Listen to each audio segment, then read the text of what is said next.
Hello, hello, hello. I don't know if there's any viewers. I really don't. I don't know if this is working again. I'm just going to leave it and we're just going to go with it. So let's just go. Welcome, ladies and gentlemen, to a crappy Ace in the Hole variety show, episode 3.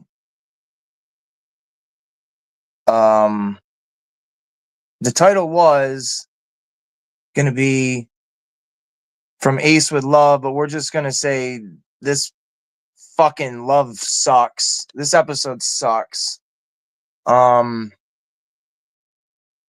Nobody's gonna join. I just had somebody pop in as I was literally ending the stream because I didn't know if it was gonna work or not. I'm trying to do with StreamYard. I don't know if this is working. It says it's recording. It says it's live. I don't know if it's on YouTube. There's no comments. There's nothing that indicates this is on YouTube. So I genuinely have no earthly idea what we're doing right now. But let's just pretend. Let us just pretend. Take these fucking things off. This is miserable. I don't even want to do this, to be honest with you people, but nobody's here. So, hey, we got a viewer. I don't know if this is on YouTube. I don't know if this is working. Hopefully it is. I can't see. I'm live. All right, cool. People can see it. Terrific. Terrific. I was trying to see how I could share a link. There's lag. Yeah, is it pretty bad?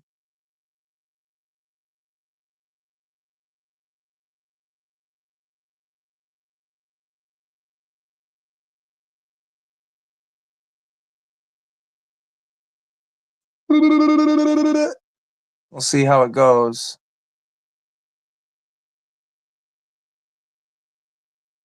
I tried to copy and paste it, and I was just going to let people just jump in, kind of like how Kaz does, just so it was easier, but I don't.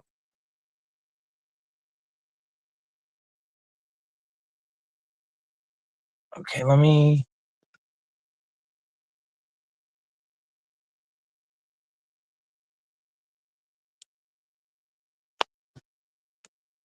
And can I comment?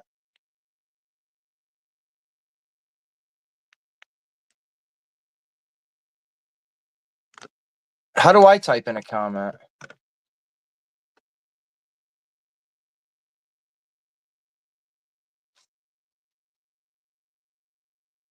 Oh, right here.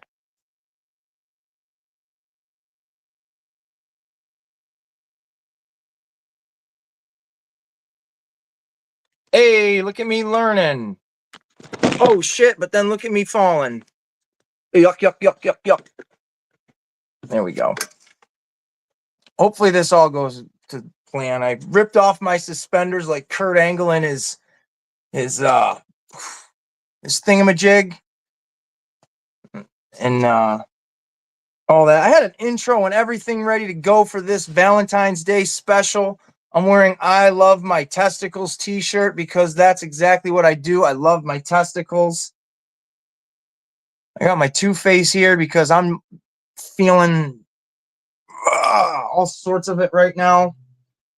He's going to go there. He'll fall over. You'll hear him. Put these on. Put my Bret Hart shades on. Can't see anything out of them. Take them off. Put my regular glasses on. You know how we do right here, right now. Oh, we're 20 minutes in, 20 minutes past when I wanted to start this, but that's all right. We're going to do it. We're going to get it going. And everybody, you're going to love it. Oh, I'm not worried about all that stuff right now. But how's the quality? Is it okay? Is it laggy? I'm going to pop this open. Take a swig. Oh, you know. I hope everybody's having a great Friday. I really do. I don't want to make sure this turns on. It's great. Thank you very much, Marky Mark. We are going to start the show off the right fucking way, and it's going to go like this.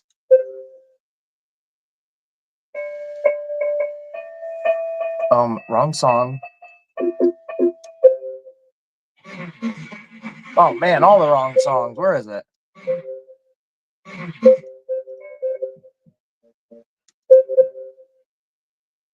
Here we go.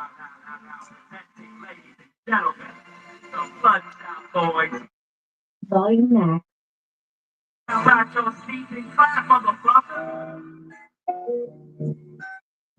Bloodshot 101. That's how we start this show off, with the Bloodshot Boys music to get you going.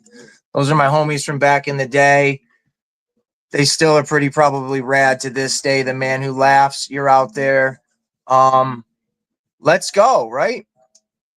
So this is the Ace in the Hole variety show, episode number 3 from Ace with Love, but I renamed it because of all the malarkey that happened at the beginning of the show.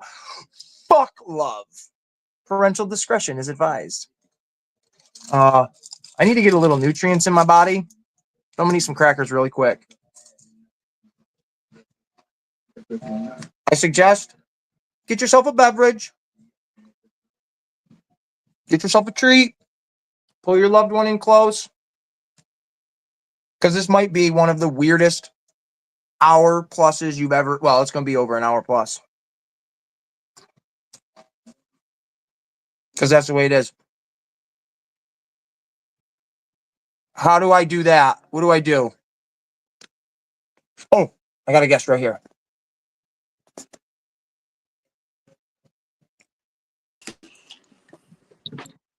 Yo! There you go. Oh my God. Did I do it? I got it going? Yeah, you got it going. Yeah! Ladies and gentlemen, to my show for the first time ever, my first ever guest, the man, the myth, the legend, Graybeard himself, Rough Shad. Thank you so much. Doing? I'm sure Virgo's right there with you somewhere. She's not too far away. She's all not right. going on right a little on. adventure right out the back door. Actually, I have to take one of the little. Hang on. Hey, you're good. You're good. This is exciting. I'm super thrilled to have had this happen. With all the frustration at the beginning, I wasn't even. Oh, look at that little baby. Yeah, that little guy. He needs to go running outside. Yeah, my pup. He's not doing too good. He's got all sorts of health issues right now, but oh, that sucks. Yeah, we're pushing through. I am going to be doing. You can pop in and out of this video whenever you need to. Look at that beautiful weather. We're up here with shitty ass snow, and you don't even got nothing. Hey. Yeah, it's different down here. Like literally 2 days ago, I was wearing shorts and a t-shirt, and then it finally got cold again. But I can be honest with you. I'd rather have it your way when you know. Down here, yeah, it's like you can wake up and it can be hot, and the next day it can be cold. Up here, you at least know whether we get the snow or not. You at least know it's going to be cold or have some kind of chill to it, to where you better put some kind of long sleeve on. Yeah. That's for sure. So you're using the actual StreamYard, or which one are you using to do this? I'm just using like the StreamYard Studio, StreamYard.com, the free trial kind of thing. Okay. So you went to the website basically. You use an internet browser. Okay. That's it. And I had my original video set up, and then I'm like, you know what? Let me tinker around with the StreamYard and see what I can do with that. And then I made another scheduled video, deleted the wrong one, and didn't realize it till like right at the last minute. And then I'm like, oh shit, how do I do this? And when I did the scheduled one, it wouldn't let me click live. It would say view on YouTube, but it wouldn't give me a live option. Okay. So I just was like, all right, I'm just going to make a live. Gotcha. What you would want to do is the way you just got that link, the way you put the link out, what you would want to do is be able to email it to whoever you want to deal with. And what you can do what you can do is you can actually be sitting backstage without going live. And then I can show you that without even going live, because it'll let you basically have a Zoom meeting, basically, is what it'll let Right. you do without going live. But there's some little different, especially if you're using a mobile version versus a like a PC version. There's some Yeah, subtle and that's what difference. I'm doing. Yeah. But it works great once you figure it out. It actually isn't that bad. Yeah, it's really It's a lot. cool. Like the fact that this is going so smoothly. I didn't know if it would actually transition over to YouTube, and I was like, oh, I'm gonna like close out of this one, and then I'm like, oh, I don't know. So now Yeah. when this is done recording, will it save to my channel? Yeah, it'll go up on your channel. You Okay. won't. Well, I don't know specifics about the free trial version or not, but the Sure. version, the way we use it, the free version that we use for StreamYard, it does not save the video so you can access it again. It just goes straight to YouTube, and that's it. It doesn't Right. make a separate copy for yourself later to mess with or anything, but it'll put it up there. It'll put it all up there on its own. Okay. Because that was something it said right like before it started. It's like it doesn't save to StreamYard itself, but I didn't see anything where it didn't say it doesn't save to YouTube. Oh yeah, it's gonna go right up on YouTube. It's gonna go straight to Okay, YouTube when cool. you're done. Yeah. Awesome. Right on. There's just Uh, there's no editing involved or anything. When you go live, man, it is just it is raw. There ain't no going back that's and what fixing I it. like. I like that unpredictability of like, oh shit, did we just lose feed? And now people are sitting there just looking at a blank screen, or shit, like when we're watching Kaz's video, him and Brucey just hitting a button and disappearing for a few minutes. Yeah, it doesn't. Well, it you can, and this is just stuff that I've learned. You can kick yourself out, like you can put yourself in the backstage by accident. Yeah. You're still, everything's up and running still, but you're in the backstage. All of a sudden, you got to add yourself back in, which ain't nothing but clicking on yourself and saying go back in. But and then Yeah, exactly. the biggest thing I notice is when you go live, it's hard to say because you'll only see it one time, because it only happens one time. It's right at the beginning when you go live. Oh, it could be like maybe 30 seconds to a minute before it actually goes live. So you'll be sitting there kind of like, what's going on? It's crazy. Right. Yeah. Usually I'll have another phone or another device hooked up where I can see when we actually go live. I'm like, all right, it's going. But it does take a minute. It's weird. It's like uncomfortably a long minute. You're like, what's that's going what on? I want to do. I want to get a laptop, and then I can tinker around with that better. And I don't know. I feel like I could have a better grasp of it and be able to do the dual screening too.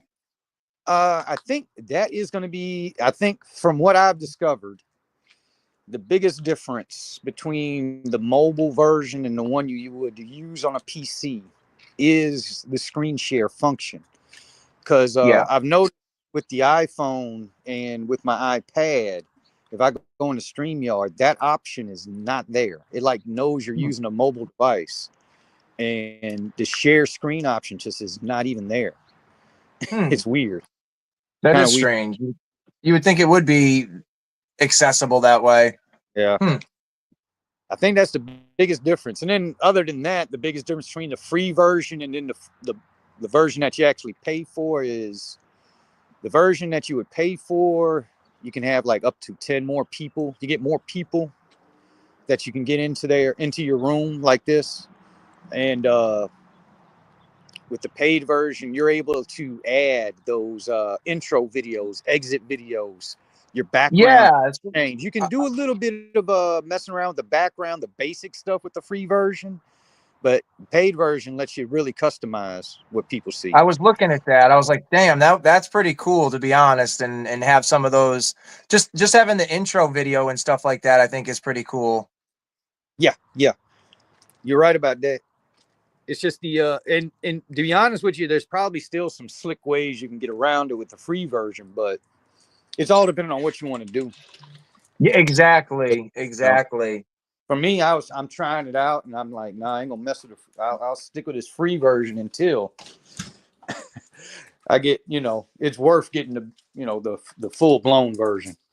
Yeah, and the I think it said something like you get like 20 hours a month Yeah. for live feed and stuff. It's like, oh shit, like that's way more than I would even use. But to have even that as your free time or length or whatever, like that's pretty rad. Yeah, they give you 20 hours a month. Yeah, that's great. And so I mean, you can have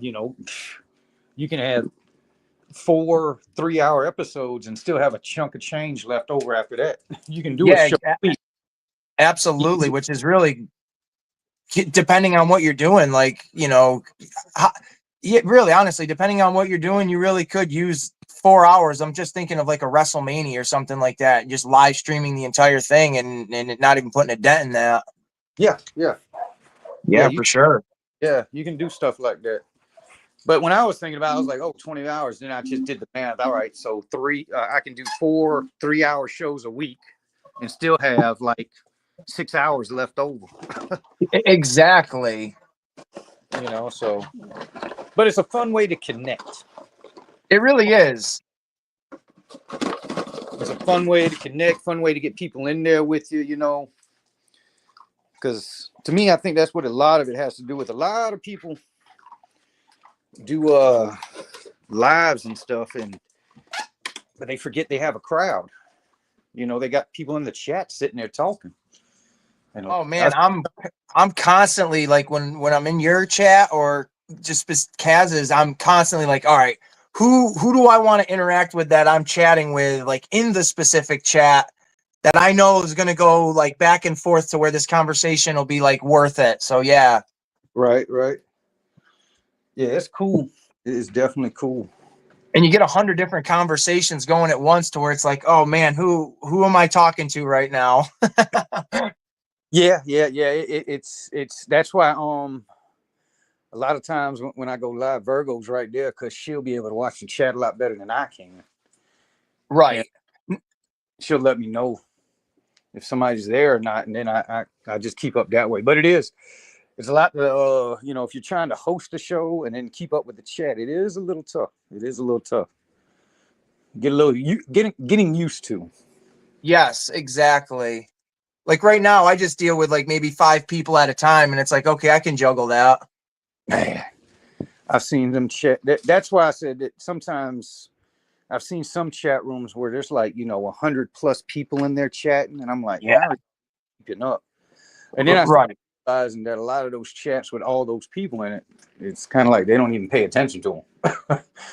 Right. On conversation, people just chatting. It's like the show's going on, and then the chat conversation is just a separate thing. 100%. But it's still fun. All right. Yeah, it is. Calm down here. It definitely is. Now I am gonna jump into this. Go for it, man. What you got? Yeah. I'm not gonna watch the entire movie, but I figured I'd play it in the background for Valentine's Day, the My Bloody Valentine 3D movie. I'm not watching not watching the 3D version of it. It's the 2009 one. I never watched. I watched the original one. Yeah, see, I've never seen the original, and I've only watched this one maybe like once, and that was years and years ago. So I vaguely remember it, but I figured, you know what? Instead of me losing train of thought and just staring out into the abyss, I put something on and I can kind of run with it if I'm losing my train of thought or whatever. So, but what we're really here to talk about, actually, I want to give my some Valentine's Day love because this is the Valentine's Day special. Going to give some shout outs. Right at the top of the list is the man himself, Roughshod Stalks, and the Mrs. Virgo Cool, gray beard, and the cool side of the pillow. Virgo Cool, check him out at Roughshod Stalks. He does toy reviews. Do you specialize in anything specifically, or you just kind of what tickles your fancy? Because I mean, you got the X-Files stuff, Killer Clowns, G.I. Joe, a little bit of everything. You're seeing my childhood is what you're yeah seeing. For sure. what it's specifically, and it's very diverse. Yes. I deal with, but ooh, I started with Star Wars. That was like one of the first movies I ever Yeah. witnessed as a child. Literally, I ain't lying about that. I mean, I went to go to the movie theaters to see Star Wars back in 79, 80, something like that. I don't know. Can't Yep. even remember. But it was definitely one of the first times I actually cursed in a movie. Actually, the first time I ever cursed in front of my dad. I remember hearing you say this story. Yeah, go on. Yeah. Yeah. And it also probably was probably one of the greatest moments in cinematic history when I said oh shit, when Vader first walked out, when he Yeah. first got the first see Vader, like the first time. You know, they were on Leia's ship. The stormtroopers busted open up the door, and he come walking through the smoke, man. And I saw that, and all I could say was, "Oh shit!" And I said it loud. I said it loud, and I said it loud. I did. And Yeah. everybody had a nice reaction in the movie. That's probably what kept me from getting my ass kicked from my dad. Absolutely. But, then came the toys.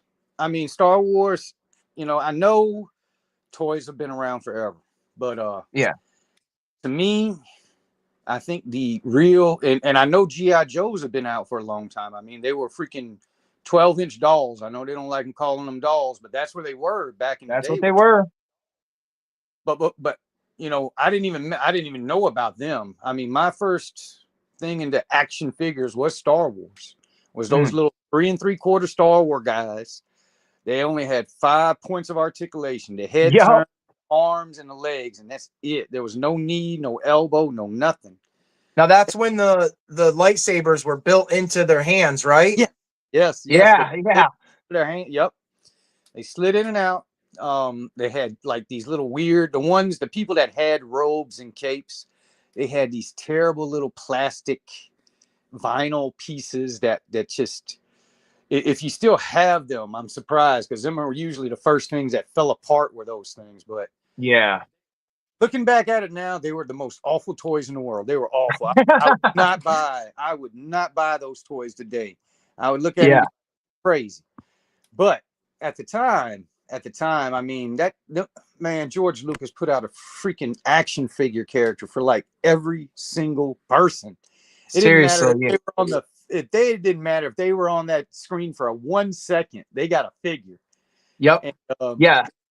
But that's what started me down the road, was those guys. And I mean, G.I. Joe, Transformers, Thundercats, all those afternoon cartoons that you watched when you came running home from school. Oh yeah. All things ended up shaping what I like as far as what I collect. So, and then the comic books. I got into comic books too.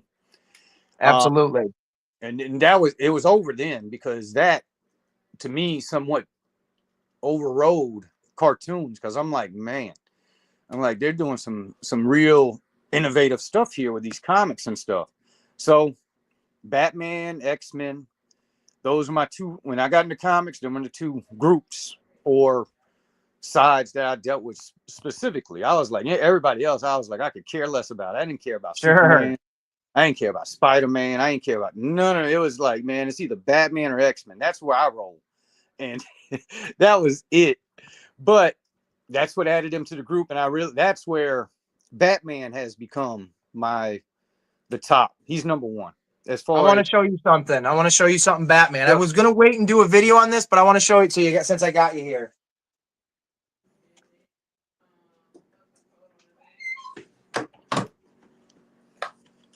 All right. Do you know the YouTube channel Gem Mint Collectibles? Yeah, I believe so. I believe I've seen that. He does just reviews of like huge $1,000 like Diamond Select style statues. Yes. Freaking ridiculous. A couple of years ago, he had like 100,000 plus subscriber special like contest, and all you had to do was just be a subscriber. And this sucks because the case broke, but the book is completely intact still. It's completely fine.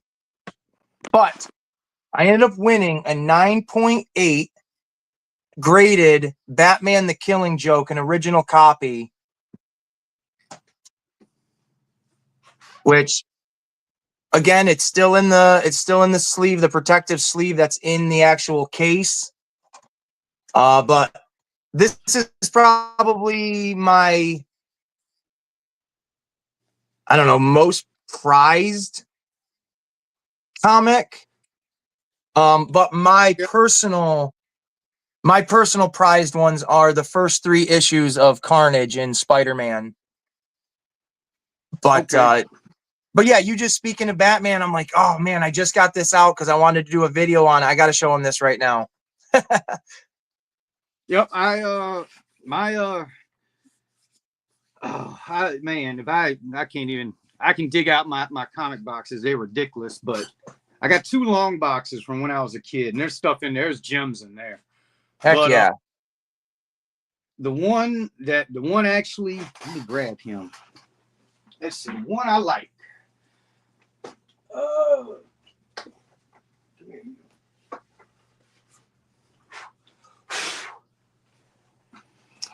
Now this comic, it came out as a graphic novel when it first came out, The Dark Knight Returns. Yes. But the version I got is this guy right here. It's a hardcover. At the time, it was the complete Frank Miller. It's all sure. It's got Batman Year One, and it's all 4 parts of Batman Year One, and it's got all 4 parts of the Dark Knight Returns. Oh, that's awesome. Freaking Bible, man. It has a hardcover and a little doohickey, man. A freaking page marker. Of all things, it's got a page marker. But hell yeah. The Dark Knight Returns, man, that story, that was it. I was like, man, it don't get no better than that. And that's still one of my most favorite stories of all time. And that's really, with that and everything else, Batman, that just cemented Batman as far as my number one, my go-to. You show me something Batman, I sit down. I'm like, okay, you got my attention. Just because have you read or seen any of the like the Batman Punisher crossover comics? No, I haven't seen any of the Batman Punisher or let's see who else he fought. He fought Predator at one time. Yeah. The crossover ones like that. My buddy, one of my best friends, got me. He's in the chat right now. Jesse James, Marky Mark, Marcadius. He got me for my birthday, I believe, Batman versus the Punisher, and it's Frank Castle goes to Gotham City because Jigsaw goes to Gotham City. He hooks up with the Joker to try to take over, the whole Gotham City crime syndicate. Batman is out for, both of them. Punisher is out to kill everybody. And one of the greatest to me, and it's just my personal one of the greatest moments, is Punisher has his gun pointed right to the Joker's head, and the Joker's laughing. And in the panel, you see this look of the Joker like, you're not going to do it. And he even says it. And you see Punisher pull back the hammer on the gun. And the next panel is the Joker with this, and he says, oh, you're different. And then Batman comes into the frame and pushes Joker out of the way and looks at the Joker and tells him, you need to run. And it was just to see Batman protect his most vile enemy to keep Frank Castle from killing him. I just was like, wow, this is a different beast. And I really, really liked it. And I just thought it was a really, really well done story. Yeah, that's what does it is the writing. The people that sit there up these outstanding stories.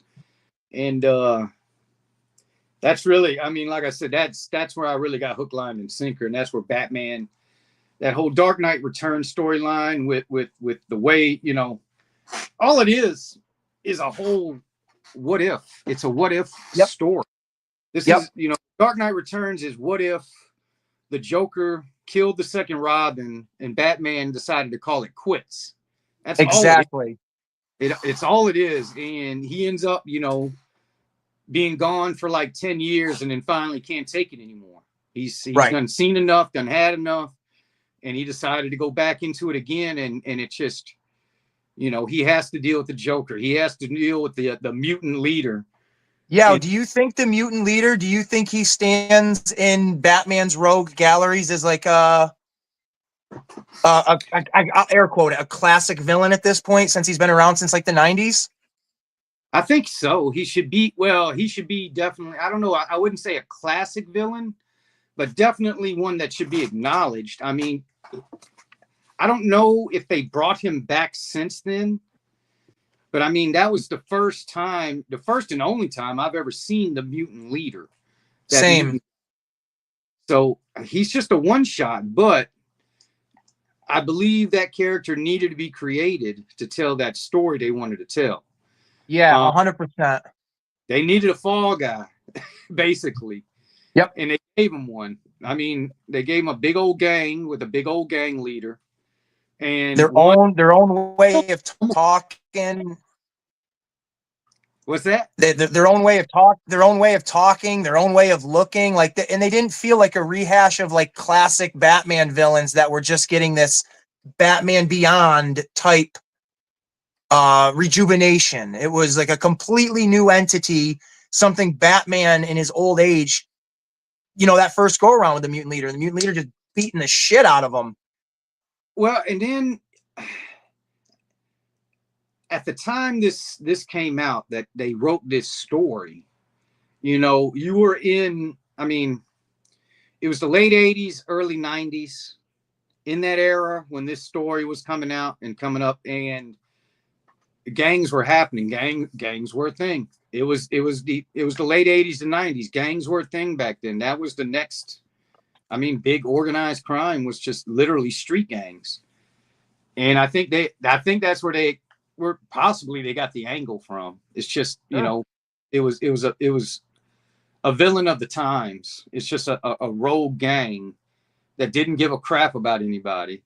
Right. You know, out to do whatever they wanted. And you know, Batman had to deal with it. It was like, you know, he had to go deal with a younger, more aggressive style of villain.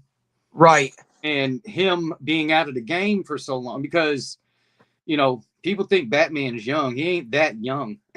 No. Not that young. And for him to be able to do the stuff he does, I mean, it's a constant state of, you know, practice. You got to be out there almost every day. So he took some time off, and like you said, he almost got his ass kicked. He almost got killed because of it. Right.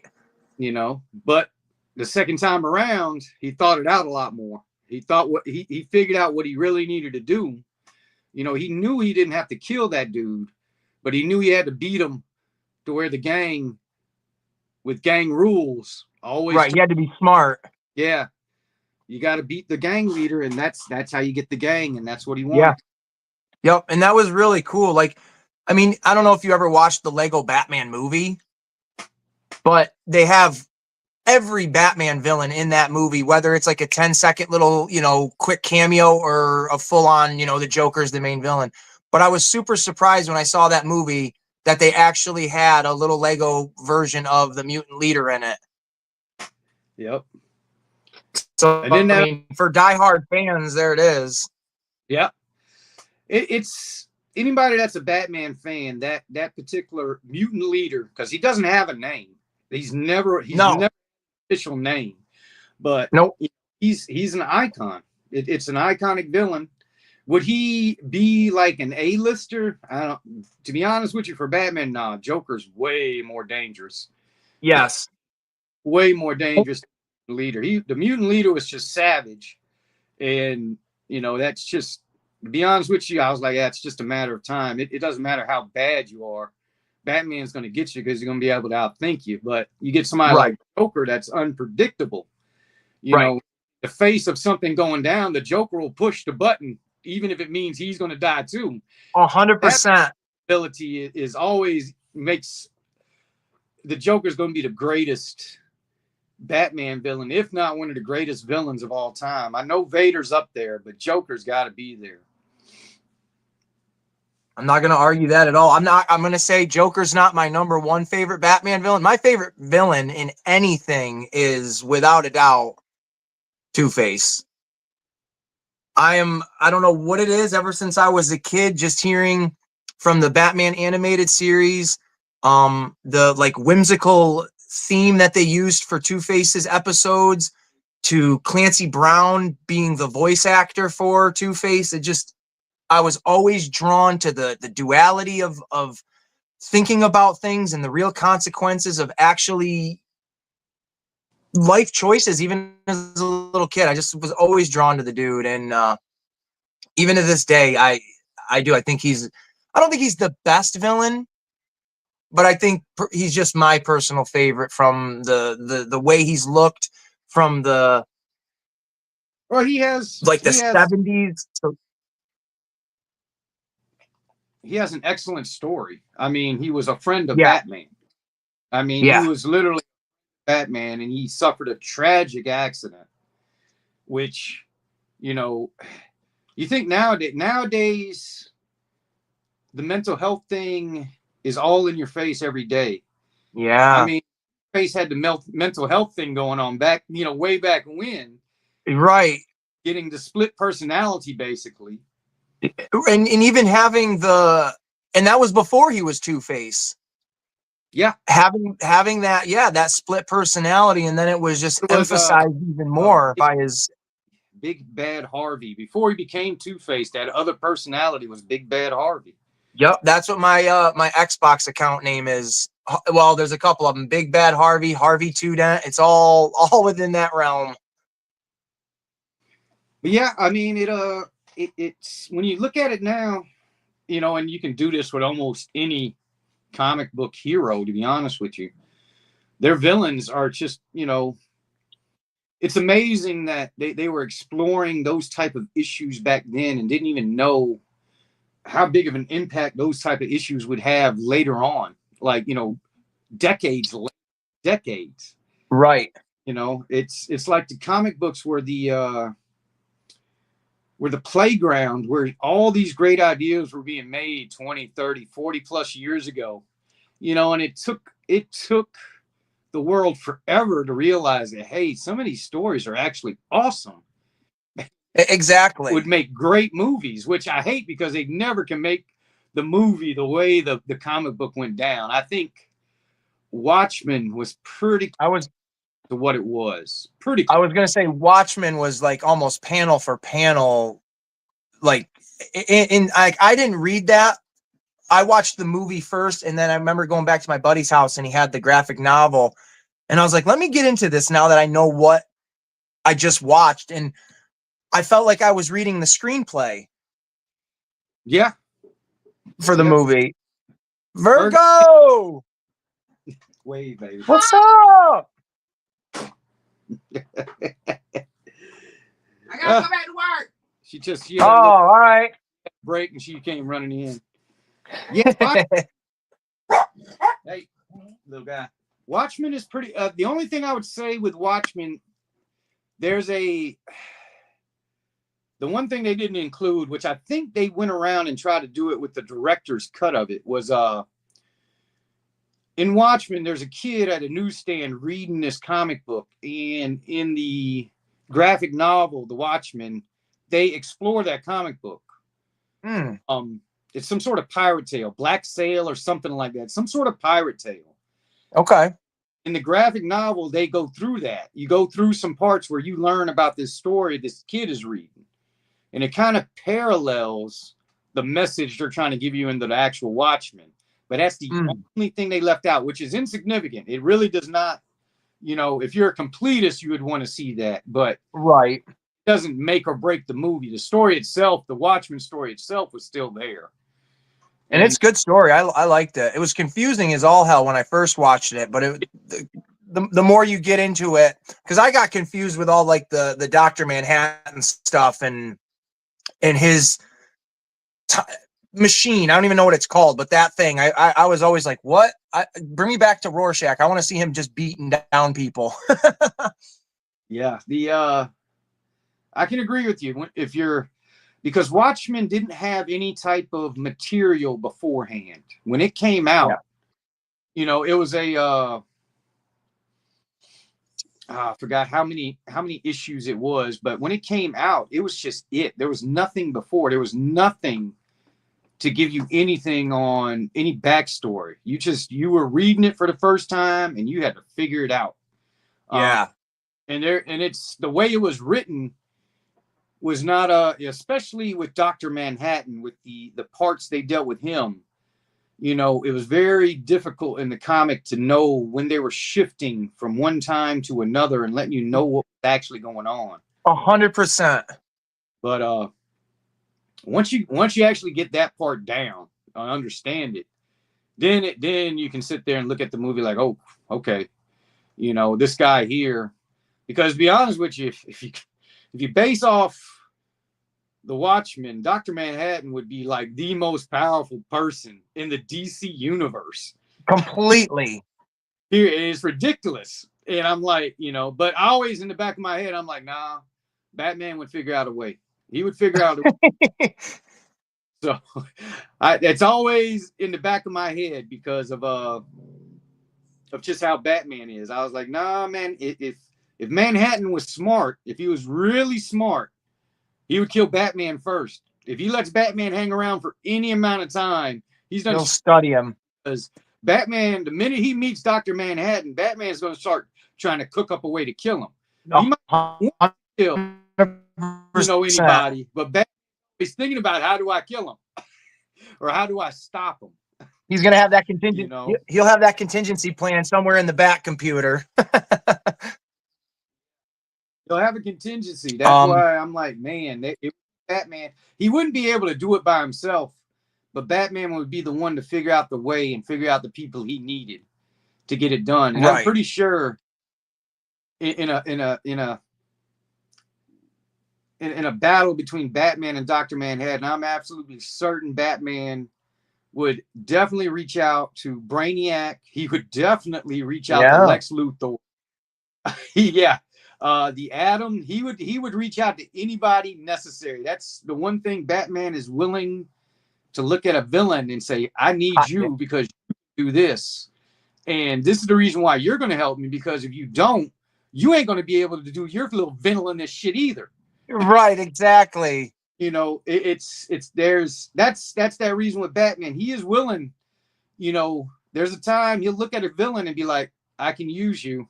I don't want to. I'm going to keep you on a short leash, but I will use you because you are the person to do this. Right. Well, and that falls back semi to like his code and that Batman versus the Punisher one where he saves the Joker, because even though he knows the Joker's this horrible monster, he doesn't believe in killing more. Right. So he's not, and that's a testament to his superpower is his will and his determination and his drive. So I totally agree with you. That would be an epic little mini series or something like that to see a what if or whatever DC calls their Elseworld kind of stuff. I don't know if they, you know, I'm not 100% if DC has something like that. I'm not 100. I never came across like a. That's not what Elseworlds is.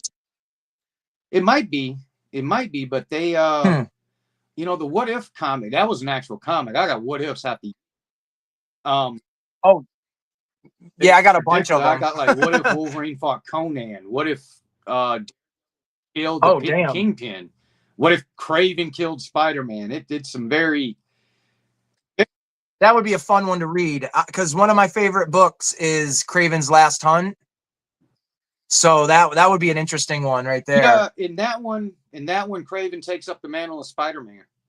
He realizes the mistake in killing Spider-Man and what Spider-Man did for people, that he ends up becoming Spider-Man. That's badass. That's what happens. I like it. I don't know if you saw the Kraven movie. Not a lot of people liked it. I thought it was a lot of fun. I enjoyed it. They tried to do too much. I believe. I agree. They tried to do too much, and I think they tried to introduce him the wrong way. I'm like, if you're going to introduce Craven, you need to make a Spider-Man movie and introduce Craven, and show him that way. Now, if you want to come back after the fact and show where Craven came from, that's fine. But I think they went about it the wrong way, because if you're going to sell something, you're going to have to sell it with your best product. And Marvel's best Yeah. Spider-Man. I know. And see, I thought by the end of the movie, and I don't want to give too many spoilers away, because in case anybody's hasn't seen it, I thought the ending was going to have a bigger tie-in to Spider-Man, to where all of that origin of Craven was going to have, even if it was a slight payoff, it was going to have more of a payoff than him being confronted by his brother. Yeah. Because as cool as that is to see that cameo, to see that, the effect, there was no weight to that, because I don't see a future, if they even were going to make a sequel. Oh, okay, it's Craven versus brother. Like, I don't, that to me, that's not a full movie. Yeah. No, And that's a side story. yeah, if anything, definitely. And because I thought there was enough weight to this movie for Kurt Russell to be the villain without really being a villain. Because I can get behind the bad dad or bad parent storyline, because honestly, they all start off very similar in that kind of way. It's something simple that turns them into this crazy, hero or villain. Right. So I can buy into the dad mistreating his kids because he probably had a really shitty life as well, and he doesn't know anything better other than, I need to be prideful, my kids need to be prideful, and then there's resentment because the mother passes away, and Right. I was okay with all of that. But like you said, they rushed a lot of it. Like, the moment they introduced the guy that was the Rhino during the big game hunt, and he's trying to be like, hey, you want to go into business together? I was like, I know who you are, but like, who are you? Where did you just come from? Right. Like, Craven's dad is inviting business guys on a big game hunt, but he doesn't want to talk business with you. Like, why is that a thing now? Like, what is the point of this scene? Right. Right. I just thought it was weird. There was quite a few moments like that where it was like, I see where you're going, but I feel like you could have gotten there in a different way. Well, I liked what they did with Rhino. I like Yeah. how he looked. I like the explanation behind the disease and all that. I'm like, yeah, if I had that thing, I'd probably be pissed off all the time. So 100%. I can understand, So I like how they made him look. I was good with that. I didn't like, they could have maybe explained this whole freaking animal power shit a little better. I like they included Calypso, but Yeah, me too. I think they should have went a lot darker with that. They should have freaking, Calypso's grandmother is like some high priestess. No, she was a voodoo chick in the comics. Make Exactly. Make her look dark. Yep. Give us that. Yep. Don't give us no love. That's story. what I wanted to. Make her as nasty and villainous as Craven himself. They should have. Yeah. But then it's just, like you said, it seemed rushed. I think in the end, I think it would have been better if they would have did Spider-Man and had introduced Craven that way. Yeah, I'm not going to argue that at all. It would have definitely have been better. They wouldn't have had to do a origin story necessarily with that angle. Mm-hmm. Once again, they could have put him out with Spider-Man, came back and did that Craven movie later, and probably would have been able to tweak it a lot more and make it a lot, based on the reactions they got off a cameo inside another movie. But yeah, Craven, that's the best I can describe. When people ask me about Craven, I was like, they were trying to do too much. They were trying to do too many things, and they needed to pull back and just concentrate on just giving us a story about Craven. And that's it. which is wild because they had the Venom movies, they had Morbius, they had Madam Web. They could have trickled all of those movies together in ways that were maybe not, let's say they still excluded Spider-Man, but you could have involved all of those movies into one universe to where it's like, okay, there's an investment here. If I watch these again, I can enjoy this because of this. Like, if they kept the life foundation that they introduced in the first Venom movie, which is part of the comic books, and had Michael Morbius be mentioned as a scientist that worked for the life foundation, then that would have set up like, oh, okay, like he's been around. This makes sense in this spiderless Spider-Verse that these people may know of each other or hear of each other. Like in Venom 3 or in Venom, they talk about Eddie Brock getting fired from New York City, but never directly say it was the Daily Bugle.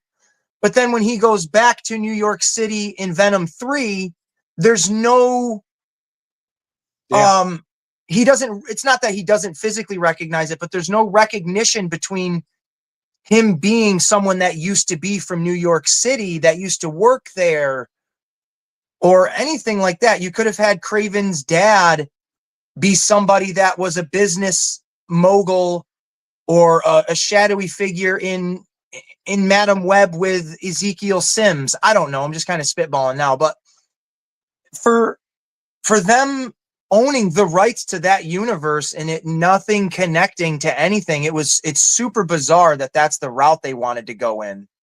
Well, I believe what they were trying to go for was the Sinister Six. Sure. That's trying to shrug. go for, but they like it's all over the place. It was all over the place. Yeah.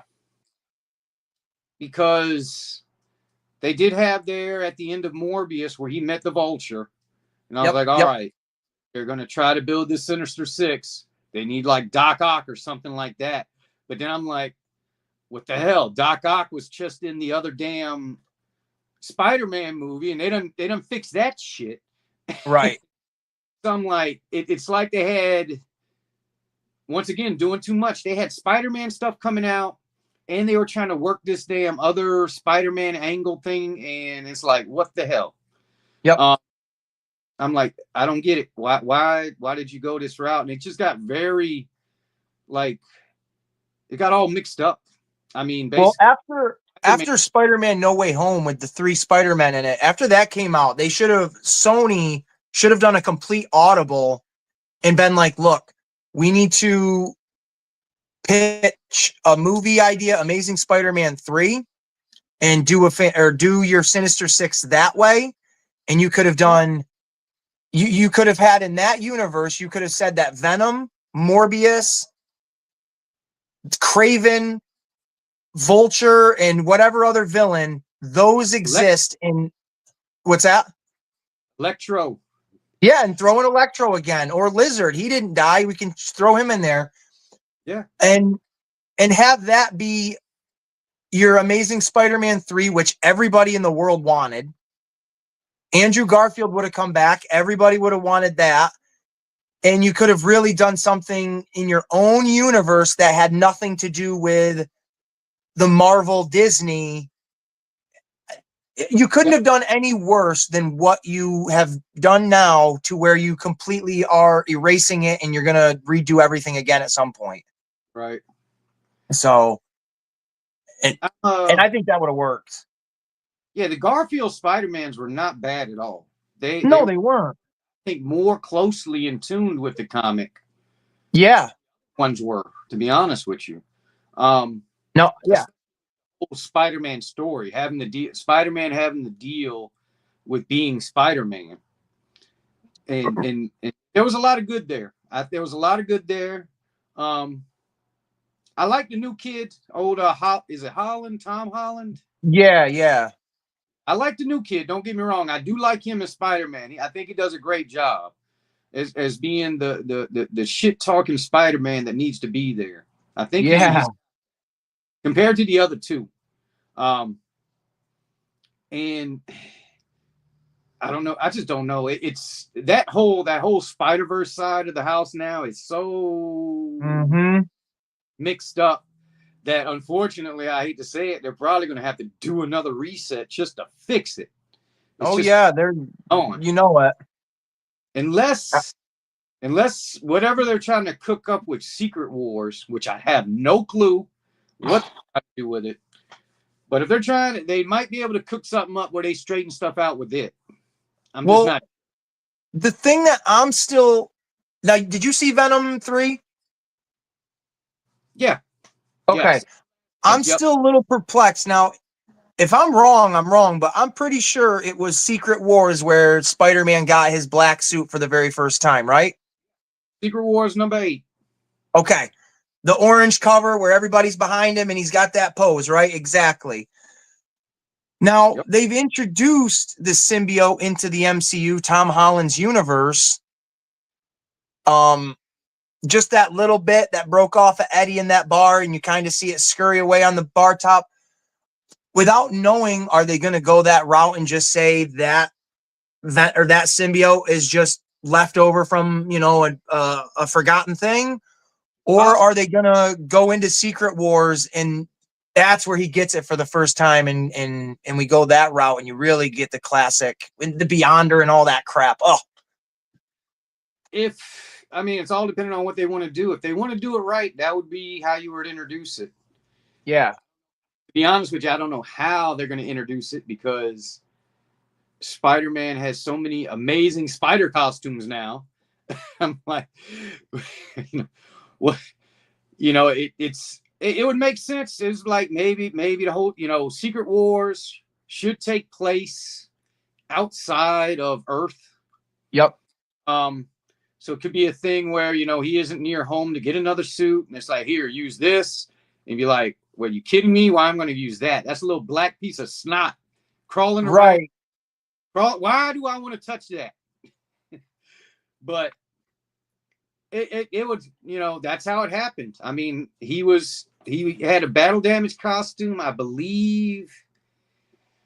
I think it was the Fantastic Four, Reed Richards, that say, here, try this thing. I mean, it was like the very last page of Secret Wars #8. Like, it only had 6 or 7 panels. Yeah. That thing was introduced. Uh-huh. Introduced. Spider-Man touched it. He became black. The very last page was a big old thing, just like the front cover. Mm-hmm. That was it. Nobody had any clue. Nobody had any idea that this thing was going to be living, that it was right or anything. It was just, wow, he got a new suit. Yep. And it's just such a transition from that red and blue bright, color, and then that black. Yep. Yeah, very cool. And I never thought they did that story correctly. That the whole, they came close with Spider-Man 3, that Tobey Maguire. They came somewhat close, but I don't think they truly done a proper Spider-Man symbiote movie. I don't either. Show how, and that might be something where they have to do more than one to really show how bad it was. Yeah, and that's where, again, I got super excited to a degree when I saw Venom 3 and Noel was going to be in it, or the idea of Noel at least, because I have all of the King in Black series and Absolute Carnage and all that stuff. I loved those. But again, you've got 3 movies and you introduce this overarching villain in your 3rd movie, to where it's like, where are you going to go with that? You haven't interjected anybody else. Again, you haven't shown Nolan, Morbius, or Craven to keep this ongoing thing going. And like you said, to do the Venom saga, it really does have to be like its own trilogy. At least two of them. Yeah. I mean, it's super. I mean, even the Carnage introduction is very important to the overall Spider-Man Venom relationship. And to me, how do you interject that into a trilogy? immediately, or is that its own thing? I'd have a hard time with it. As like a writer, I personally would. Well, that's why I always wonder why none of those movie people pick up the damn comic and just fucking copy it. It's all Yeah. written, the whole Yeah. thing. The whole It's there. It is. It's there. It's like, that's why I said it's like a storyboard. It's all the imagery is there. The dialogue, the emotion in most of it is there too, to let you know this is how you're supposed to emote it. So yeah, I agree. I know, you know, when you deal with a movie, they start worrying about time, budget, and all that shit. But I'm like, man, all right, screw the writer. You go find the writer that wrote this story and say, hey, we're gonna make your shit into a movie. Mm-hmm.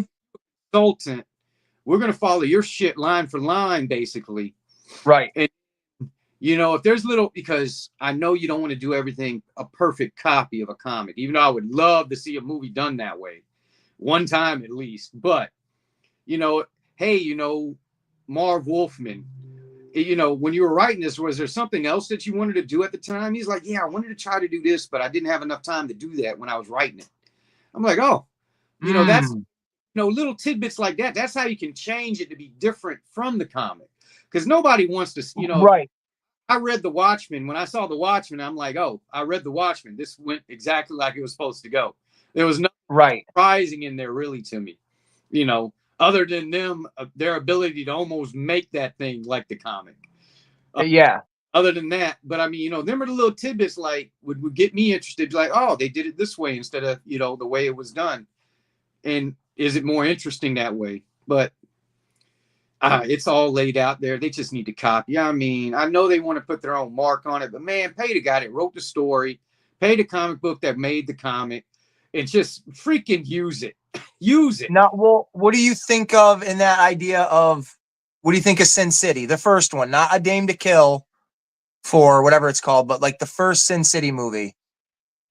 Sin City, when that came out, I wasn't familiar with it at all. I knew Frank Miller had a part to it, and that is really the only reason that I even gave Sin City an actual even look at, was because of Frank Miller. Yeah, like, I'm a fan for sure. So I wasn't familiar enough. So when the movie came out, it didn't bother me none. It didn't bother me because I didn't know the source material, which I think that's another thing too that some of these movies go with, is like, you know, some people might not know the source material, so when they see it, it might be enjoyable to them compared to somebody that's into it. Exactly. That's a tough pill, you know, that's a tough thing to deal with as far as making a movie about something. You know, you got to make it for everybody, or that's what you're trying to do, is make it for everybody. So I understand why they don't copy stuff page for page at the comic book, but I'm like, nah, man, if you're going to make a Batman, Spider-Man, any of them, you just copy it. Because, you know, I don't care about plagiarism. Pay the guy. Whoever created this stuff, pay him. Right. They Right. came up with a great idea. Use it. Don't. Yeah, give them that credit anyways, regardless. Yeah. Yeah, but Sin City though, I just couldn't. I didn't have no dog in that fight, I guess. Sure.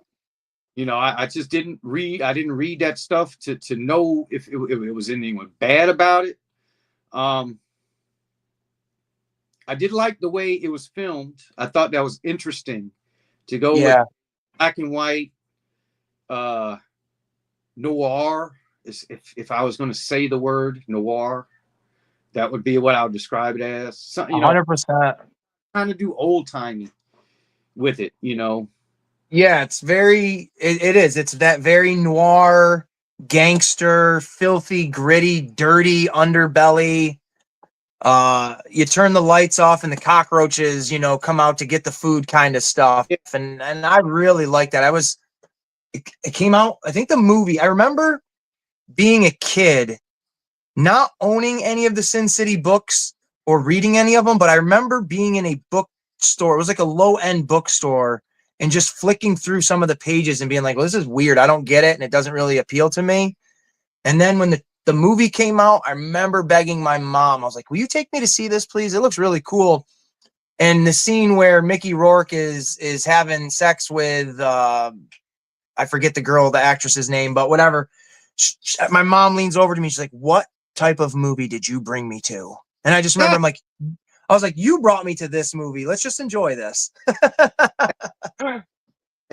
But I thought it was great. Just the way it looked, it was so different from whatever was out at the time. Like the Fantastic Four, I think the first movie was out. The first two Spider-Mans, like the first two X-Men, Daredevil. So it was this again, black and white. Like, oh, what is this movie? Like, there's nothing that looks like this. This is interesting and cool, and to have all the actors and actresses in it that they did. I mean, it's star-studded. It's really good, in my opinion. I think it's really good. And then I forgot the other one that came out that was similar to that. Not Sense8. The Spirit. The Spirit. Yes. Style-wise. Yep. That movie, that one, I remember watching that movie, and the only thing that sticks out to me was Samuel L. Jackson being in it, and everything else, it just was not a very good, long-lasting movie. Yeah, I was. Sometimes it's just not knowing the source stuff. It's like, I don't know this person. What is going on? It's like, is this supposed to be good? Is this supposed to be shocking me? You know, what does this mean? Right. It's like you're left out. You know, you're not when you watch stuff you don't know about. It's like you're not the cool kid anymore. It's like you're looking at something like, what the hell am I looking at? Well, that's how I used to feel with, like, literally not when comic book movies first started coming out, but like when the MCU first started to come around in like 2008, 2009 or whatever. I remember sitting around with my friends and they're watching the movies and learning who these characters are. And I'm just sitting there like, ask me, my friends, and I shall grant you the knowledge of who they all are. Right. And now, though, and I'm literally thinking this earlier, going in to see Captain America 4 tomorrow, I'm nervous because it looks familiar. I know who these characters are, but the MCU has presented a lot of the familiar people I grew up with in ways where I'm like, I see you there, but I don't. It's hard to get a full grasp at times, and I'm a little worried that this not Fantastic Four, but Captain America 4 is going to be something that I don't know. I'm apprehensive just because. Well, my understanding of what this movie is supposed to really be about, it is the beginning of the next story. Mm-hmm. That next story, I guess, is going to be Secret Wars. I mean, that's really my understanding of it. So this is going to be the puzzle that starts it all. So I'm equating it, and I'm equating this to basically, okay, this is the first Iron Man, because that's where that whole damn storyline with the MCU started with, was Iron Man, the first one, and then it went to the Hulk, and then it just went on, 20 damn movies later, we finally get to see Endgame. Exactly. I'm like, damn, that's a lot. I mean, you're talking about getting people on board for another, decade or so of movies to tell a story, and like, are you going to try to tell the story a little faster this time? Or are you going to tidbit it out? Are we done with the little tidbit movies now where you just get a little piece here, where you're just getting right into it, or what? But that's what Captain America is supposed to be, is freaking the beginning of this new story arc. Yeah, exactly. No, 100%. And I think I'm getting in my own head when I hear, and I haven't watched reviews of the movie, but I've watched, little videos where people are talking about what they expect. And so many people, and it's such a weird idea that they keep saying Sam Wilson isn't Captain America. Steve Rogers is Captain America. And I see some of that conversation, but I also am like, Sam Wilson has an entire run multiple runs as Captain America. So it's not like he was Azrael and stepped in as Batman for, a quick minute.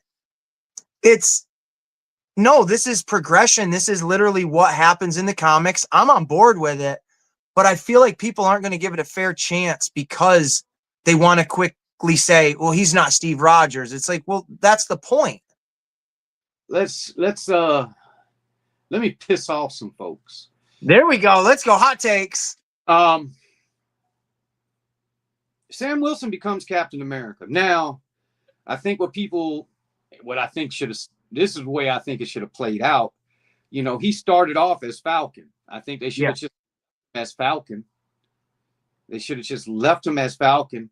They could have gave him a Captain America-esque suit, but they could have still, kept him as Falcon. But he becomes Captain America. Hey, it's fine. Fucking Captain America gave him the damn shield and said, be Captain America. I mean, that's a stamp of approval anybody should be. Now, what's happening, I think people don't read, and this is me talking as an old man. I'm going to do old man talk. The young whippersnappers out there are seeing this as, Marvel's trying to get woke and change Captain America. No, motherfuckers. That shit happened in the comics. That shit happened. They got rid of Captain America. And, that is what it is. Sam Wilson is Captain America. Right. And yeah. That's it. There's no getting around it. Some people are like, he ain't Captain America. Yeah, whatever. Get over it. Yeah. Get over I mean, you can't. I don't even know. I'm trying to think of like a comparison. Like if they don't bring back an Iron Man, are people gonna turn on Rhodey and be like, well, he's not Iron Man? Well, it's like he's been there though since the beginning. He can have the mantle, maybe not Iron Man, but he can have a subtle, like, he is our Iron Man right now because of his history, his suit, blah blah blah blah blah. You can do that storyline. You can with Rhodey. There's two ways you can go with Rhodey. You can leave him as War Machine. He's War Machine. He freaking does the War Machine thing. There you go. He's covered in the comics, just like that. So you can leave him that. You don't even have to call him Iron Man. You can just leave him as War Machine. People will accept him as War Machine. If you want to turn him into Iron Man, you can do that. You got to be careful. But they've done that. He was Iron Man. He was Iron Man for some time. When I got the old Iron Man comics, there was a time where Tony Stark became a drunk. Yeah, demon in a bottle. Alcoholic, a straight up fucking alcoholic. And Rhodey became Iron Man. He took up the Iron Man because Tony Stark was that fucked up. They messed with that just like a smidge, in the second Iron Man movie. Yeah. Where they were at that party. Yeah.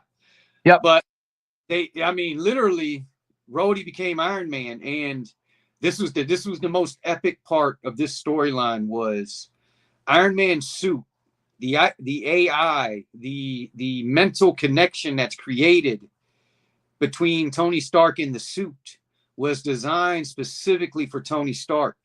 And Rhodey started wearing it, and it started driving Rhodey crazy. Slowly, it was almost like seeing Venom in Spider-Man. Oh, really? He's trying to twist Spider-Man. Well, the AI suit was slowly, and this is because of ignorance. They didn't know. They just gave Rhodey, Tony was a drunk. He left the company, all that shit. Here, jump in the uniform. Yeah, jump in the uniform without thinking and nobody knew that, and it started driving him mad. He became snappy, became more angry, quicker and stuff like that, but it was the suit that was causing it. So could they go that route and give Rhodey and call him Iron Man? Yeah, they definitely could. They definitely could do it. There was a part in time where he was doing that. And that could be the storyline because literally when Tony was out there being drunk, he was gone from the comic. All the time, it wasn't like every comic had a thing with Tony in it. Tony was like almost like written right out. Yeah. Yeah. Written right. He came back, don't get me wrong, but they could do that. And they can do that for some time. They really could.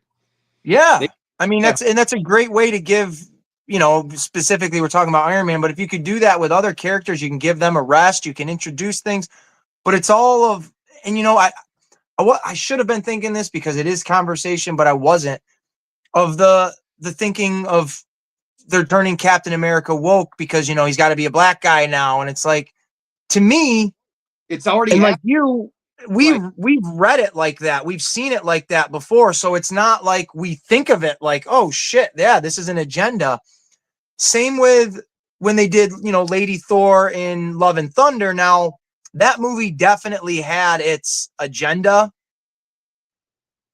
but I wasn't shaking my fist being like, oh, a girl version of Thor. It's like, no, she's been around for a while. This narratively makes sense. The actress has been in the movies before, but the movie itself was hogwash. I think the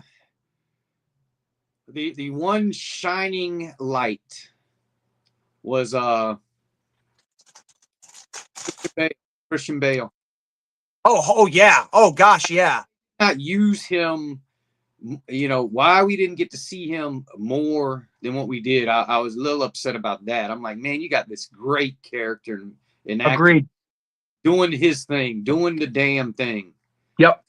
Those scenes where he's like in the shadow and you see his face is like a skeleton almost, Yeah. and then he comes into the light and it's just like, Jesus, man, like he's giving me, like, I don't want to say Heath Ledger Joker vibes, but because it's Christian Bale, I think of like American Psycho, or, you know, that Joker where it's like, this is almost, you know, too real feeling at times. And it was underutilized in that movie completely.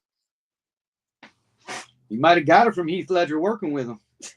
Right. I would imagine so. Like, just those moments of like smiling into the camera and just losing the actor in the facial expressions. It was just like, oh man. And then when those scenes would end in Thor Love and Thunder, and then you go back to like this stupid, you know, jokey every 5-second movie. It's like, can we go back to that? Whatever we just watched, let's go back to that. And I don't mind the little jokes and stuff with Thor. It's just like, but it's to the point where they make Thor almost like a complete imbecile. 100%. If you watch, and I've said this to my buddies before, if you watch those first three Thor movies, there is absolutely a progression of character for Thor. The first movie, he starts out as this entitled prince of Asgard, and no matter what I do, the kingdom will be mine. And the whole point of that movie is him falling on his ass and learning to be humble and then getting the throne eventually. Right. The second movie is he is now decided, I have learned my ways. I want to live on Earth, so to speak, or I want to help the Earthlings. And I need to save Asgard from this all-powerful being because this is my home and I love it. And then the third movie is, I have sacrificed everything and Asgard to save the people, and now I am their true rightful king. I am a man now. And then Thor Love and Thunder, he was like party Thor, like fraternity bro Thor. And I was like, who is this guy? Like, this is college day Thor. And I just didn't dig it at all. Right. Yeah, it's, you know, it's weird. It's just weird. It's like, really, dude, come on now. Yeah. Like, he didn't feel like the same guy that was in Endgame that was sorry he didn't save Earth. You got to remember one thing, by Love and Thunder, his whole planet had been destroyed. Yeah. You know, I think that took a toll on him. That took a toll on him. I think that would anybody. I mean, the whole fucking got destroyed. Well, yeah, and I agree with that. Like, that's why in Endgame he was, you know, devastated and fat and just miserable because, you know, but after Endgame, when you see him in Thor Love and Thunder, like, those same events have already happened previously, and he's like shredded now, but it's like his brain like regressed back into like a teenager almost. And by the end of the movie, he still, even when he was taking care of that little girl, it felt like, I don't feel like he's being the dad. I feel like he's being like the cool uncle. And I wonder how they're going to bring him back, whether it's, Secret Wars or the next Thor movie.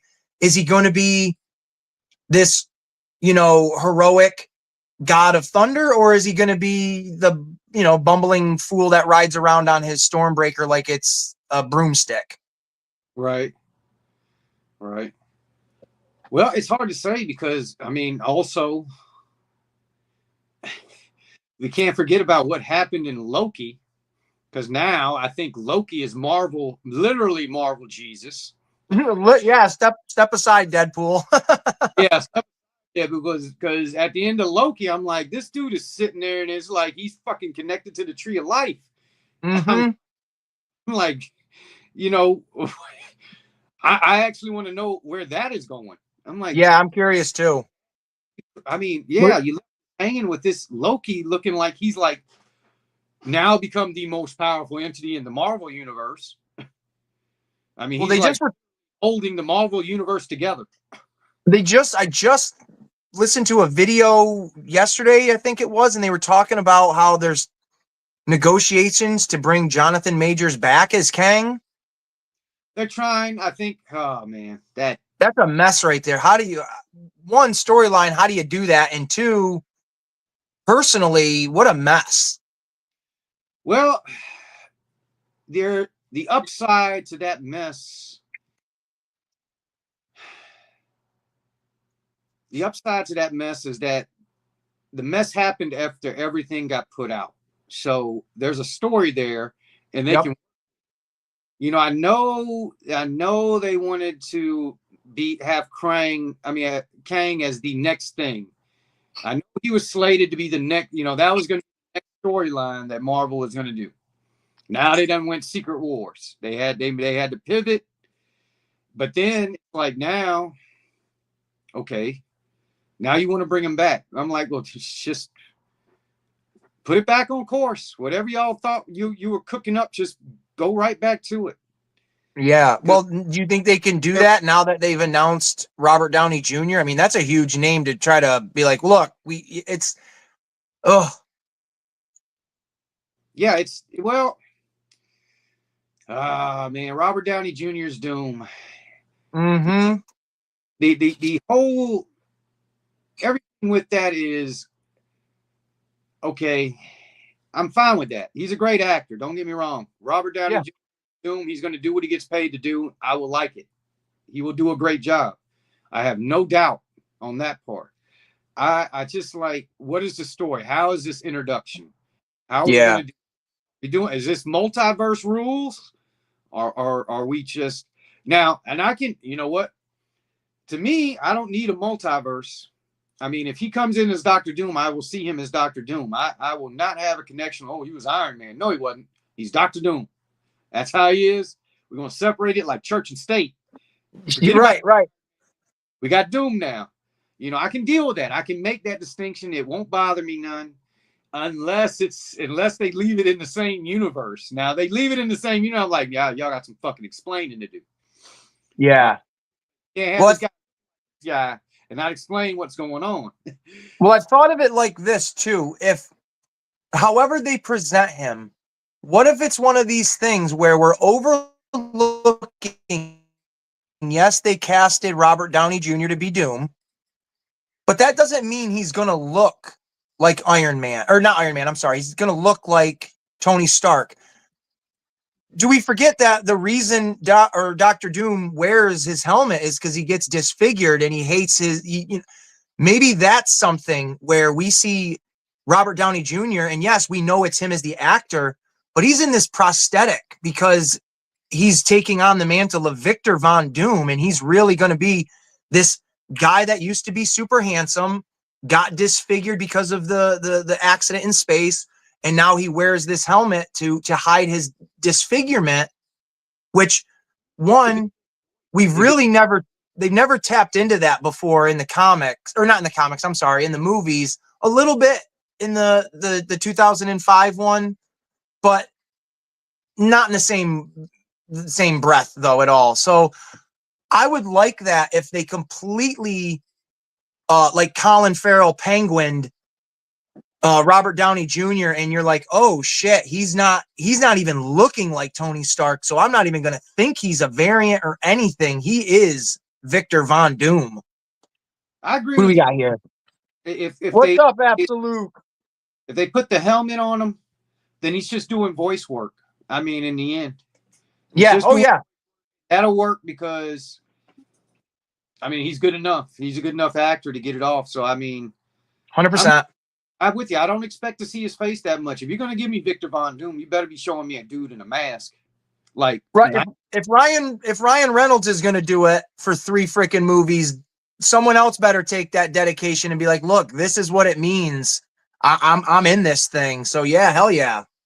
yeah. So I don't think it's fine. It's fine that they got him in there as Victor Von Doom. Victor Von Doom is an older guy. Yeah. I mean, Robert Downey Jr. will work for that role. I mean, 100%. If now, if they're there and they're wanting to show his face, which I think that is, to be honest, which is not really necessary. I don't think it needs to be necessary to show his face. Right. They can show the accident. Maybe they can show, a few minutes of how that got on his face, but that's it. I don't think they need Well, to. do you think he's gonna be in? All right. So I know we talked about it. I think it was on one of your videos, you, me, and Frank. We mentioned Mr. Fantastic possibly not having his superpowers or having different powers. Now they did mention in the trailer that Reed Richards says, the first time we went up, implying that they might go up multiple times and each person might get their power at different intervals or whatever. Do you think there's a 5th member of the team, aka Victor Von Doom, and they're not showing him in the trailers, and he's going to be Robert Downey Jr. a la Victor Von Doom, and he will go up into space with them at one point, or no? I don't think so. No. The only reason I say I don't think so is they're going with Galactus for Fantastic Four. There's not enough room villain-wise for a Doom and Galactus to exist. I agree. I don't think one movie for Galactus and Fantastic Four is enough movie to do a story with that dude. I agree with that as well. If they were going to do if they wanted Doom and Galactus in a movie for Fantastic Four, okay, make Doom Galactus's herald. Let him be the first villain that gets fought in the first movie. You don't get to see Galactus till like the end. Mm-hmm. When he steps down and is like, wait till you get a load of me type of scene. And right. then the next have Galactus. So I don't know. I don't think that Fantastic Four has room for Doom and Galactus at one time. That's too much. That's too much villain. I agree with you. And I also, real quick, reading one of the comments, I agree with Absolute. The prices for that Maximum Spidey is outrageous. It is. They want $50 for that guy. That's the official price point. It's $49.94 for it. That's disgusting. Ugh. It is setting an ugly precedent. Because I'll give you an example. A NECA. Yep. A action figure runs $35. Retail price for $35. And you will get a better figure than a Marvel Legend. And you will get way better accessories than a Marvel Legend out of a NECA for $35. And Marvel Legend selling you a Marvel Legend for $50. And I'm like, what are you doing better than NECA? And why now am I more interested in NECA than I am a Marvel Legend because of what I'm getting for my dollar? I ain't gonna lie. It's ridiculous. That is straight up a ripoff. I know people are going to buy it. People are going to pre-order it. It's going to Yeah. sell out. And then there's Oh, going to be it's a whole been bunch of selling people. out. Yeah, There's going to be a whole I've been seeing just earlier today there was a new pre-order because they were out of stock and now they're back in stock. It's like that's crazy that it's selling like hotcakes like that. And then you can go to Target wherever and they have the same, 10 figures sitting on the peg for a month and a half at a time. And it's like, what is the difference between this and that? It's that's kind of why I'm glad I'm not a super hardcore collector to where I'm like, I gotta have this or that or this. It's like, no, I'm gonna get what's cheap and what's cool to me, and that's about it, honestly. All right, I had to grab an example. I just Yeah. grabbed everything I could find in a box. So I got Alf here. Okay, yeah. But Alf, Look at him. I can't. Let me see. There we go. Look at all the accessories. Exactly. Wow. Packs Exactly. to the brim. That cat. That is a cat on a sandwich. All right. I was gonna say, does he have a cat in there and it's on a sandwich? Yes, that's a submarine sandwich. That's But- wild. That's a standard NECA that they sell for $35. That's cool. And What's up, Hunter? NECA is always made decent looking figures. They always look good to me. Yeah. And I'm like, what's Marvel? I look at that Marvel thing and I'm like, no, now y'all are really y'all think y'all shit is fucking gold. It ain't. It looks substandard. It looks like a basic. I mean, I don't want to say a basic legend, but it doesn't look anything more crazy than a legend for the Yeah. Marvel series. To give it credit, the Spider-Man looks good. The figure Right. looks outstanding. There is nothing wrong with that Spider-Man. He looks, I got a stack of damn Spider-Mans from the 90s where it looks just like him. No doubt. Even the human face that they included, that's Yeah. 90s. That's straight up. Basically what Marvel is doing is making a McFarlane Spider-Man. That's what they're doing. Yeah. Without- That's exactly. That's what they're doing. The figure is great. It's got great posability. All of that is great. Even the accessories. Even though I don't like to have a stand for web. I'm like, that kind of looks dumb. It really does. That looks weird. And for the web, I'm like, you just shouldn't even have it then. If it needs a stand, because that's just too much. But Yep. the accessories that come with it, the figure itself, all of that, I am fine with. I am fine with what it comes with. It's that $50. I'm like, Yeah. where the fuck do y'all get off on thinking what you're giving me is $50? Right. And that's I'm like, you know what? And I'm like, and I know, they did it with Spider-Man. That's Marvel's number one. Ace Boom Coon, that's him. Mhm. That's Marvel in a nutshell, is Spider-Man. I know people have their other favorite characters, but when you're talking about the face of the company, that's it. That's the face of the company. So they're coming out with him. People are going to buy him because of that. It's just, I think it should be 35, no more. 39.99. I don't think it should be above 40. And be honest with you, I would say 34.99. I would price it right alongside of NECA, because you ain't doing no better than NECA. Right. Price should be at is 35. Exactly. And there's not a lot of competition against NECA at that price range from, the $30 to $40 for, I want to say a basic figure, but for a basic NECA style figure where you're not buying like a multi-pack or something like that. Because let's say these Maximum Spider-Man figures, now they want to do a 2-pack. That's going to be $100.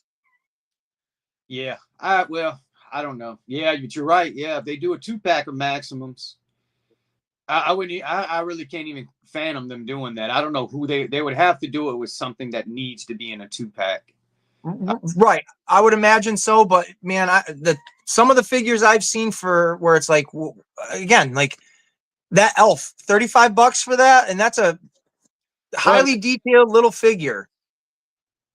It does have the articulation though. I ain't gonna lie, that fucking and it. You know what?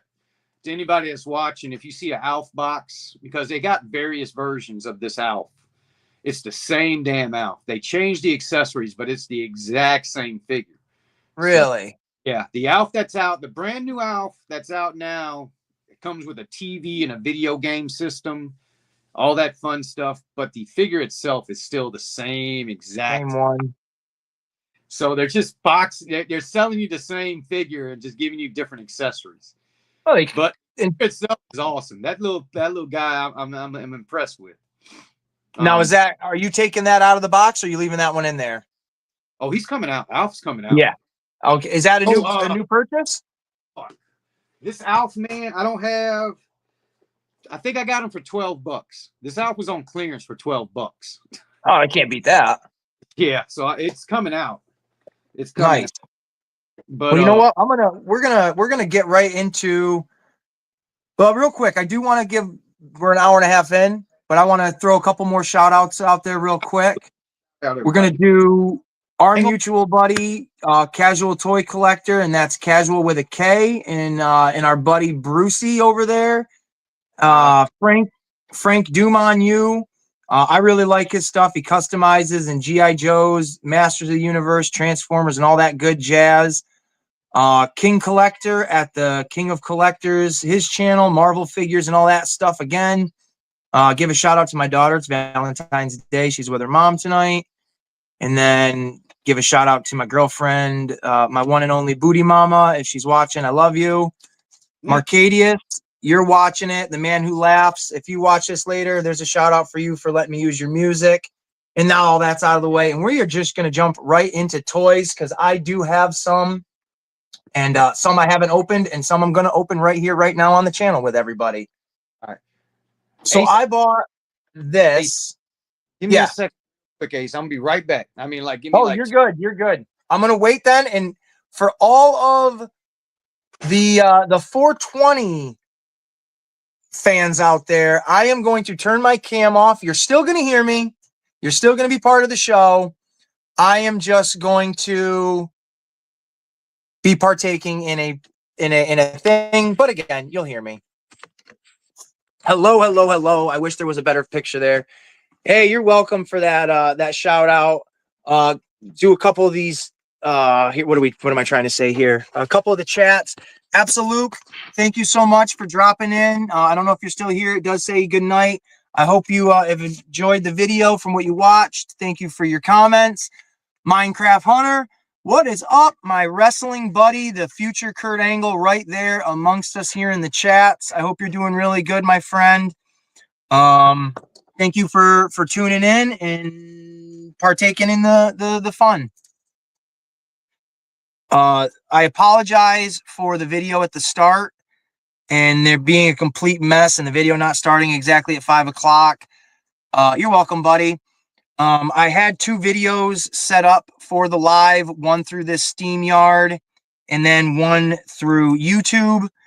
I deleted the wrong one by mistake. I'm watching it. I got it on too. I didn't know that Jensen Ackles was in it or that Jamie King. And I was trying to think of her name when we were talking about Sin City, but was having technical difficulties at the beginning of the video. Kind of put me in a miserable mood because I wasn't sure if it honestly was even going to work, and I was super excited for this.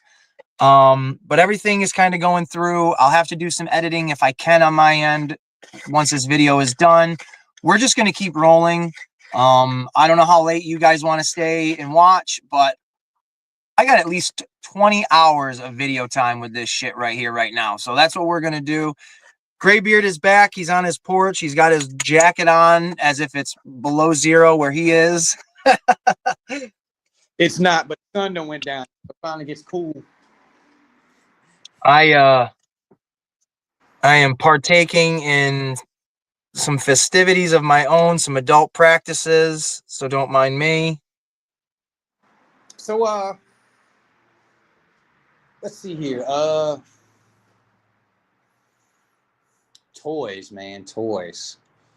Yeah, when I went to Target today, they had and I literally planned on wasn't sure who, so don't ask me who, but I literally planned on buying a G.I. Joe this weekend just to, one, because the G.I. Joe figures have gotten really badass over the years.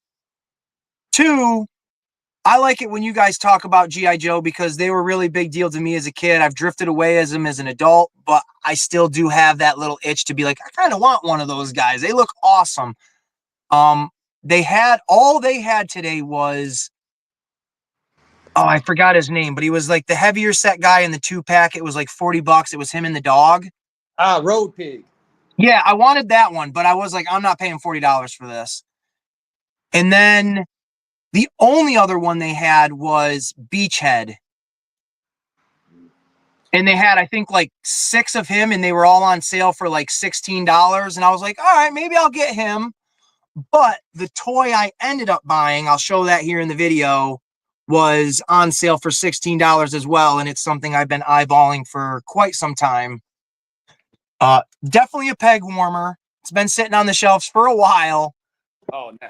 Let me tell you about let me tell you, you got a lot of people that sit there and it's like, oh, that's a peg warmer. That's a peg warmer.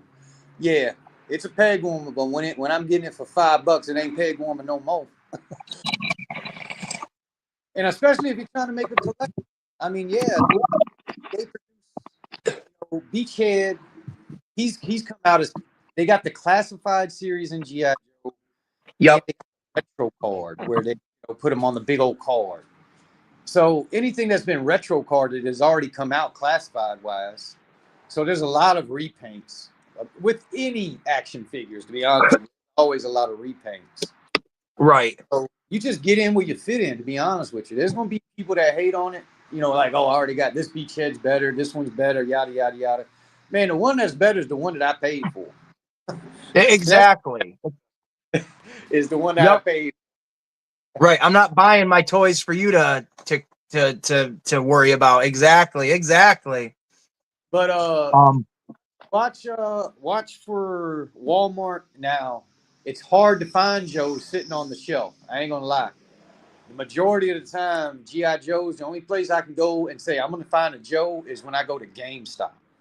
Any other place, Yeah. you know, Joe's, they show up and they go pretty fast. But Walmart should be knocking the prices down on some of them guys if they're still sitting around. Right. Yeah. No, I've been keeping my eye, on them for a while because they're just a cool looking figure. They got some pretty decent little accessories depending on what pack you're getting or what figure you get. And I don't know, even characters I don't know from G.I. Joe. I'm like, dude, those are just cool looking military style guys. Like, yeah, they just look awesome. I want to see them fight the superhero figures I have or whatever. Like, they just look super cool. But I did get, oh yeah, go ahead.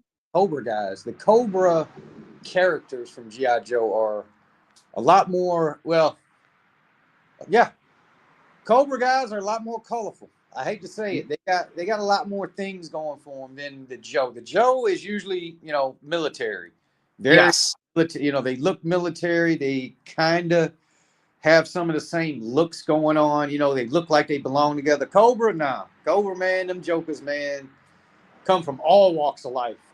Right. From Mindbender to Destro to Baroness to Serpentor to the twins there and all of it. Yeah, they all have their unique. I mean, some of the Joes do too. I mean, a lot. From what I can remember, like you got, Shipwreck was always one of my favorites because he had a parrot and he just was cool looking. So you've got themed Joes, but for the most part, yeah, they're all militarized and they all kind of look like Heavy Duty and Roadblock and stuff like that. Yeah, very military, very, very military looking. Commando. Is Duke, is he still like he's the poster child still? Yeah. Duke, I mean, it's, to be honest with you, when it comes to Joe's, Duke is your leader. He's the guy. Yeah. You got General Hawk out there if you want to get him, but Duke. General Hawk, that was the other one I was trying to remember. That's who I was trying to remember. General Hawk, Duke, Flint. Them would be your 3 main players, I guess, as far as shot callers would go. Yeah. on the Joe shot, on the Joe side would be That's those. cool. Um, but man, if you really want, man, he should have been into Joe's like the Christmas before last when Ollie's was dumping them for $4.99. Oof. They didn't have much to choose from, but you could have got Snake Eyes, you could have got Storm Shadow, Lady J, Baron. The real good ones. Yeah, a few cold guys here and there, but Well, that's like the thing too. Even with like getting back into like, you know, buying action figures and stuff, I haven't. This is not new, but it's a re-emergence within like the last year or so. I was strictly for the longest time, like when I bought my action, I kept collecting wrestling figures up until I was like 18, like right up until like it was Jakks Pacific stopped making them, and then Mattel took, or was it Mattel? yeah, Whoever's doing them now, I don't even. Yeah, let me see. Is it Mattel? Yes. yeah. So when it was Jakks Pacific, it was religious. I would go out, Toys R Us, Target, Walmart, every store in the world around me, and I would be buying up these action figures left and right. And then when I graduated high school and I started doing adult stuff and partying, I was like, all right, I'm done with my toys. I'm going to do this. But I always still had the itch. It was always something that was part of me. When I stopped doing adult things and partying like a crazy person, my hobby grew into Lego. Like that was just where my addiction went, was right into Lego. But I would occasionally be like, oh, that's a cool wrestler, I'm going to buy that. Or that's a cool superhero toy, I'll buy him. Yeah. But it was never like where it is now, where I'm shark, blood in the water. I'm out on the hunt looking for it now.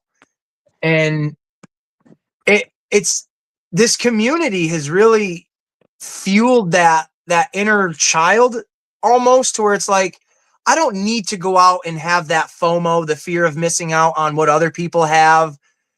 But I do get that, oh shit, they found that, I want to go out and find that now too. Like every time I watch one of your videos, you find things where I'm like, how the hell did he see that already? I just like heard about it online.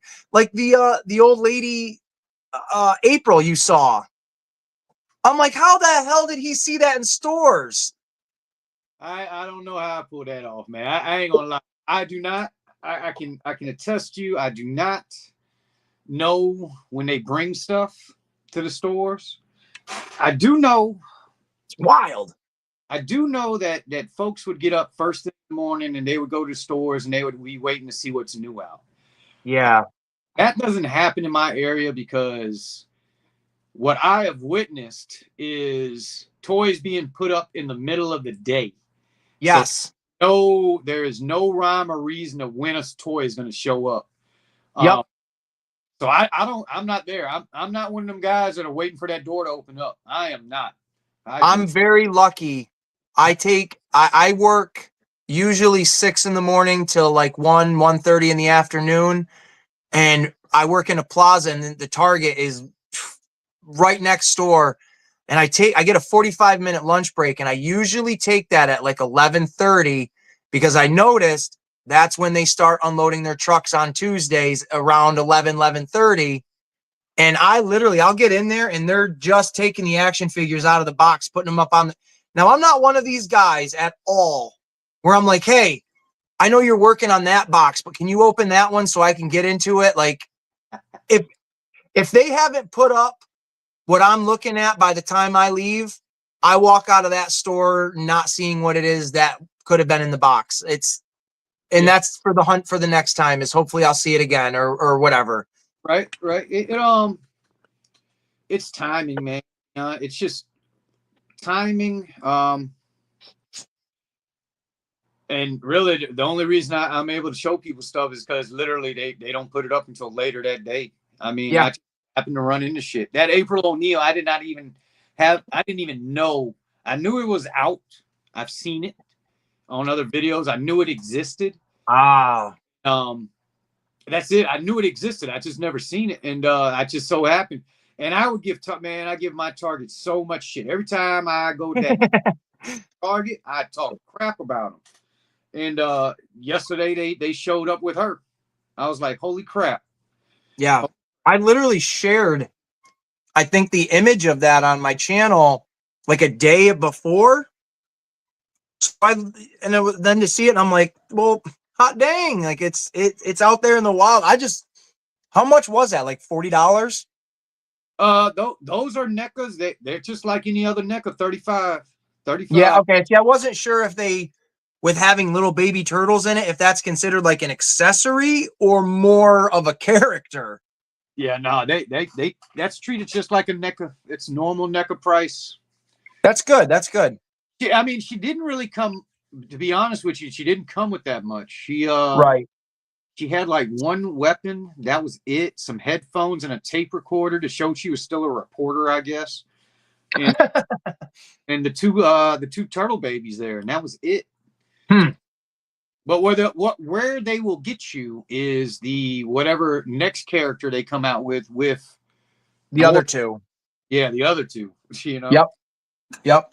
Well, this is what I got. I don't know, maybe a week ago or so. Just a basic Cody Rhodes, brand new one. Yep, he just came. This is my the lighting is terrible, but deal with it, folks. This is my daughter's favorite wrestler of all time. I took her to meet him a couple of years ago. It was before he won the big one at Mania. Took her to meet him here at our local mall. She was super ecstatic. He took her took her aside and actually pulled out his cell phone and was showing her pictures of his daughter playing with their dog and stuff like that. And I was like, well, that's fucking cool, dude. Like, you're giving her like a little VIP treatment. So the only Cody Rhodes figure we have seen was one at Ollie's, and that's where he was in his blue suit. So I picked that up for her, I don't know, like last year. Haven't seen a basic figure of him, but she's always wanted him in his wrestling gear. I saw the Elite one, and I'm not paying $25 for that or whatever the price is. So just pick this up. It's $11. You can see who's on the back. You got Jey Uso, Rhea Ripley, freaking Mr. Perfect. I just saw him today in his blue singlet. He looks perfect. Yeah. And then Duke Hudson, I'm not super familiar with him. The only one I haven't seen of that wave is Rhea Ripley. I have not seen her. Yeah, I didn't see Rhea at all yet either, but this is only the second time when I went out today that I've actually seen any of this series.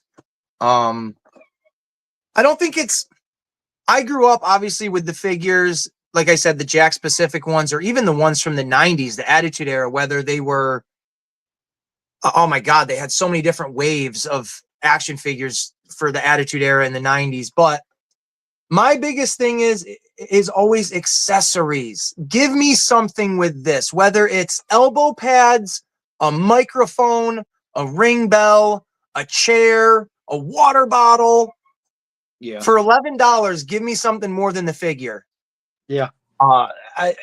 Especially for a basic one, throw something extra in that. With the amount of money that company makes, gosh golly. Yeah. But I am going to open this up, so. It's not bad. Basic figures are actually the main event line. They're actually main event looking characters out there. They're not bad looking at all. Sometimes it's, if you're looking just to have somebody to have some, just to have a person there, sometimes the basic work just fine. Yeah, exactly. And with my daughter, the basic for her is absolutely fine. Not a bad figure, though. I mean, I would prefer there be a little bit of movement in the bicep, a little bit of articulation there. Just, you can't really set up a good, well, I guess you can, but not really a good suplex or anything like that. But nah, it's all right. No, main event, it's more of a, you're just getting them to have them stand there and look pretty type of thing. Yep. Not really play side of the house. They are what they are. They're basic, but that's what it is. Job with them though. You know what? I'm going to compare this. This is a basic figure in 2025. This is my basic Ruthless Aggression Kurt Angle from 2007. Now, I would love it if there was movement in the bicep. Oh, there is. What am I talking about? I'm thinking of this one. I would like it if there was movement in the bicep, like how there is here, and you can turn it completely.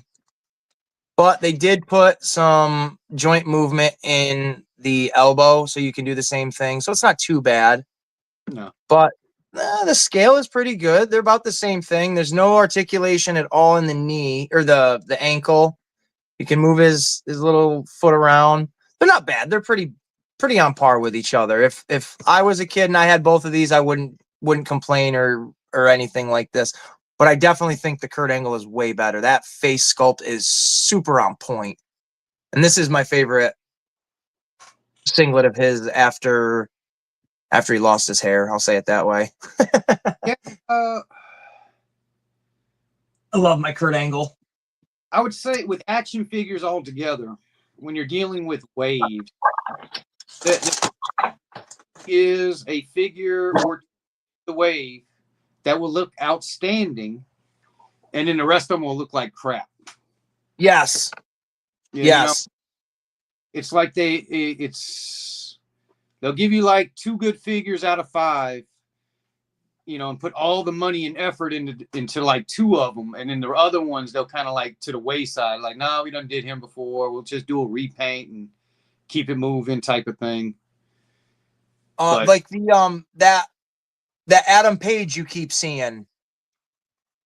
I bought that because it was on clearance for like $5 at Target, and I really wanted the championship. Honestly, I wanted the little AEW title, and then getting the figure, I'm like, well, that's the accessory right there. Is just the Adam Page, but that face sculpt is absolutely horrendous. Yep. Any mold, I love a good, like or menacing looking face, but any face where you've got it wide mouthed looks ridiculous because it stays in that position now. Obviously, there's no. When I look at it, I'm like, God, unless he's got a microphone in his hand, what is he doing? Right. It just looks super strange. And then I've seen like I guess the first series or first wave of the Adam Page figure, and I'm like, that's a really good head sculpt where it's just kind of he's got that relaxed look on his face, and he's kind of in his I don't want to call it a cowboy shirt, but his black cowboy shirt with the white trim to it, and it looks good. It's a cool looking figure. Trying to think if I still got my. The one that I'm talking about? I don't know which one it is. Okay. Oh, I see you, Mark, asking a question. What do you got there? I got to move my phone. Are Todd McFarlane toys still around, or are they in the past? Oh, no. They are definitely still a thing, my guy. They are definitely one of the big names, at least I think, one of the big names in the toy world still. I see Todd McFarlane videos at least once a month where he's revealing some kind of new Batman toy. And Roughshot actually just saw, I think it was the first time I've even seen the Ninja Spawn. Yeah. Which looked really cool. I liked it. He looked a lot like I don't know what they're called, but like one of the guards in oh shit. Like Lord of the Rings, when they're when Frodo and Sam and Gollum are outside the Black Gate, Yeah. and you see all like those Foot Clan looking soldiers walking in. That Ninja Spawn kind of looked like one of them with his rags over his face, and you just saw his eyes. It was cool. I liked him. See, now I know why I like my Hangman. The one Why's that? He's got a face mask. You can't see. Oh, I've never seen that one. That's wow. Series 5. Old. Oh, Hangman. he comes with a big ass beer mug. Yeah. Yeah, he's got a little. Yeah, can't really see. How do I make it so your screen is bigger? Do I just click on you? Oh, if you go up to my picture, 3 little dots should show up on the right. There should be like little, if you like tap on my thing, a little dot should show up, and you click on that, and it enter solo mode or solo lane. Maybe. If I recall right, because I don't think I can. I can't do it. Oh no, I don't. Where would I can't. I'm not having anything that's letting me click on that. Yeah, no, I don't have it. Or I don't, Yeah, not looking at the right you're thing at looking at the least. stream. So Oh, let me hit. It says solo layout. Would That's that be it? Aha, there we go. let's see. Oh, If I can get. dude, that looks good with the mat, with the bandana. Yeah. He's got one little cup. One little cup. Oh, man. A hand. And he's got that fucking Kenny Omega finger bang hand. Yeah. But he's got the mask. It's an old one, but that's it. That's all I need from Hangman. Yeah, for real. I like that one with the mask because he actually looks cool. Yeah. I like that one. I don't know what it looks like under. I got to get him out. I just got to get a place for him to go. Yeah, I hear ya. Oh, that's cool.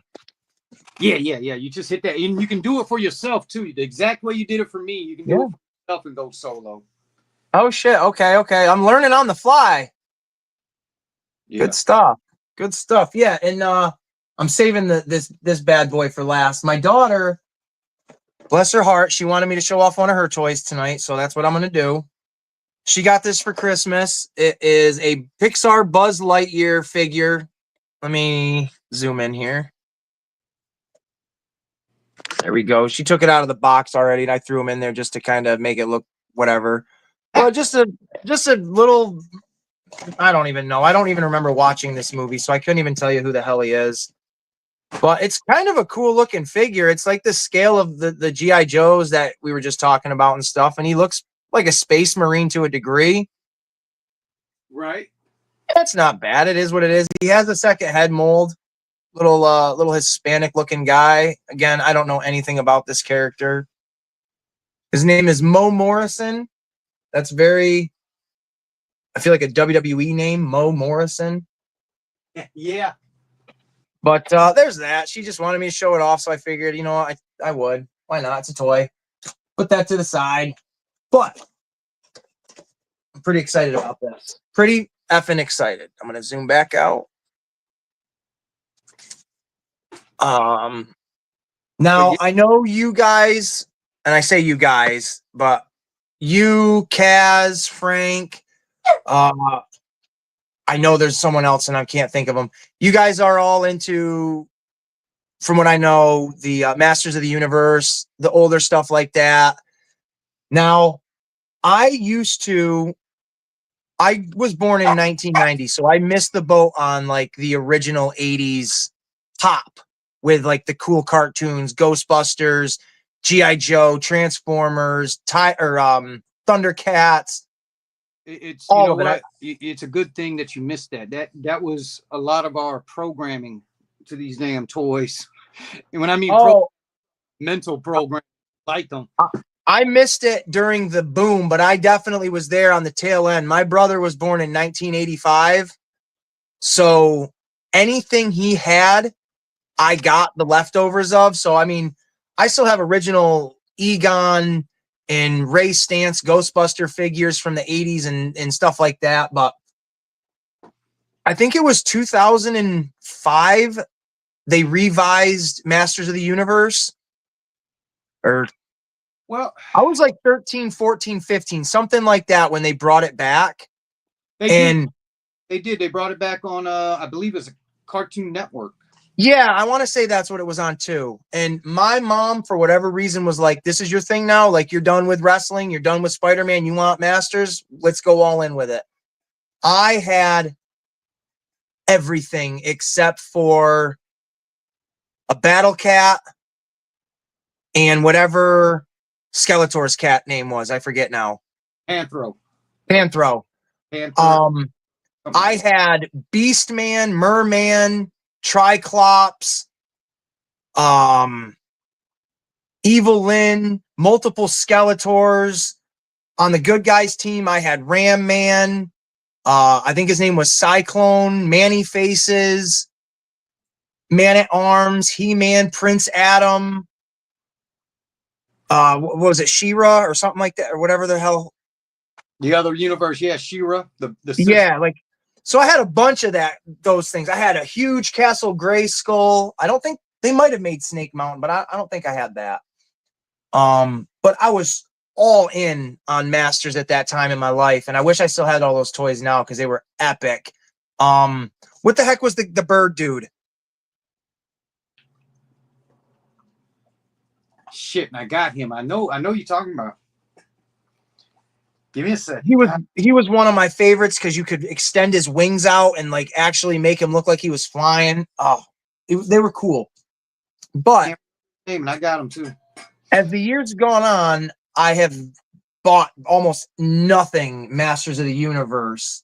Some time ago here at Big Lots, I say here, but in my town at Big Lots, they had Master of the Universe style Legos. And I never had Battle Cat as a figure, but I did get a Battle Cat in his armor. Oh, As like a Lego, I guess. There was no He-Man or Prince Adam or anybody to go on to the actual saddle.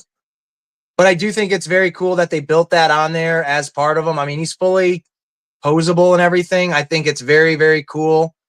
you can put on a figure on that, a regular, a normal figure. Yeah, you probably could. Let me take my Looks like it's Cody Rhodes and just kind of see what it would look like here for a second. And his legs don't bend out as much, but you can get a general idea. right. But it is pretty cool. This was only $20. And then I think, no, this was only $10. I went and I bought 2 of them to obviously equate to $20 because I wanted to keep one in box because I thought the box itself was really effing awesome. And then just the figure, yeah, itself is really cool. I've never seen another one. I don't know if they make anyone anymore. They do have, I don't know what the brand is, but it's not Lego. It's knockoff. It is a Castle Grayskull. It's like 3,000. What's that? Mega Block. Yes.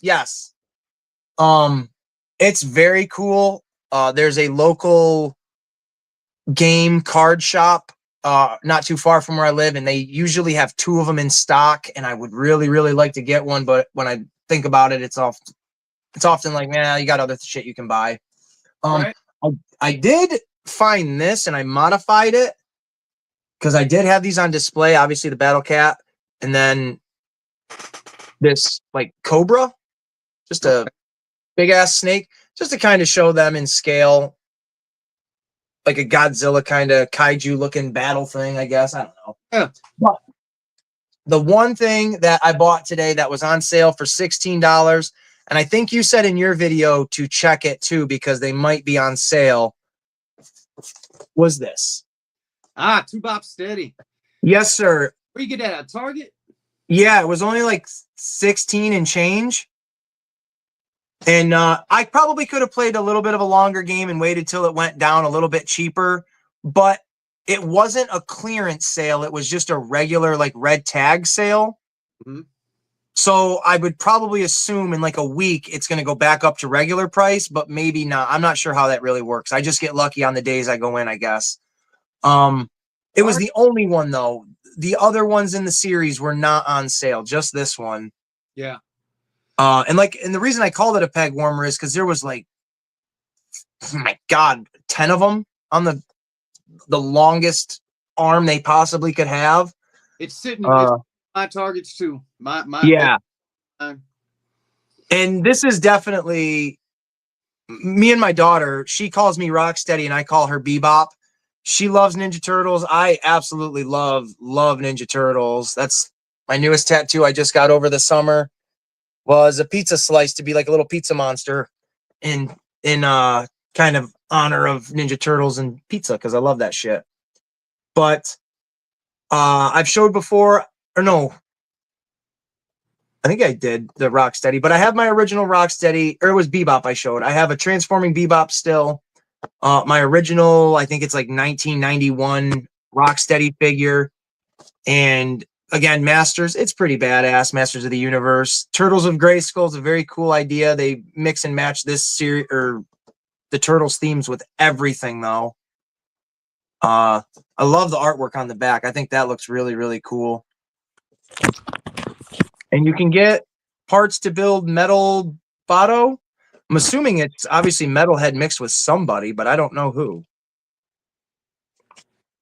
I am going to open this right now as well, though, because all toys are meant to be played with.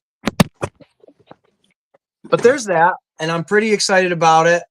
It's a great looking crossover, I think. And I didn't realize, I thought these were more in line with like the traditional Masters figures where they don't have any like articulation in the joints.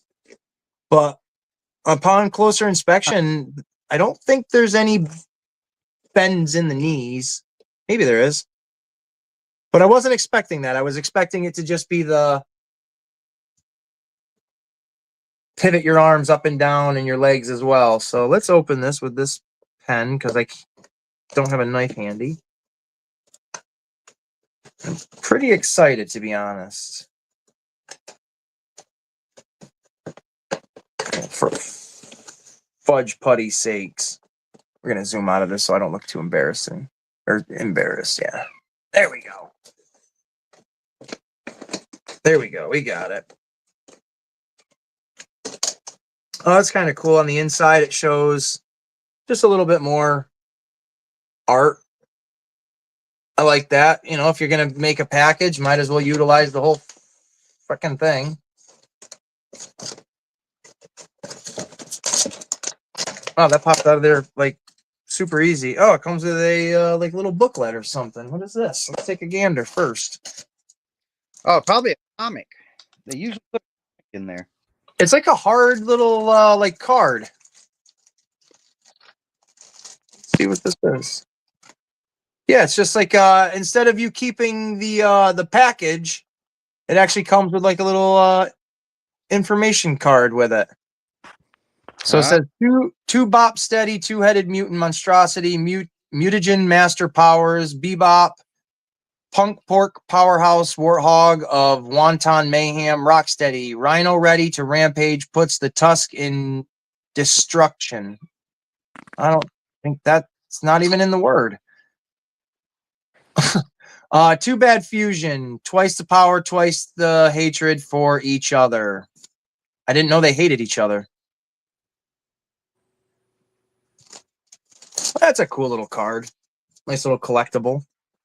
I don't know if like the smaller packs, I don't know what you want to call them. The ones that don't come with a buildable figure. I don't know what wow, this whole thing is removable parts. But let's get into it. Here it is in the bubble. Oh damn, he exploded out of the box. Holy shit. These things come all sorts of apart. That's kind of cool. Oh, it's a nice sturdy figure. Oh, there is. Wow, it's totally articulated. I was not expecting that from a Masters of the Universe figure like this. I mean, I say totally, but. So here the big boys are. They obviously can move here in their crotch. You can bend them at the knee. You can bend them at the foot. There is that typical swivel, so you can get some pretty cool poses out of it, which I definitely appreciate. He's pretty thick, so it doesn't feel like it feels like it's all a solid mold piece, like between his arms and legs and stuff, which I appreciate that. The head movement is really good. You get quite a bit of head movement for having two big heads together. You really do. You get a lot of amount of movement. That's good. You got that that classic turtle shell shoulder pad. I do really like the way these guys look. Like that Cody Rhodes, there's only the movement here in the elbow. Total movement, though. You got a lot of space to move. The hands can move up and down there. That classic Master of the Universe molded hand where he's just always in that. Give me a cup. I want to hold the handle. I really like this. This is a cool figure. Makes me think of for some reason, the old Cowboys of Moo Mesa figures I used to have as a kid. Let's look at the accessories. We get a big gold sword.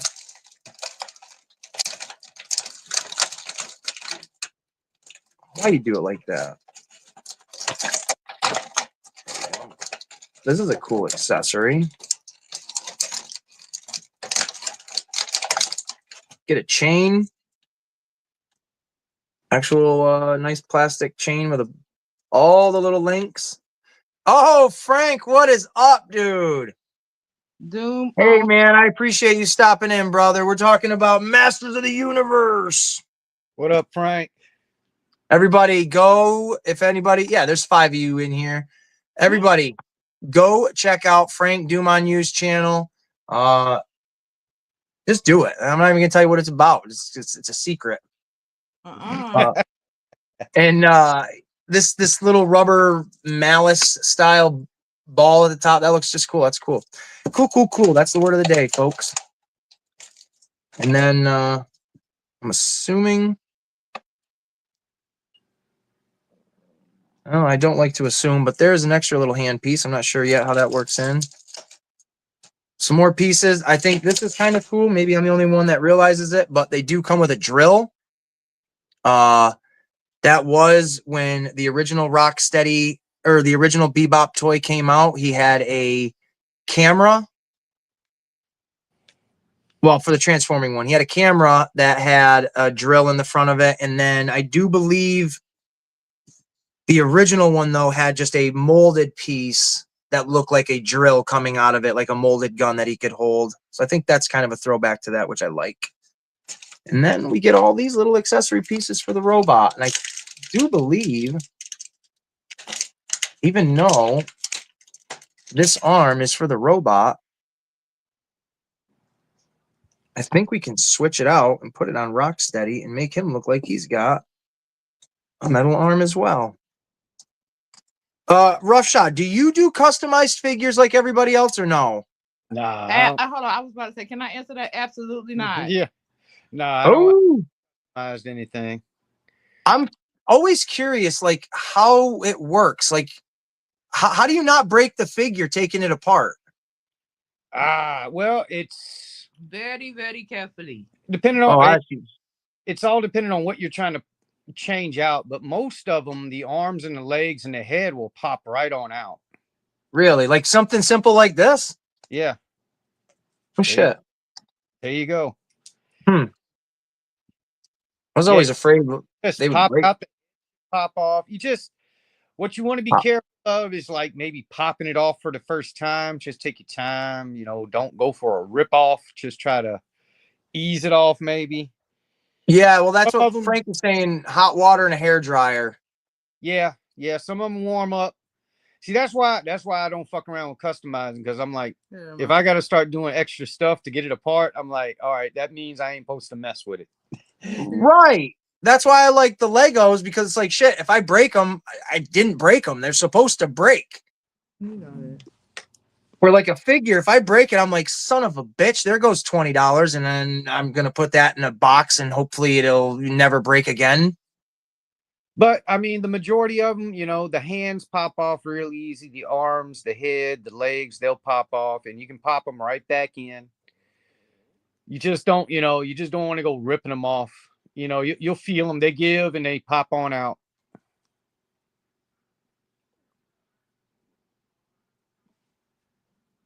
Now, Frank, if you're still here, do you do, like, if I requested something, would you be able to make it? Are you that good? Love it. Well, wait a minute. I would specify what you're trying to make. I don't know, like if like a custom G.I. Joe kind of character. Well, see, then, when you're talking about customizing, then what essentially you're talking about is kit bashing, where you're going to take parts from other figures, and try to Frankenstein a figure together. Yeah, that's basically what I was thinking.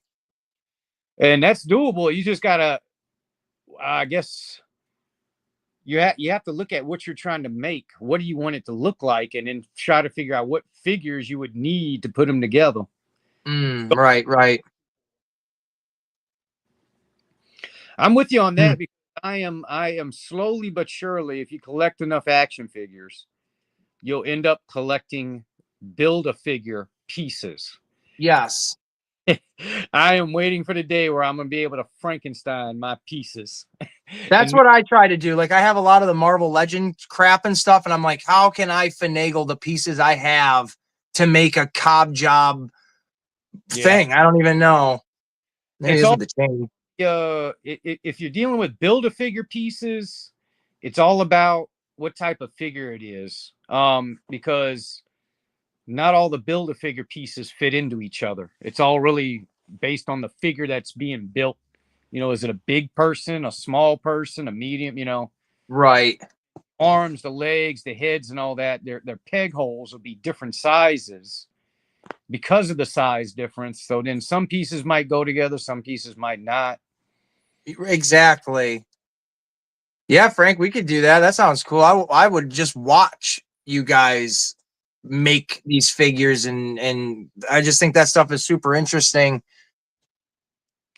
But it comes down to, you know, you You know what? you look at a figure and you're like, you know what? I bet you this head will look better figure than that figure. And that's where it starts. That's how it starts. Yeah. Get a piece and it usually is a head. Most time it starts with a head. It's like, ooh, that head will look good on this person. Because a lot of people, I give you a good example. A lot of people are buying Everett Ross. Yep. The Ross Black Panther character that's in Ollie's. Yep. That you get for $4.99 now, since they decided that Wakanda Forever wasn't selling, and they put those specific legends on sale for $4.99. So you take that Everett Ross and you go buy you an archive series Han Solo, which is also $4.99. And boom, you got Han Solo head on Everett's head, and now you got yourself a General Thunderbolt Ross.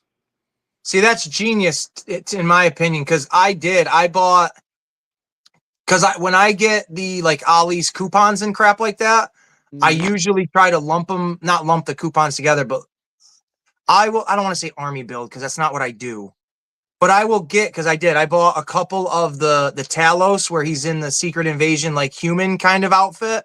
Yep. And then a couple of the Everett Rosses because I had a lot of extra heads from other characters like Ant-Man and stuff where I'm like, oh shit, I could make a Paul Rudd regardless of it being Ant-Man and yada yada. Yep. You own it. You know it. That's customizing 101 right there. Seriously.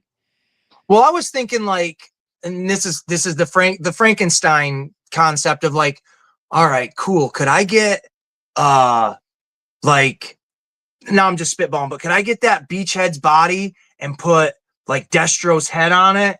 And then like that's what I would want. And then can I switch out the arms and put, I don't know, insert somebody else's arms and stuff like that? Cause like that would be cool as shit. Yep. You got the idea. I wouldn't say, I would say it's customizing, but I refer to that term when you're piecing together somebody, that's your kit bashing. Kit bashing. Okay. Yeah, I'm all for that because I think that's cool. And if obviously if you're really into it and you're buying that many of those things already, then your plan is to make more. You're clearly getting more for your dollar because you're making figures that they would never make. And I think that's cool. Well, they might make the figure down the road, but then you're paying $25. You done bought 2 figures that cost you less than 10 and you made them. Yep. So, you got that aspect. And to be honest with you, all that really started with the first line of G.I. Joes, the 3 3/4 G.I. Joes. Really? All of us, when we played with those little G.I. Joes, I know you might not have heard of this term, but they have an O-ring that connects the legs to the upper part. Yep. And the O-ring would always break. That O-ring would, all of us that played with them little G.I. Joes learned how to open up our Joes and replace that O-ring. And once we figured out we could open up the Joe and replace the O-ring, then we came to the realization that, oh shit, you can take the arms off, you can take the legs off, you can do all this with a Joe. And that's for me where that came from is you could, those little Joes, you went in there to open them up to fix the O-ring. And then you came to realization that once you open it up to fix the O-ring, the arms, the heads, the legs were all at your disposal. You could do whatever. No shit. See, I never would have thought of that because I remember playing with my brother's GI Joes when I was a kid at my grandmother's house, and he'd have a handful of them where it's just from the hips down and then from the waist up, and it's like, well, all right, these are the dead bodies, and we're just going to scatter these all over the floor. They all had a little rubber band, O-ring, as they call them, that held the bottom to the top, and that's all that held it together. The bottom and the top was an O-ring, and they would break over time. They would break, and back would have to beg Dad to take you to the heart to find these, but you could fix them. You could. I thought I had a GI Joe here, but I don't know where I put them. And I think it was an older one. It was one of the smaller 3.5-inch ones you're talking about, but I don't remember what bin I put it in. Just recently started Super 7 started to produce those again. The GI Joes with the O-ring in them. Here is, so we can get a better idea.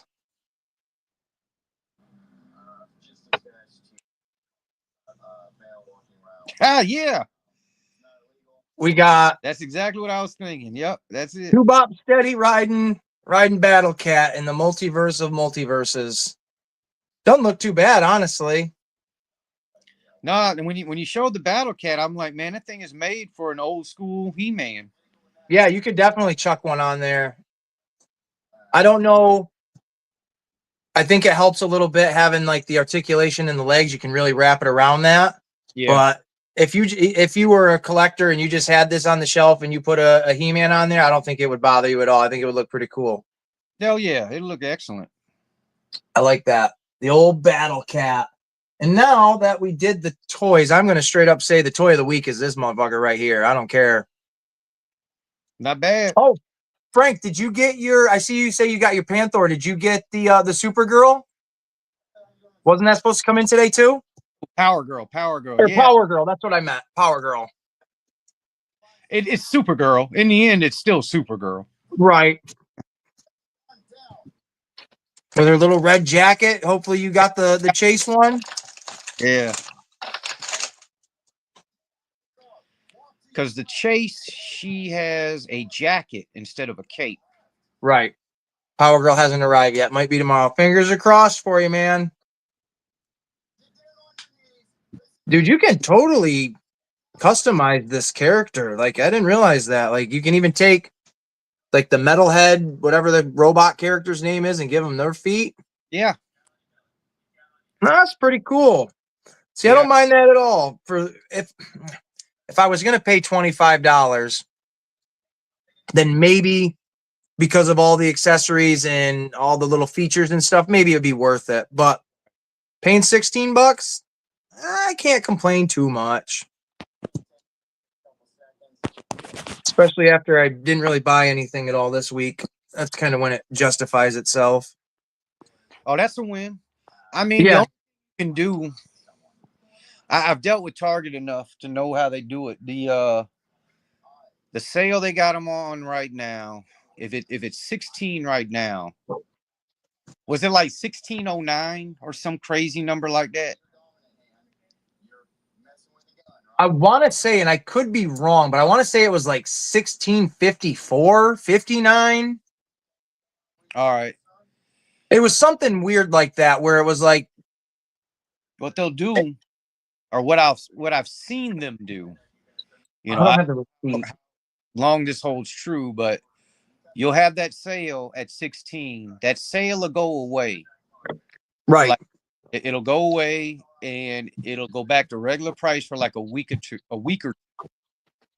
and then Target will come back on sale, like $13, 11. It's weird, but I've seen, especially with the wrestling. I've watched wrestling figs do that many of times to the point where if I see the figure's egg warm and I'm like, oh, it's just a waiting game now. I can get this guy for 11, if not Right. cheap, if I wait long enough. Well, they had I got the receipt right here. I was wrong. It was $17.49. Okay. Still, I think that's pretty decent for a $25 figure. But I would like to do that long game stuff, but in my head, I'm often the one that's like, okay, cool. It's on this price right now. Let's keep an eye on it. Okay, there's 15 of them on the shelf at this price. And then when that week transition goes where they go back up to that $25 price and then they go back on clearance, I always seem to miss them after that. It's like, shit, now they're like, there's none of them, blah, blah, blah. But It happens fast. It does. It happens fast. And that's where you have to be able to pay attention to your own store. I'm not talking about watching toy hunters. You got to be able to understand, and it's weird. It's so weird, but you have to be able to analyze your own freaking store and how they act when they do stuff like that and when they do it. Like, I'll give you a good example. Sundays. If Target's putting something on sale, if they're putting something on clearance, it starts on Sunday. It always starts on Sunday. So that's the good thing. And beyond, and that's cool because Sunday is one of the days I go hunting. It's just be that way. It just happened to fall that way. But with Target specifically, that's an excellent day to go hunting at Target. People usually don't go out on Sundays thinking they're going to find new shit. But I've learned Target, that's when they put their sales on. So I'm like, that's an excellent time to go hunting. exactly. Walmart is a little bit tougher to call. You just got to be able to see it sitting there and like, yeah, they're going to clearance it one day. I just don't know when. They don't have it's like so hard to tell. Like, no, and I did a Simpsons video a while back, and one of the figures in it was from Wave 2, and it was already on clearance with the rest of Wave 1. And I just saw more Wave 2 like a couple of weeks ago, and they're full price. It's like, so it was weird. It was super strange.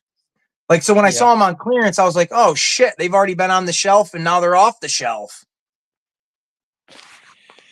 Mine,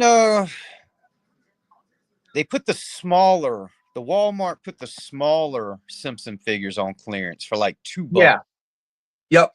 But they haven't done nothing with the bigger ones, the 4 or 5 inch versions. But I'm waiting because I see a lot of Bartman just Oh man. And he's a Walmart exclusive, and that's just all they got is the Bartman. Well, they got other ones, don't get me wrong. Homer's there. I've seen Groundskeeper Willie. I've seen Otto, but Bartman, there's like 15 of them in every one. Yep. Which, when I first saw online that they were making a Bartman, I was like, oh, he's probably going to be hard as hell to find. And nope. And nope, he's definitely the easiest one to find. When they first came out, they showed up in Target first. Yep. When it first came out, they all came in Target, and they did sell. I ain't gonna lie, right off the bat, they were selling. And then a couple of weeks went by, and then that was that. The buzz around the Simpsons just died off. That diorama set with the house there, the family set that would go with that diorama house is there. And Homer and Bart, they're the ones that sit there at Target. Mm-hmm. What, a month and a half later, finally Walmart gets theirs. And by then, all the buzz is gone. The stuff in Walmart's just sitting there. It's ridiculous. Right. It is crazy too, specifically with the Simpsons, like how they've what's the word I want to use? How they've like turned out their products, because they released a bunch of like, oh, this is coming out, this is coming out.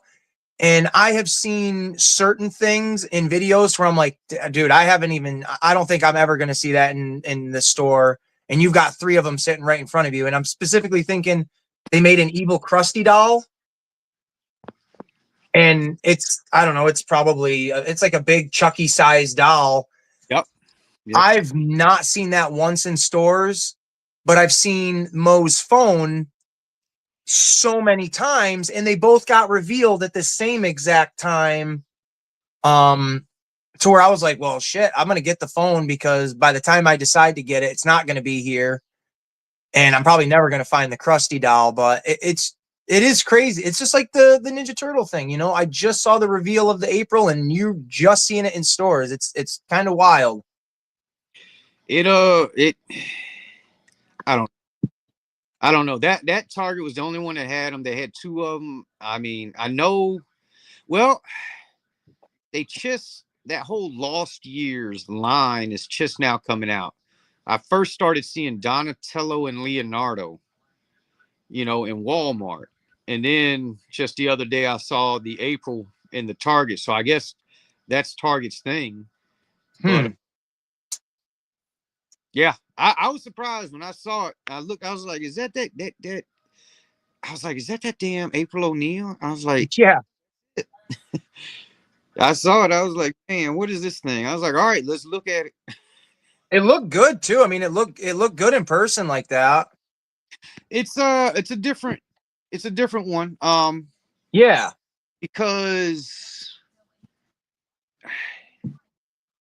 they didn't have an April Rowan figure at all in the first wave. Right. At all.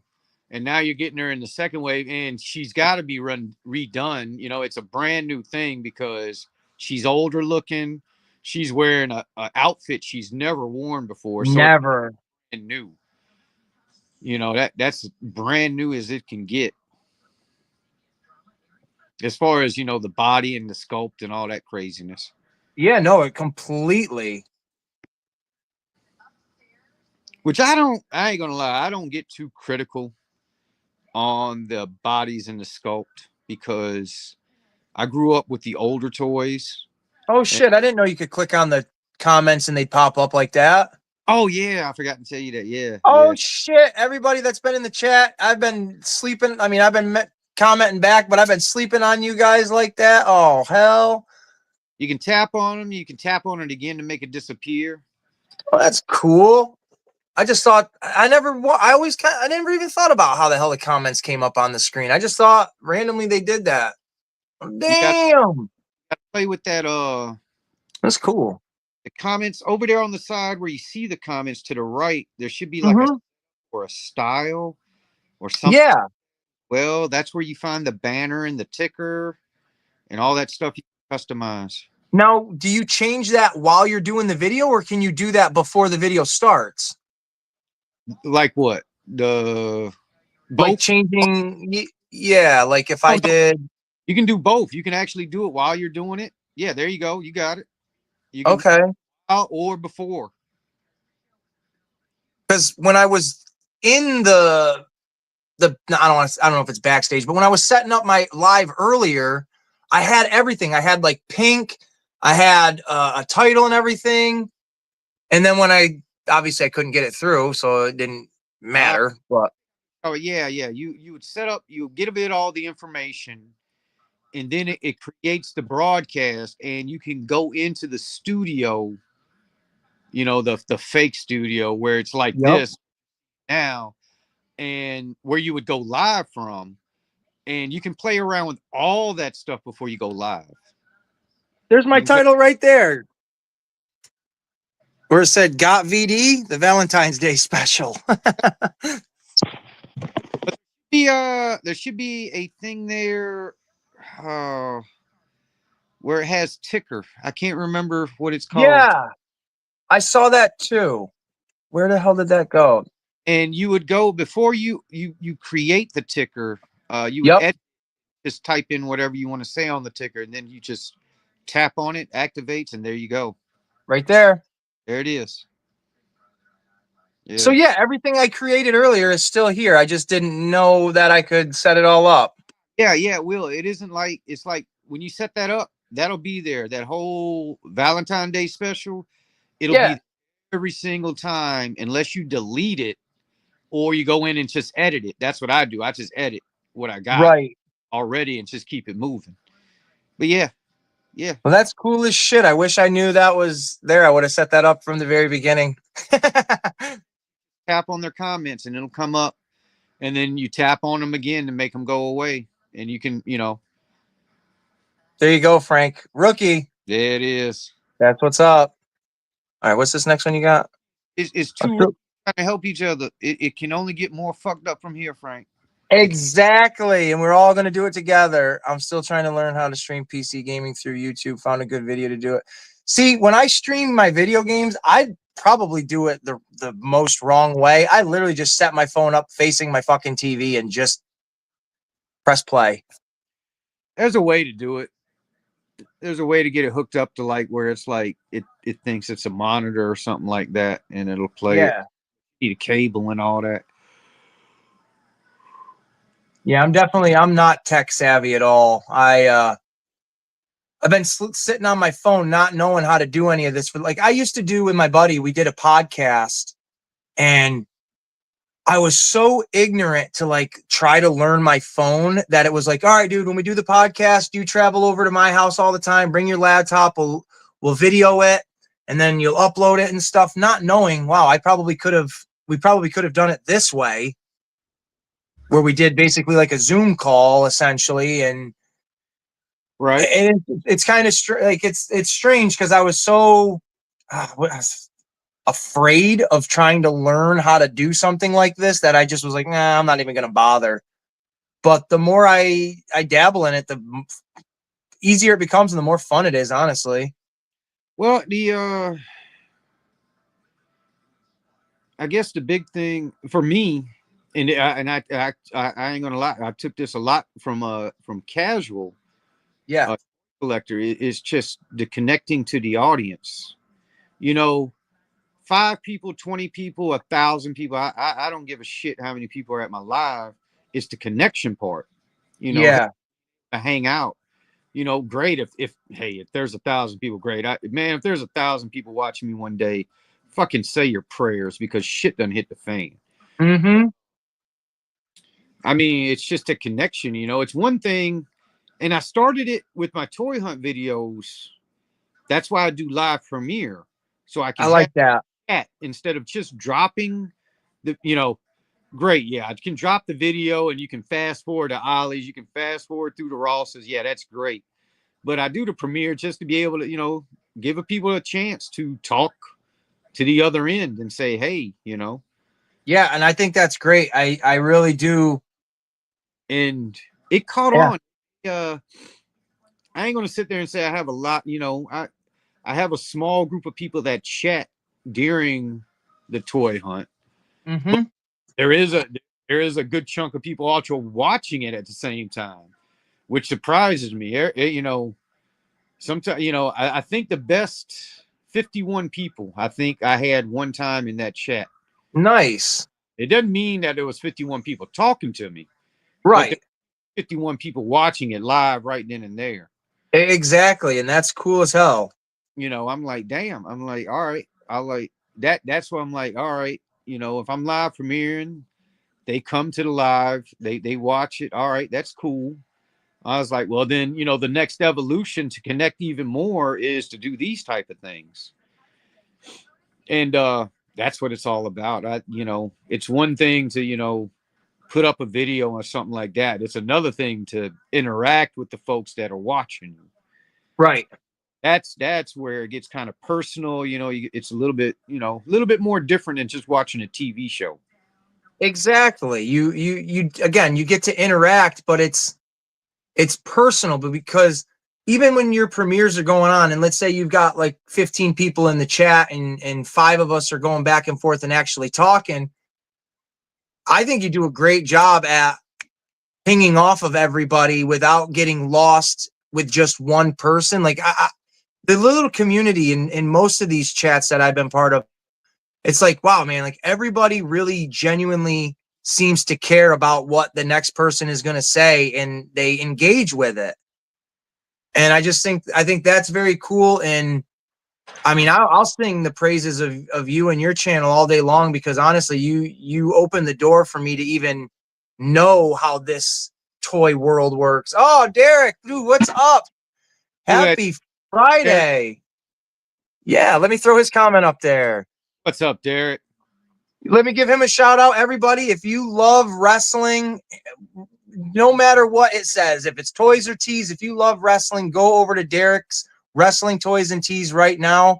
He is so up to date on every figure. I could throw this up here right now, and I guarantee you he would say, yes, sir, I have that, and I know exactly which one that is too. So head on over to his channel, give it some love, give it a like.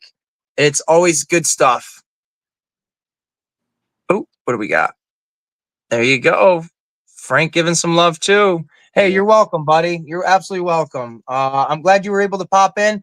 Didn't expect this live to go on this long, and honestly, I don't care how long it goes. I got the rest of the night. I don't work tomorrow. Even if I did, I work a really easy job, and I don't complain about it at all, because I am blessed, beyond blessed with what I've been presented in life, and I'm just happy for once in my adult life with things going on with my daughter, things going on with this channel, things going on with everything. I am very happy and I'm blessed. So that's all I got to say.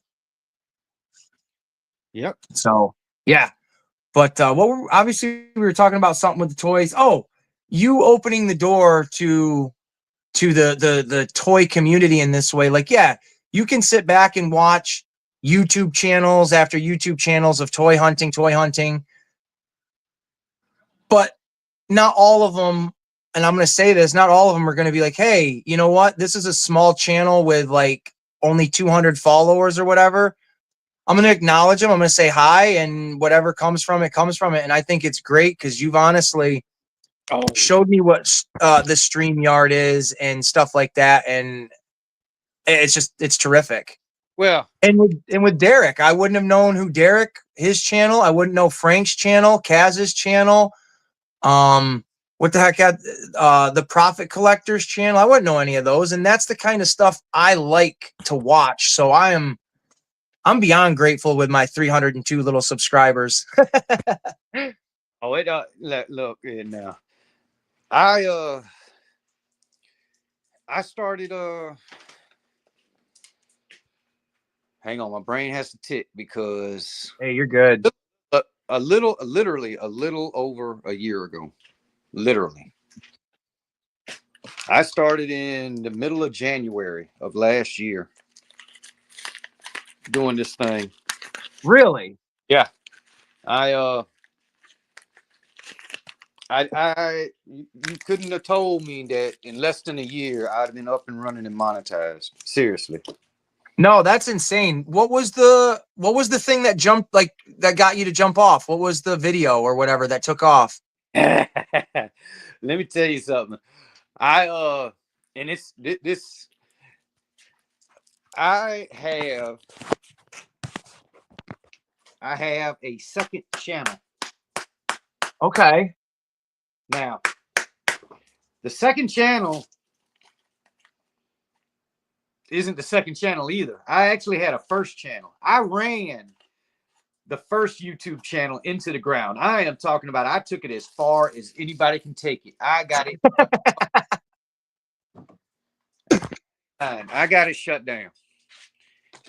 Because I didn't give a shit. I was just putting up anything, man. I fucking bootleg. I was like, I did not give a rat's ass, man. They would give me that. I mean, when people talk about getting copyright strikes, nah, man, I had shit that been took the fuck down. I mean, straight up took down, just disappeared. So I know how far you can go. Okay. Know how far you can go. I mean, I would wait. They would put me on the little restriction for 90 days. I'm like, y'all motherfuckers just don't know. I'm waiting 90 days and I'm coming back with that shit. Yeah, exactly. Hey, so the first channel I ran it slap into the ground, and I mean, it just disappeared. it is no longer YouTube. It just straight up. That's how bad it was. So I took all that I learned from that channel, and within 2 hours of the first channel being disappeared, the second channel started. Yes. I did that day the channel got took down was the day the next channel got started, which still exists to this moment. Now, beware, if any of you go to this channel, be aware that I didn't give a crap when I was making it. It has got so much bootleg wrestling on it. It is I ridiculous. love it. It is ridiculous, but it's what I learned from the first channel that allowed me to do what I'm doing on the second channel. That's great. I love it. I had Trial and error. pirating. I became a better pirate. You know what? That's what I thought of when you said, when I asked if anyone was watching Captain America, and you're like, not legally or something. And I was just like, oh, pirate. They put that shit out there. I'll watch it. But Derek or Frank, if you guys want, you can jump in here and join the video and the actual chat if you guys want. It's up to you, but we're going to keep it going. But yeah, go right ahead, Roughshod. no pressure, guys. No pressure. All the pressure. The pressure is coming down.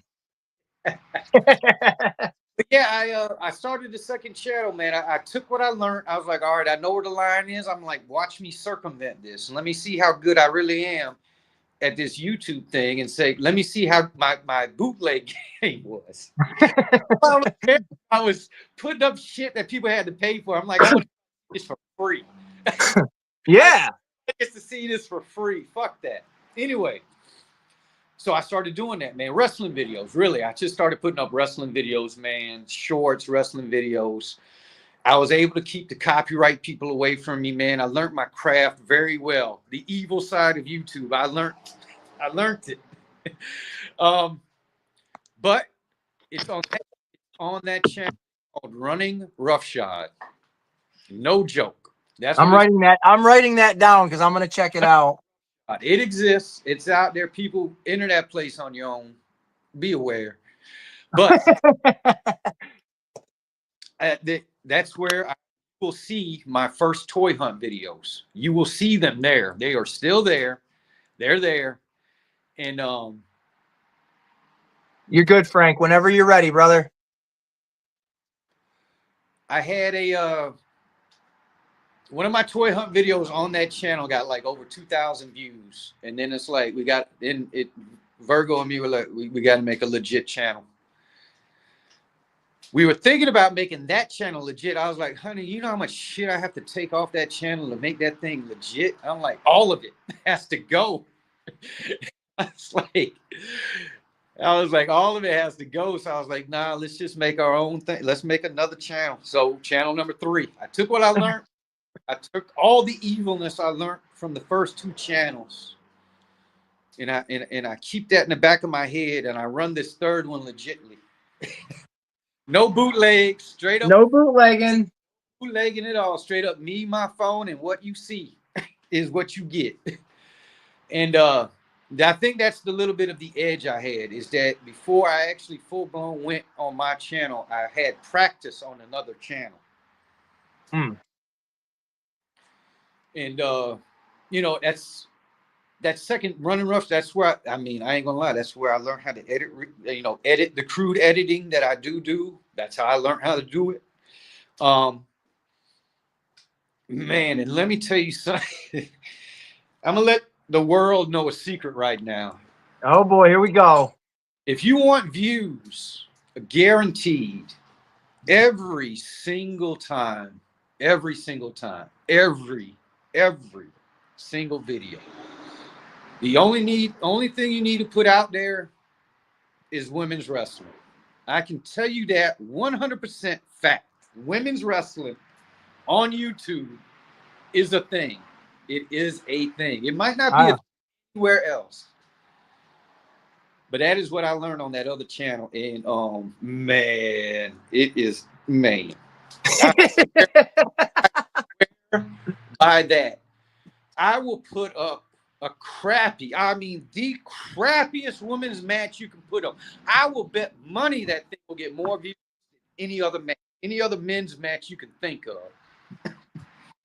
Every time, man, it is ridiculous. That is the one thing I've learned. It's like death taxes in women's wrestling.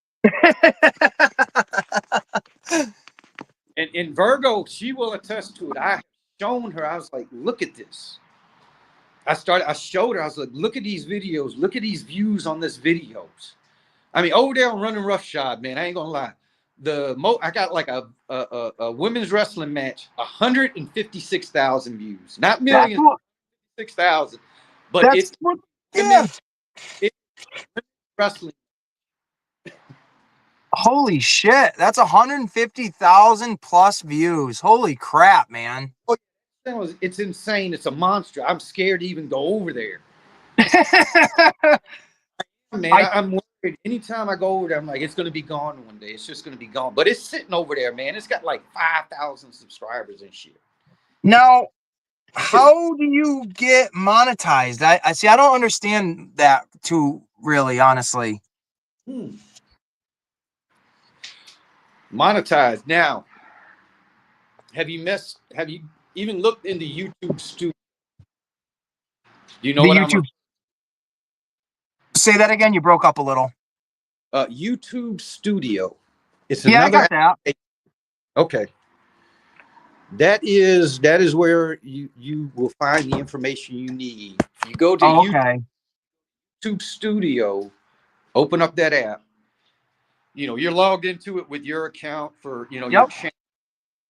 And at the bottom, you know, if you're doing it from your phone, hell, I think when they do it from anywhere, at the bottom, there's going to be a selection thing at the bottom. Your content, analytics, all that. Yeah. Looking for the dollar sign that says earn. I looked at that a little bit. Yeah. You click on earn and you scroll down and you'll see the requirements. Okay. Full blown making money. I mean, actually making money. There's 2 levels, man. They came up with this crazy little. I don't even. When you see it, you'll understand what I'm talking about. There's a tier there where like you can become a partner, but you're not making any money. So I'm like, why are you even showing me this? Don't even show me, man. You know, why is this part in here? Right. It's like you get 500 subscribers and I can't remember how many views, but it opens the door where you can start, you know, you can set up a store now and sell your merchandise. It's cool. You know, very little basic like stuff. You're making money. You're not actually earning. You're trying to make money by selling stuff. But the real I know that where the last I looked, and it's been a long time, so I don't know if it's the same or not. YouTube could have changed this shit, you know, since I did it. But to get monetized, you need to have 1,000 subscribers. 1,000. Yep. And the second part of it is you got to have now. It's different. There's 2 requirements there. There's one for shorts. You got one for shorts. No, let me say it correctly. It is ridiculous on what you got to do to try to make money for YouTube if you're just going to do shorts. I mean, ridiculous. You need like 10 million fucking views or some shit like that. It is. Now you can get them. Shorts are easy to make. They're only a minute long. You can get a lot of them. Don't get me wrong, but when I looked at that requirement, I'm like, fuck them shorts. That's exactly what my brain said. And I looked at the other requirement where you either have X amount of views for shorts or you got 4,000 watch hours in a year. Yeah, I remember. I think you were the one I was listening to say this in a video. Yeah. You got to have 1,000 subscribers and you got to have 4,000 watch hours in a year. And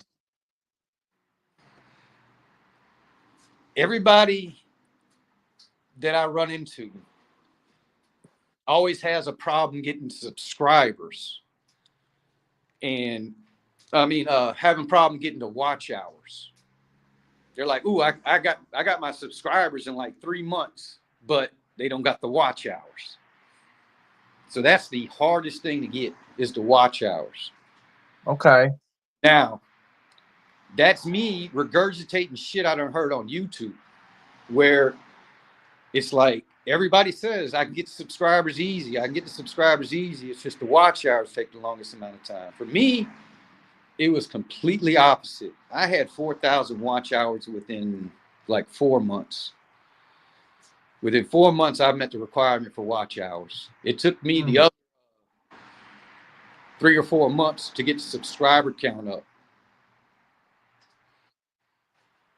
But And you were now the subscriber count, were you just sharing the women's wrestling videos for that? Like, oh no, this is when I as far as this channel goes, I went before I introduced the wrestling because I wanted it to be a toy channel.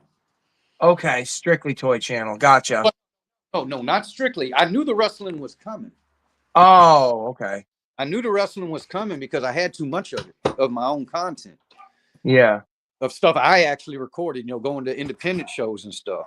Right. So there. But I was like, nope, this is going to be a toy channel first. Mm. I'll give you the wrestling. And it didn't take long, trust me. It was only a few months and I started putting wrestling up. But, Cool. you know, I started off as the toy channel because that is the main audience I'm looking at.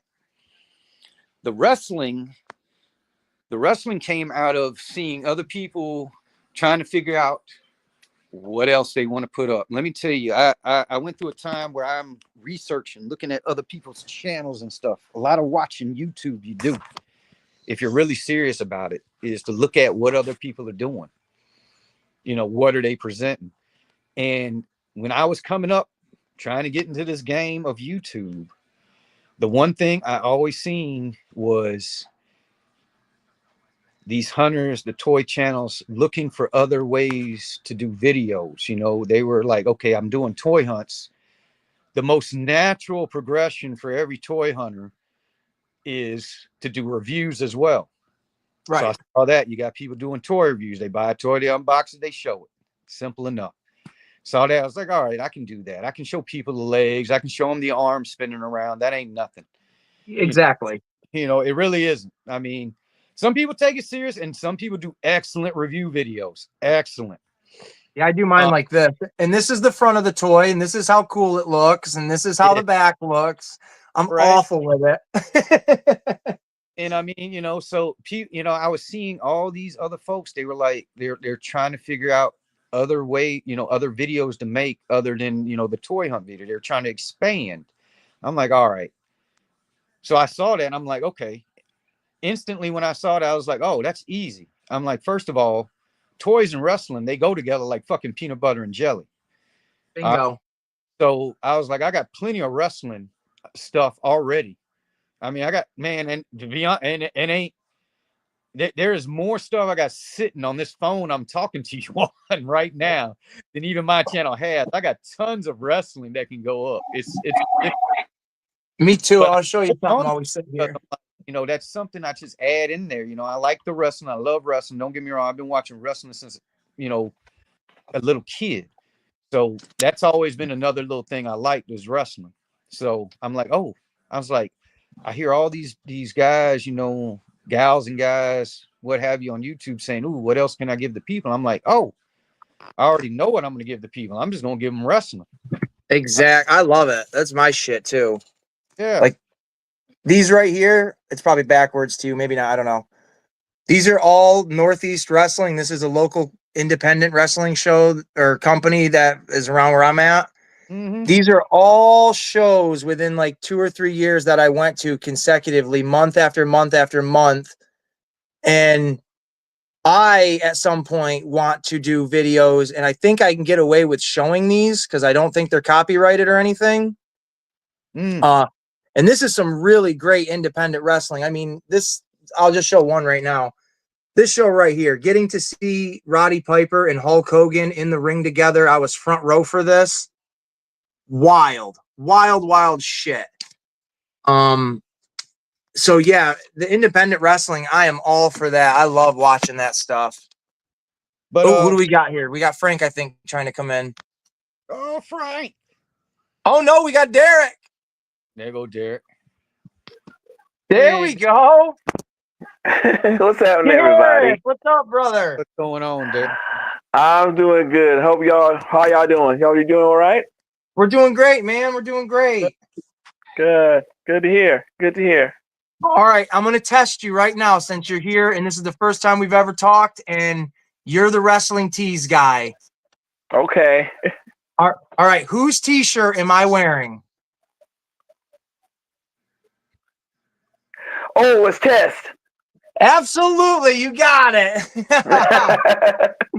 Nice. I had to go back to era for that one. And it's legit official too. It's a WWE official one. That's dope. That's tight. Yeah. Love it. Love it. All right, cool. Well, if whoever's in the chat watching the video, this is Derek from Derek's Wrestling Tees and Toys, or Toys and Tees, however I got it backwards. That's fine. It's all good.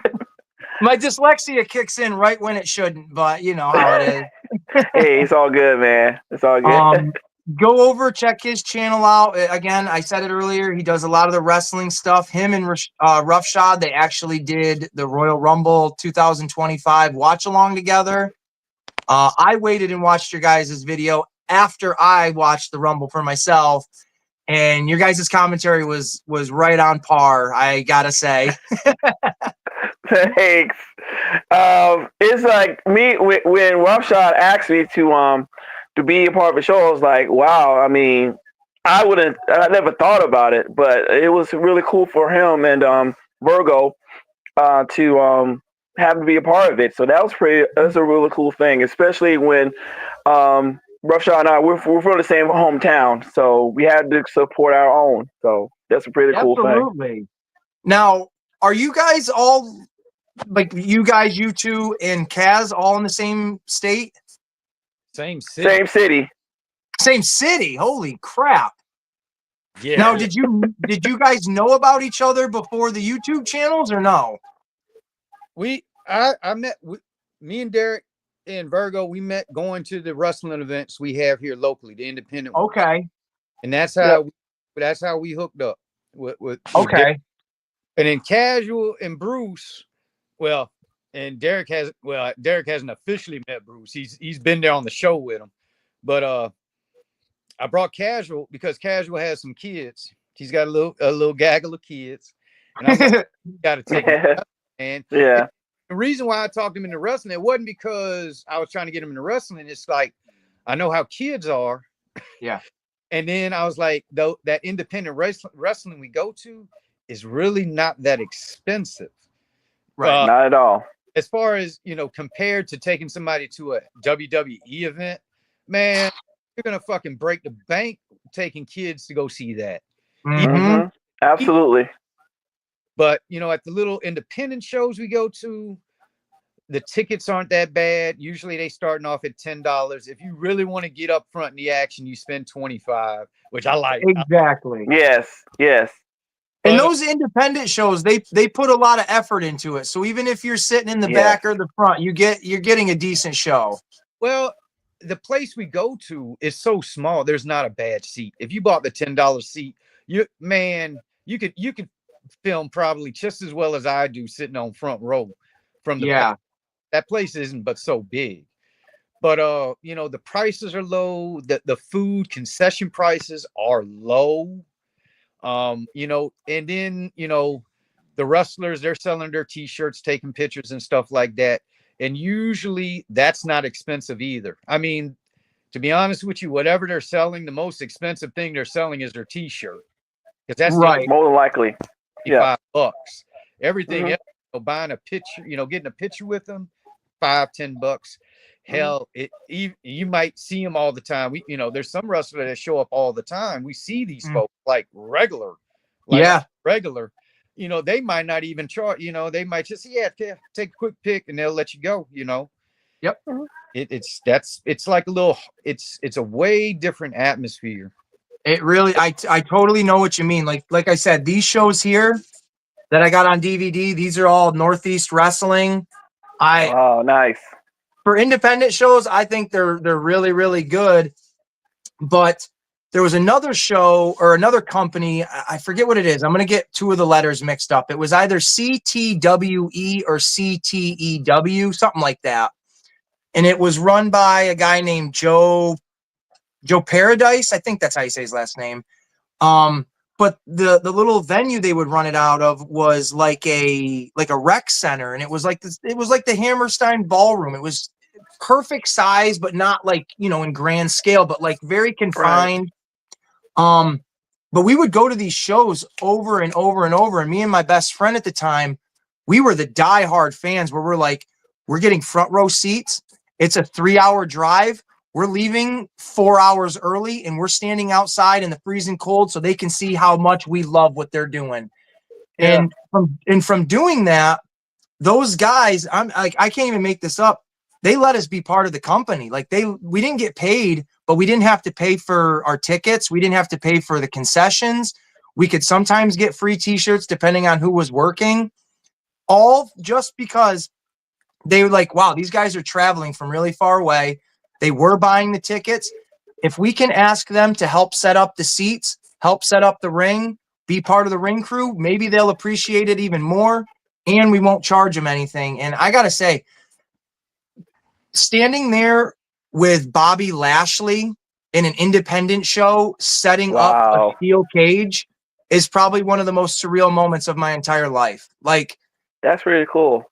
it is. And it's not something like I, you know, like, oh, I was part of the business. I was one of the boys. Like, no, it's not that. It was, I'm very humbled in that regard of like, that's what an independent show was providing me.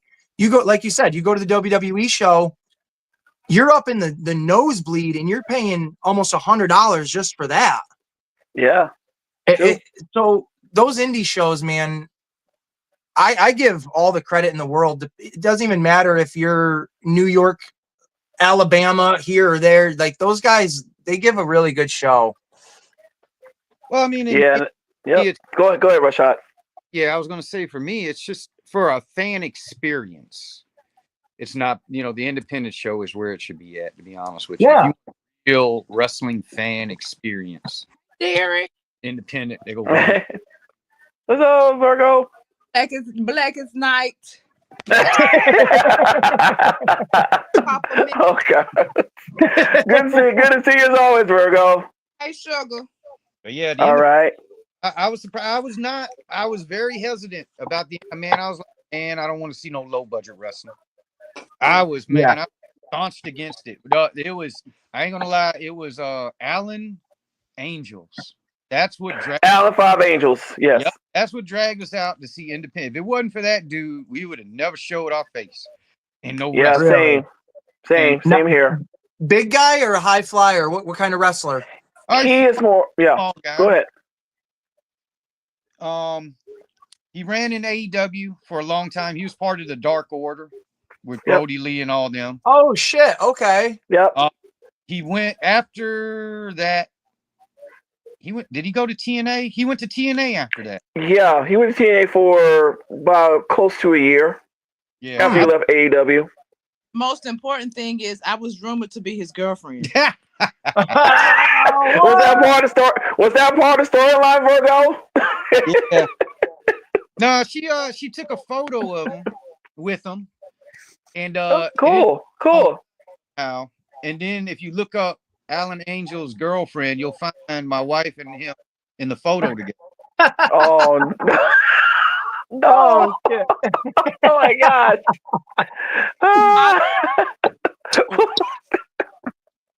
Wow. So like you're almost famous. Yeah. Not really. Not really. Not really. But yeah, he ended up coming down twice, man. That was a nice fella, man. He was a nice. That's cool. Yeah, he's really cool. Yeah. Now I guess, are there a couple local shows or is there one main one that you guys would go to? There's Well, yeah, there's more than one. Yeah, there is. Yeah, more than one. In town. I ain't gonna lie. I have been scared to touch any of the rest of them. What kind of show do they put on? Like I don't know. basic or a little bit of everything kind of stuff? Uh, the guys, well, I'm going to speak for Derek on this one. The guys we follow, we watch, they really try to emulate the AEW, WWE style. So you Okay. Yeah. Right. you get Yep. you get 8 most of the time. At least one of them is going to be a women's match, if not 2. And usually there's one match. Usually it's the last match of the night that's going to end out spilling out of the ring into the crowd, which becomes Right. an awesome time. I ain't gonna lie. Yes. Yes. They spill out of the ring and it becomes crazy. They be probably like the last match usually be like no like you go anywhere like Street from fight. the outside of the ring, go to the concession stand and fight, even in the backside of the merch table stuff. And just anything goes. It's very hard to film, I can tell you that. Very hard, very very difficult for Yeah. sure. You got to be on your feet, man, and you got to make sure you don't get involved because sometimes. Yes. I love it. Come here, Mom. Oh, speaking of local, there's a show coming on tomorrow. I'm gonna check it out. It's Next Level Championship Wrestling. This will be their first ever show called Episode 1. So I'm planning on checking it out and just see how it goes. Are you gonna like put any reactions or any like thoughts or anything on your channel or anything like that? What I'm gonna do is I'm gonna take some clips of certain Okay. matches and just give you my my little reviews on them. So Right on. add on Definitely. to if they have some merch that I think is will be good for me to get, I'll add that along with it too. I'm gonna write that down because I have the memory of whatever the hell has a bad memory, a goldfish. There you go. It's okay. That's all. So it's all good. I got a whole notepad here. Roughshot's been saying certain stuff that I've been writing down to check out. You got stuff I want to check out. Like, I'm all about it. Oh, Cool. we're going to be down there. We going. Oh, You're going to okay. that same Cool. show? Yeah, we're going to be there. Oh, okay, cool. Yeah. Well, yeah. Oh man, I haven't been to I went to the last wrestling show I went to was a WWE one. I took my daughter and it was when AJ Styles did his fake retirement Oh, and okay. started Yeah. beating up Cody Rhodes. Yes. But I used to go to the indie shows all the time. I miss going to them. Just that feeling of walking in and stepping on like a sticky floor or just kids screaming and stuff. Just the wild Yeah. environment. I love that stuff. Yeah. I went to, Yeah, that's cool. I don't remember what it was called, but I went to one show and it was the craziest thing. They had a kids sized octagon off the Ooh. sides, like where the seats were and stuff, where the parents would just unload their kid and then go sit in their seat and watch wrestling. And it was just like, that's just crazy. You're just going to leave your kid in that little wrestling pit over there with a bunch of other kids and go watch the show. But that's the environment. It's fun. Uh-oh. Yeah. Indie shows are definitely a lot of fun. I mean, it's like I say, it's very small. It is small in stature in building, but you can see it's more intimate and it's more you can it's like every place you go and every place you sit at, you can actually see the action. So that is another cool thing about it. Yeah. Yep, it really is. No, I mean, you like if you're getting popcorn and soda from the concession stand, you can still see the match. Yes. I mean, Absolutely. if you're taking a picture, getting an autograph or something from one of the wrestlers, you can still see the match. Yeah, it's You can the still see best. Go to the It's the back. best when you're in the back and you're reaching for the front and you can still slap their hands. Yeah. Of course. I mean, the venue, it usually there's probably maybe I'm gonna be nice. I'm gonna just say 300. I've seen it swell up to 500 times. Yeah. That's a good intimate crowd, like you were saying, Derek. That's nice. It is a wild time. Oh, I love it. Casual is going to be there too. He is bringing his kids. Oh, cool. Oh man, Cool. a That's whole gonna be family awesome. gathering. Nice. Got one son that is anxiously awaiting his time to jump in the ring. Oh, Man, I it's gonna still be get good. that itch. Is I waiting for still. fuck up Mhm. anybody in the. He is just waiting. Now, have either of you ever run the ropes? Like, have you ever had that moment or no? No, no. I'm afraid not. No. I did it a couple of times. There was a guy in Connecticut that was training guys, and when I was there, he just said, "Get in there and do it." And I never ever did it again because of the comment he said. So I'm in there running. I'm feeling like Ric Flair in the ring. I'm like, God, nothing can touch me. I'm jumping up on the top rope on the turnbuckle. I'm again bouncing off the ropes, and he goes, "It was all good, but you run like John Cena." Oh. And I was just like, man, that hurts my feelings because this was right when like John Cena was like super Cena, and I Yes. hated him. I Yeah. absolutely was like, oh, he's the worst. And I took that And as an then, insult. yeah. And I was just like, I quit. I don't ever want to pretend to be a wrestler ever again. I'll set the ring up. There you go. You should. It's part. At least you're doing like that's part of what you do. That's right. Setting up a ring is more. It's just as important. Exactly. It was. I felt like nobody could say, "Hey, you're doing that wrong," or at least say like, "Yeah, you're doing that like John Cena." I was like, "No, don't say that, man. Come on." And definitely, I would like to definitely want to give some props to those who set up the rings and set up those cage matches and stuff like that, because I feel that they don't get enough credit for what they're doing. Frank. For real. Yeah. Hey, you're right, Derek. I agree. What's up, Frank? Oh my God. What up, Frank? Hello. How you guys? What you gonna Didn't do? want to interrupt the wrestling stories. It was No, you're good, man. Are You you? go ahead. Good. Yeah, no problem. I see you. You always put yeet. Are you into wrestling? Yeet.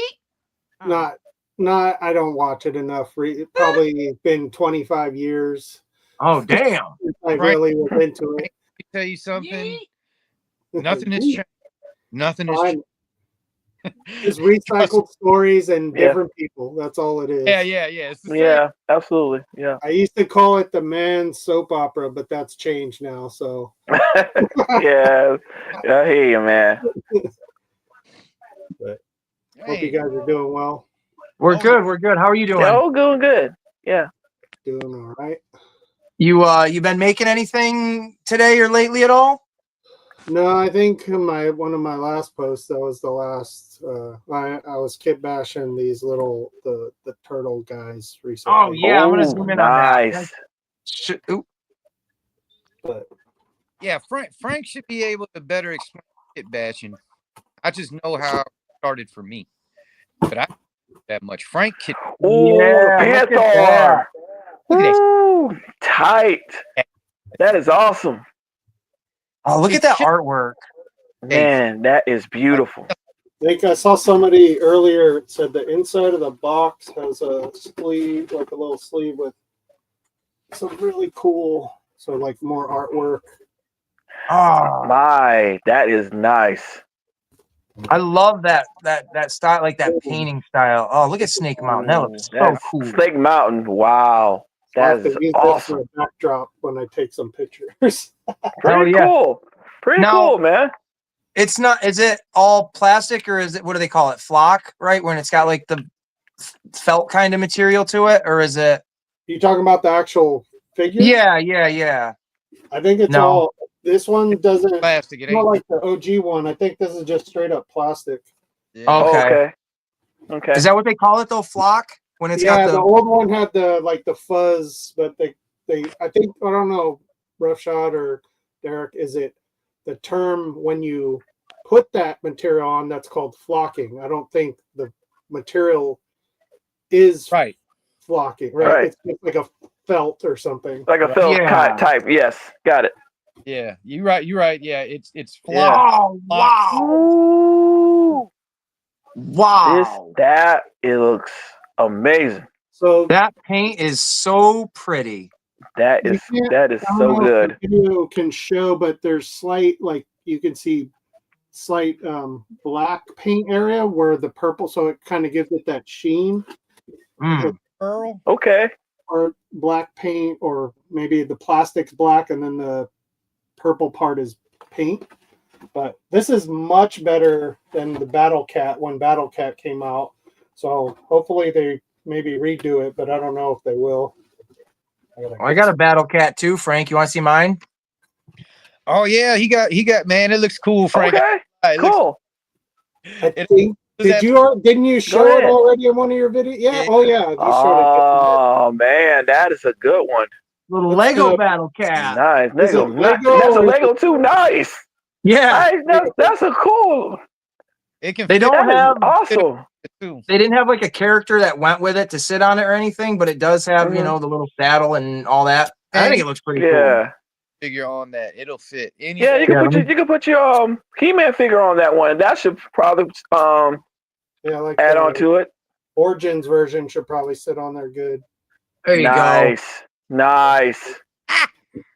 That is Gotta dope. love it. Oh, my Really cool, man. Yeah, I didn't realize Mattel was going to ship this so quick. yeah, Yeah, that looked really good. Frank. It Yeah. arrived in like That was nice. 2 days. Please, Frank. You just record a short, man. Just record a short and put it out immediately, and you'll get 1 million. I swear you will. Man, Yeah, you only you if get I a lot of say views with that. wrestling on it. Oh well, yeah, you're right about that. Now you're gonna have to watch that. Oh, he's Yeah. got it out of the box. Let's get that back up on screen then. I think nobody's seen that thing, or man, nobody got Frank. You got it first, Frank. No, I've already seen Man. a couple videos people We posting ain't. it. I ain't seen them. Ooh, look at that. We get Donatello stuff out of the way. Is it thick or is it all like a hollow piece? Oh, it's not like a blunt weapon where you can. Yeah, you can knock somebody out with it. I mean, I guess you could, but Dude, it's pretty solid. So that looks somebody- Yeah, Ooh, man, look at man. That is nice. see the teeth kind of retract. so you can Yeah. push it in all the way. Yeah, That is neat. Oh, see, this is the type of shit you don't That see. is What dude. that top jaw that is kind nice. of back in there. That's cool, man. That's, That That is. is that's pretty cool. that's as close. It almost looks like a real cat like that. Yes, it does. Even its It's so eyes, lifelike. Yeah, it the looks eyes so are much good. better. Wow. Oh, you can swivel its head back and forth like that, huh? Yeah, it does this. Ooh, man. I think this is as far up it can look, and then Dude, that has better head articulation than that freaking Venom retro figure they just made. yeah, I thought a lot of those are not as good. But yeah, No. his tail can do a swivel, but and then he has mid. Oh, I don't know. I can't Oh, remember. that's nice. Battle Cat. So you can like. Now, do you have the Skeletor to go with that? I have many Skeletors that can probably go with this. Ooh. Probably the battle armor. The battle armor Skeletor would look good on this. Oh, the battle armor one is very gonna be good on that one. I was love thinking that of the paint, new that Evil finish. Lyn, the last Evil Lyn one. I was thinking throw her on here, yeah, Evil Lyn. Okay. but yeah, one of the Skeletors. That finish is so cool looking. Yeah, like it man, shines that really is nice. I awesome. don't know how well you can see the silver paint like on the Yeah. points here, and then the little Mhm. the skull right there. They got silver, and then this is like a green, kind of like with the silver wash over it, like a metallic Yeah. green. Mhm. And you can see it there. That is a cool ass toy. Little bat. My goodness, that is nice. That is nice. This blows away the Battle Cat one, but you got to have Man, that. it did. Even with the gauntlets Yeah. on it, it looks super cool. Yeah, and you can take those all off. I believe in the videos I've seen where you can just have him a plain Panther because he's not usually all armored up when they shown him. That's awesome. Man, this is really cool. I don't even know where I'm gonna put him because I don't even have the other the Battle Cat out of the box, so I might put them back in and sell them for a while. There you go. But, yeah, this is pretty cool. That's awesome, dude. That's nice. Thank Now, you. is that something you've been eyeballing for like a minute now, or is it just that was a spontaneous purchase? they just kind of advertised it like it's coming. Like within this month? Yeah. Oh, that's brand new. And it just came out, and it's shipping. It's Thank- like shipping. You can order it, and it'll show up within, depending on where you are. But showed up Oh. at my door in 2 days, and I didn't pay for extra shipping. So Hell yeah. Pretty cool. That is very cool, man. I like that.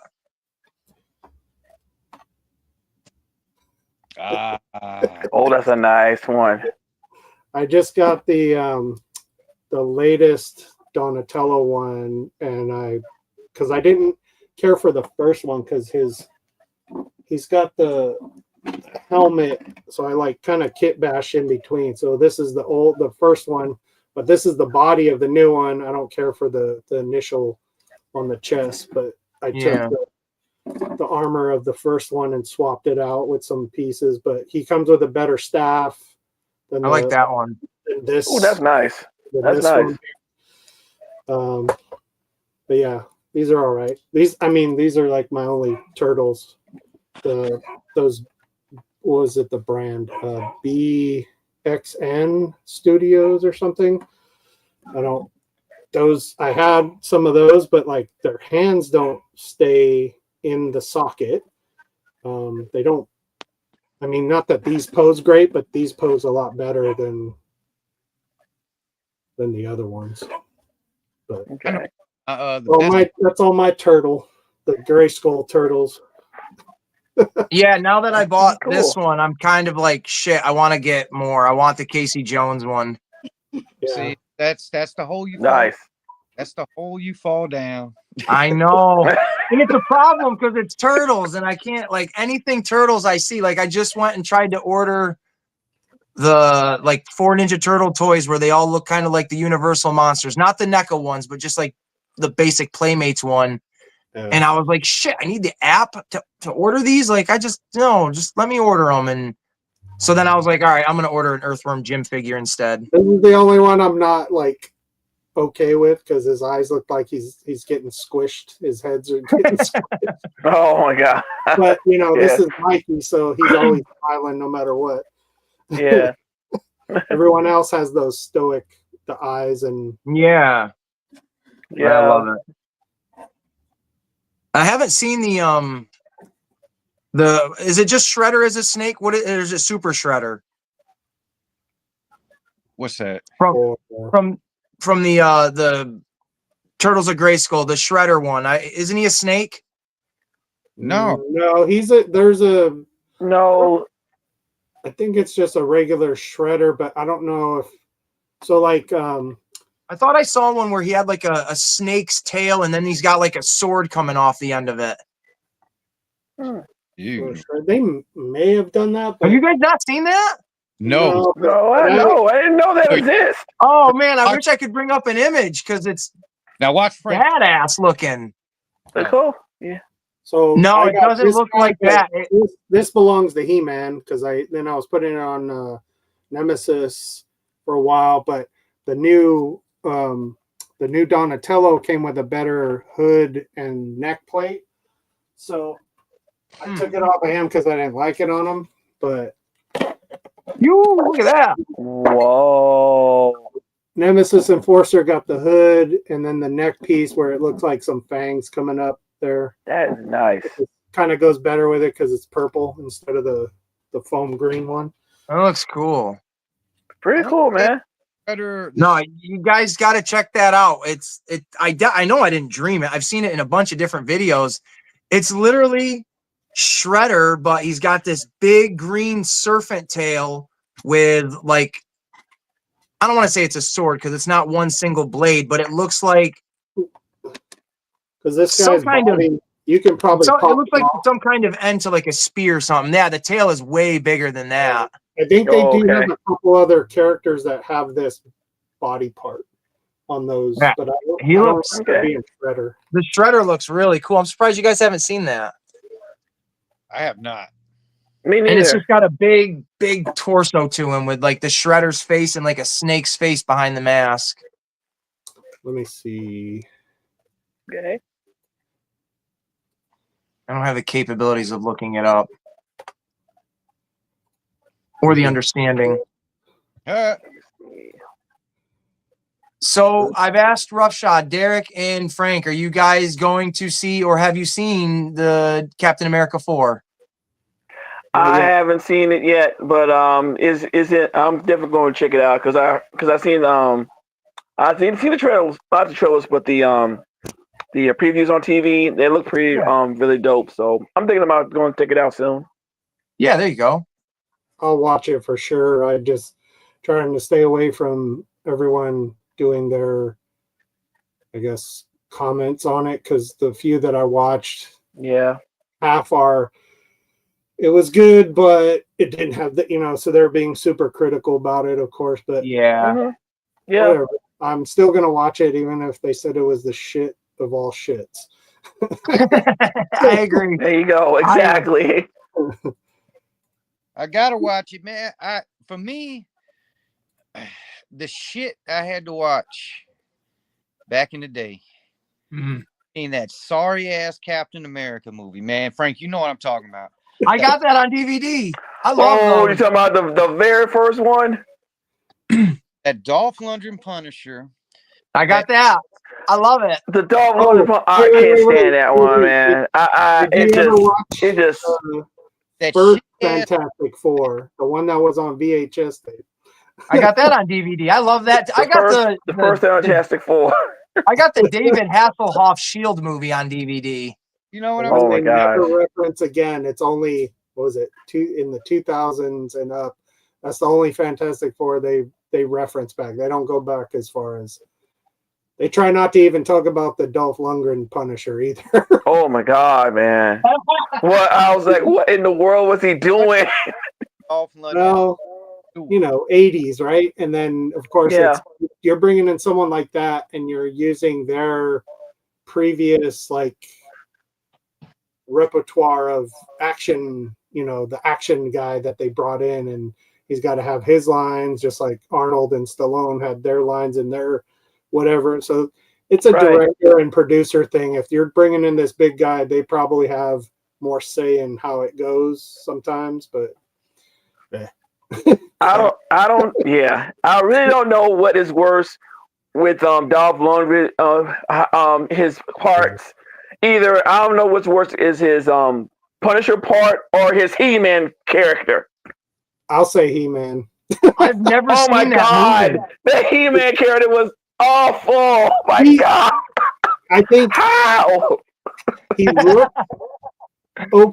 It's just how they did the story, where it's like, why would you bring that back to Earth? Right. Like you ruined It the wasn't- fantasy of He-Man. You're like, So So they they didn't. Yeah, exactly. You could They have kept didn't in say- Eternia. They didn't Yeah. stay in Eternia? No, I- man. No. They gave us Bellator, the coolest Well, shit. Golden to take outfit. something that's, take something simple like the Smurfs. Mm-hmm. Fantasy in the forest, back in the fantasy realm days. What do they do with the movie? They bring them to New York or whatever. New York. Who gives a shit? I don't want to see that. Man, But whatever. I'm telling you. now, That's the thing. if you're a fan of Masters of the Universe, you're gonna have to watch this movie. You're gonna have to. I'm sorry, Yes, you're gonna have to. you got to. But Yeah.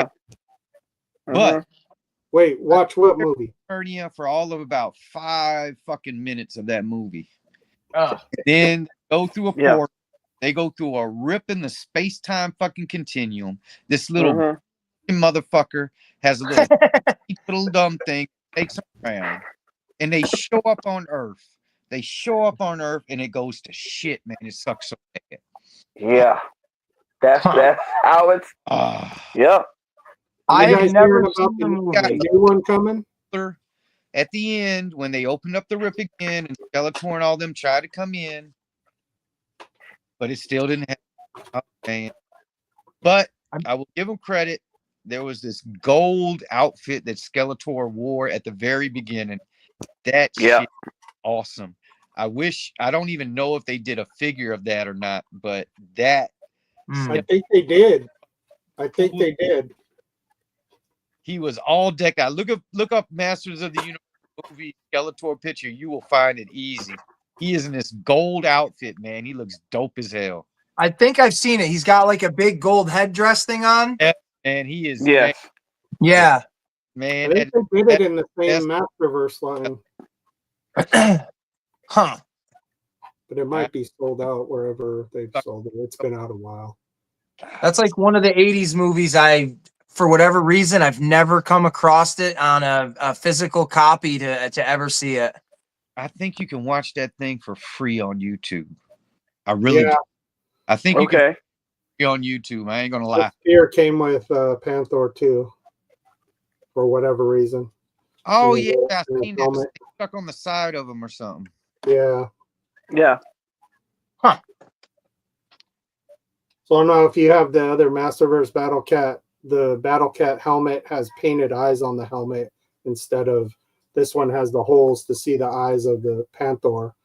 Oh, I like that. Because it Yeah. made Cringer-ish face without the helmet. So when Right. you put the helmet on, he's supposed to have that Battle Cat look. How I look with that helmet? Yeah, let's see. Oh yeah. Oh, that looks dope. Oh. So, nice. Nice.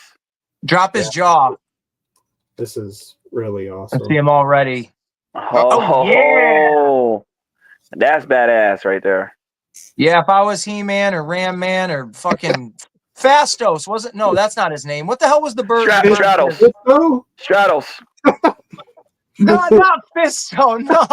I think Like what? Eric got it right. who was it? Where? Was what? Who was it? What'd you say? Stratos? Stratos. That's yeah, it. That's Stratos. it. Yes. Yo, if I was any of those characters and I saw that Panthro coming at me, I'd run. Yeah, I was like, no. y'all can have it. Fisto, that's funny. Crap. His mask broke, but this is my custom Stratos. I used Zodak armor. Oh yeah. Switched around. Oh, okay. Feathers. Put the part of his upper feather that goes up on his like upper bicep and put it down on his leg. No, that looks cool. And it seems That's practical. I don't know, because I just hated the bunching up that it did on his arm. So I just have the smaller piece on his arm. Hmm. Okay. Ass broke. Are you guys following like any of the Masters of the Universe movie casting or anything like that? I'm seeing it and I'm like, I hope the story's good. I mean, the actors that they're picking should be fine. How do you think Jared Leto's going to be a Skeletor? I don't know. I shouldn't have asked. I mean, I don't hate him, but I'm not a fan of him to be like, he's going to be great, but who knows? I mean, as long as the director and however they need him to be and they execute it, that's all they got to do is don't bring it to Earth. Don't. No. About Joaquin Phoenix when he was chosen to do the Joker, and then when I saw Joker, I was like, "Oh shit, man!" And then the second one just ruined it all. Yeah, the second one. That's not his. Oh God! Second. I haven't even watched it yet because Good I've heard Lord, man. That's not his fault though. Not his fault, but oh my gosh, that is just that's wow. Look. I need 2 hours and 18 minutes of my life back. The only thing. Wait, are you able to just go ask for your money back after the movie? I can go back. Hey, I will say about that second Joker movie. I wish they could not have done a musical. Virgo, I got you. Yeah, we're going back in time. We're getting that time back. The DeLorean. Man, that is nice. That ain't big enough. That's nice. Wait, hey, can you put me up real quick? Non-toy discussion for Virgo, real quick. What we got? So I'll be shipping this to you and all the stuff that's in here. What are we looking at? That I'm not. I don't. What is? This is a product from the company I work at. So shipping some stuff. It's all skincare product. Frank, Well, I like Nice. the bag. Nice. now, Frank, I ain't lying. Yeah. How did you know? Frank, look at this. Look at this, Frank. Look. Wait, you can take me.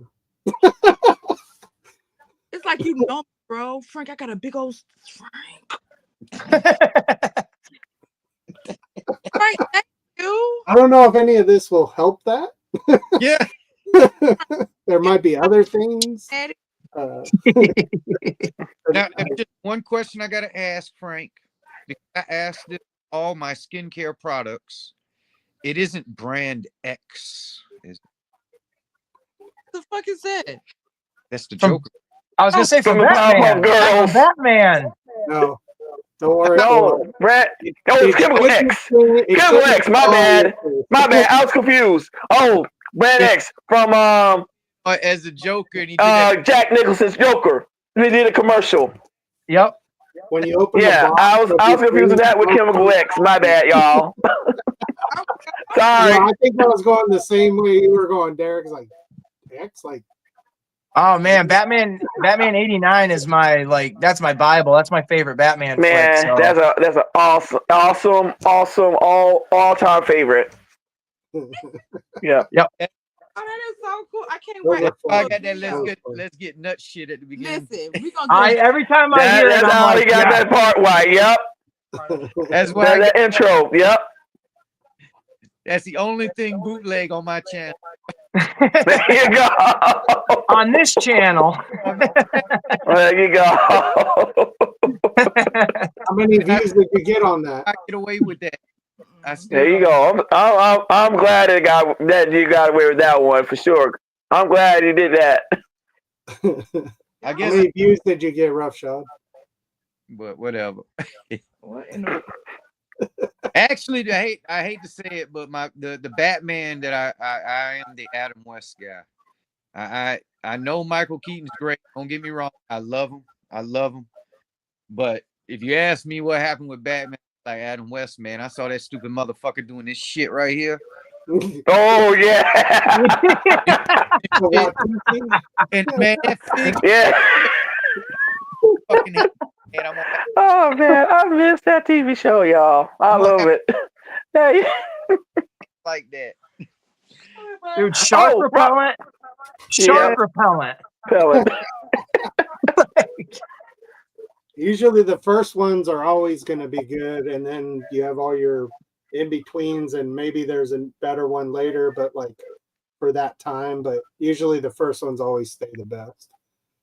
Well, I mean, as far as real movies go, man, because I know they did the Batman Adam West movie, but I look at that shit, I'm like, man, it's just extra episodes of fucking Batman y'all put together.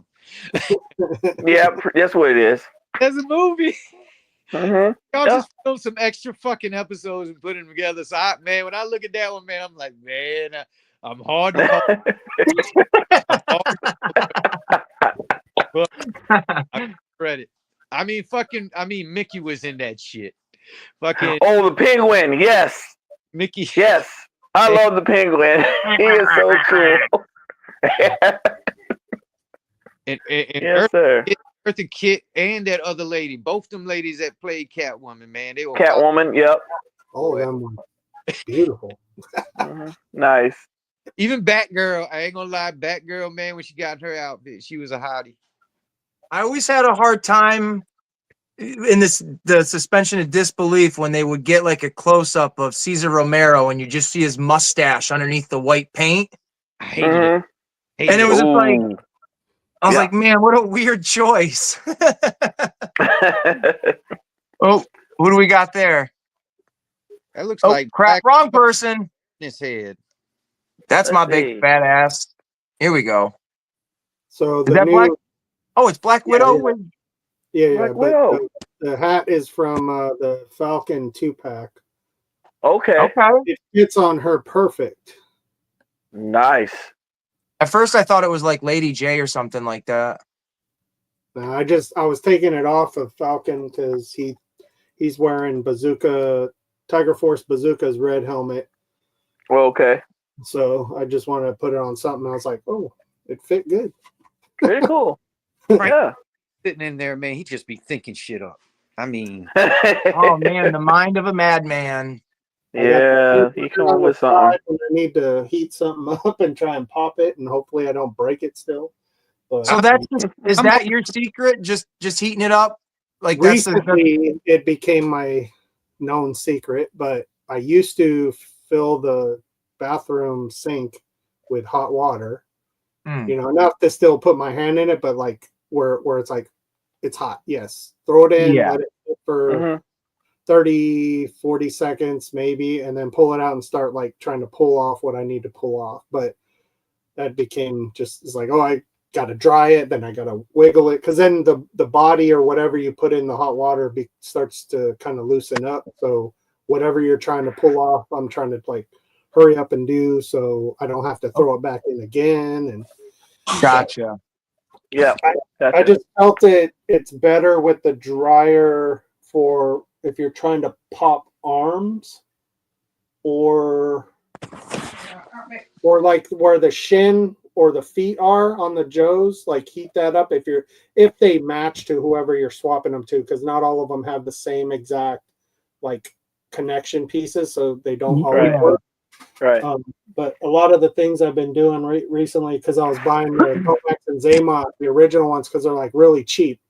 So I'm popping the arms off of those and I'm throwing them on everything else just to kit bash weird characters or whatever. Like Yeah. I think I showed this last time, but one of the Saw Vipers, I threw I did try using bazooka, Okay. Tiger Force bazooka arms on it, but they were a little too awkward looking and big. And then when you put them in the hole in the arm, it kind of stretches that out.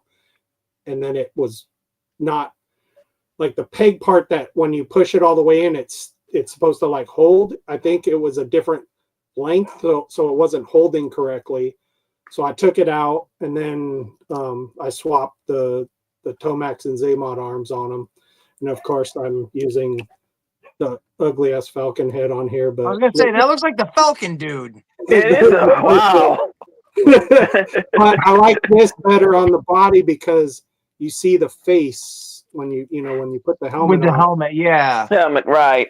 So to me, it just looks a little more menacing to have that instead of the black mask version where you just see his lips and someone's yelling, "Bring out the gimp."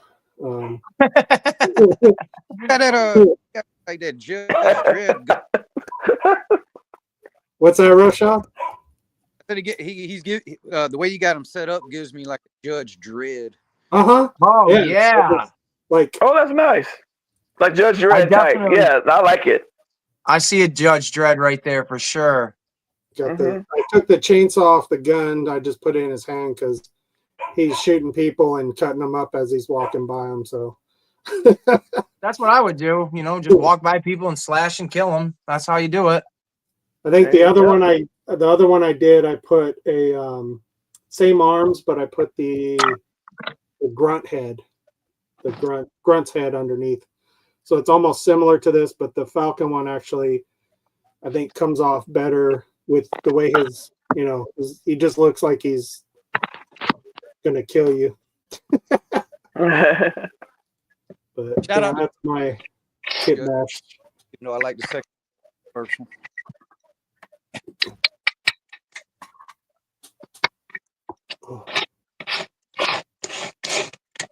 Tell you what I opened up, and I'm gonna show this to dogs outside.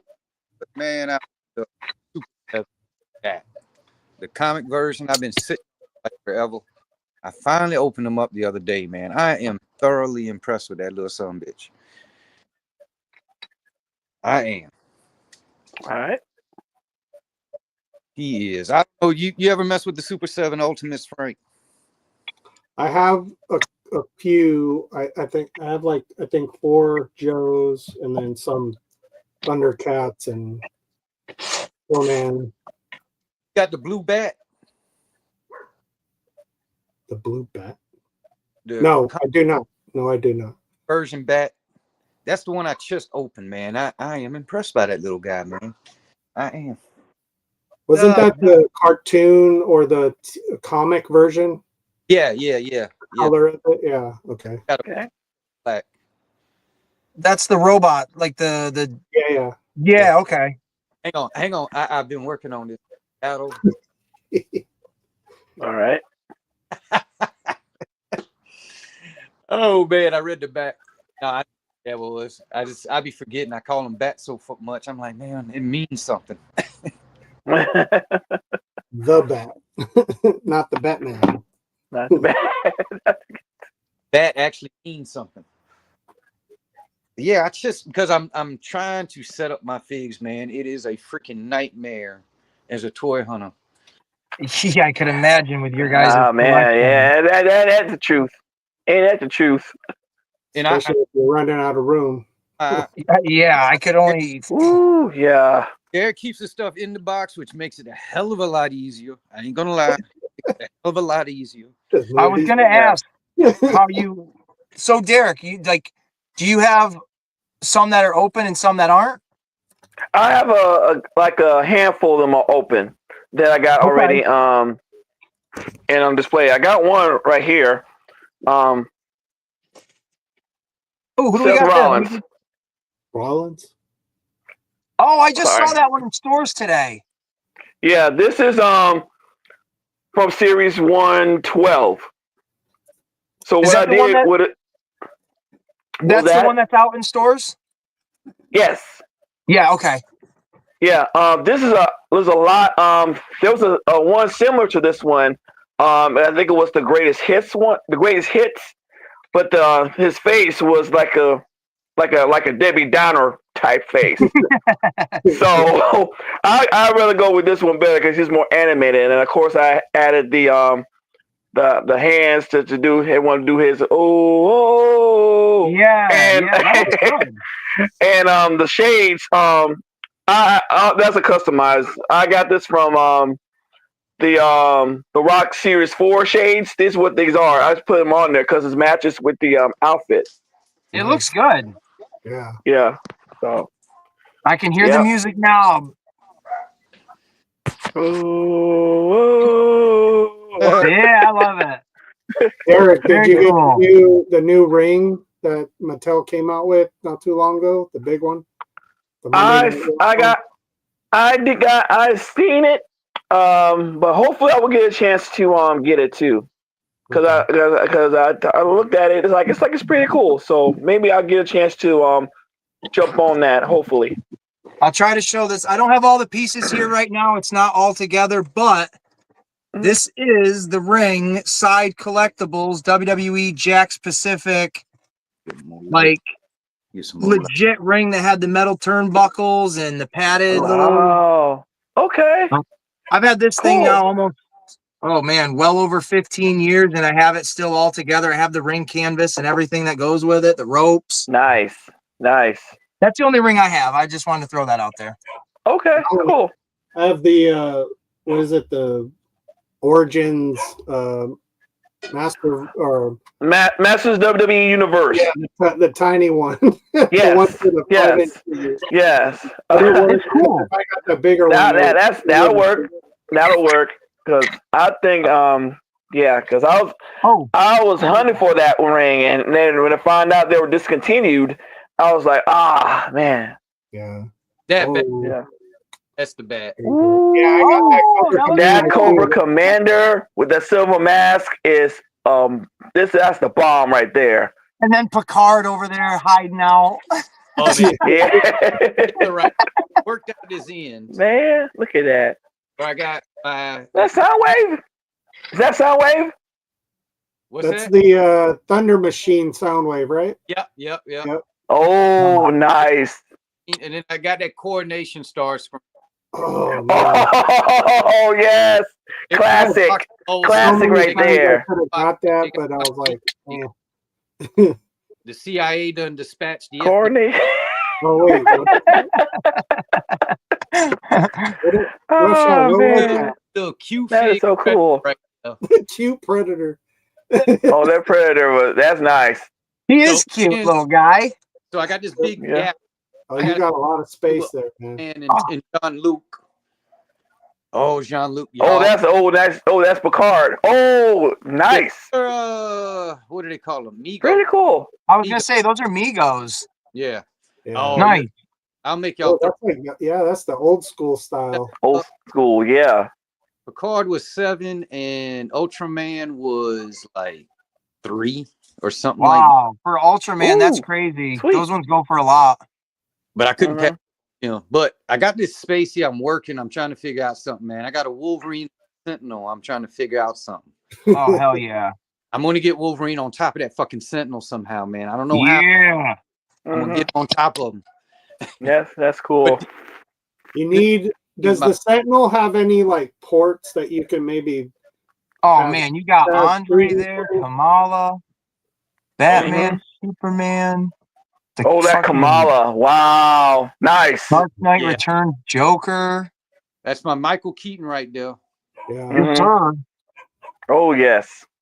And I know people hate the Frank Miller fat Batman. I love the Frank. Dude, on the horse, that's a that good is one. fucking sweet. Oh yeah, that's the Build-A-Figure wave. For Dark Knight Returns. Yeah, That's the Dark nice. Knight Returns Yeah, Joker. yeah. I have the Dark Knight Returns mutant leader. We were talking about him earlier. Yeah. They never put out a mutant leader in this style at all. No, I'm waiting. Oh, wow. I'm waiting. no.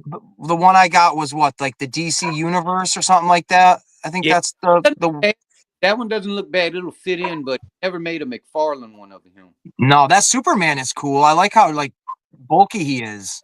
Yeah, it's fat. Frank Miller did them all fat I like that.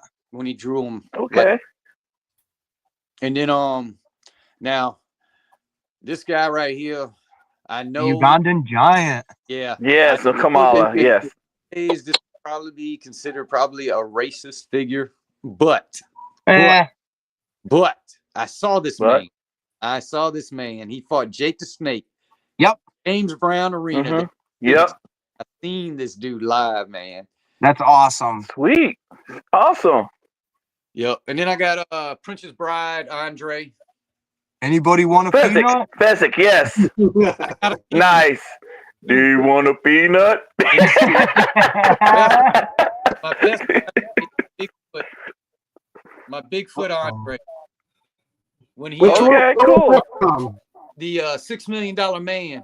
No, I was no, gonna no. say. What line? Because I used to have the 12-inch or whatever it was, 13, 14-inch version where like pieces, it was all plastic where it fell off and stuff. But this, what line is this from? The Andre, the Bigfoot.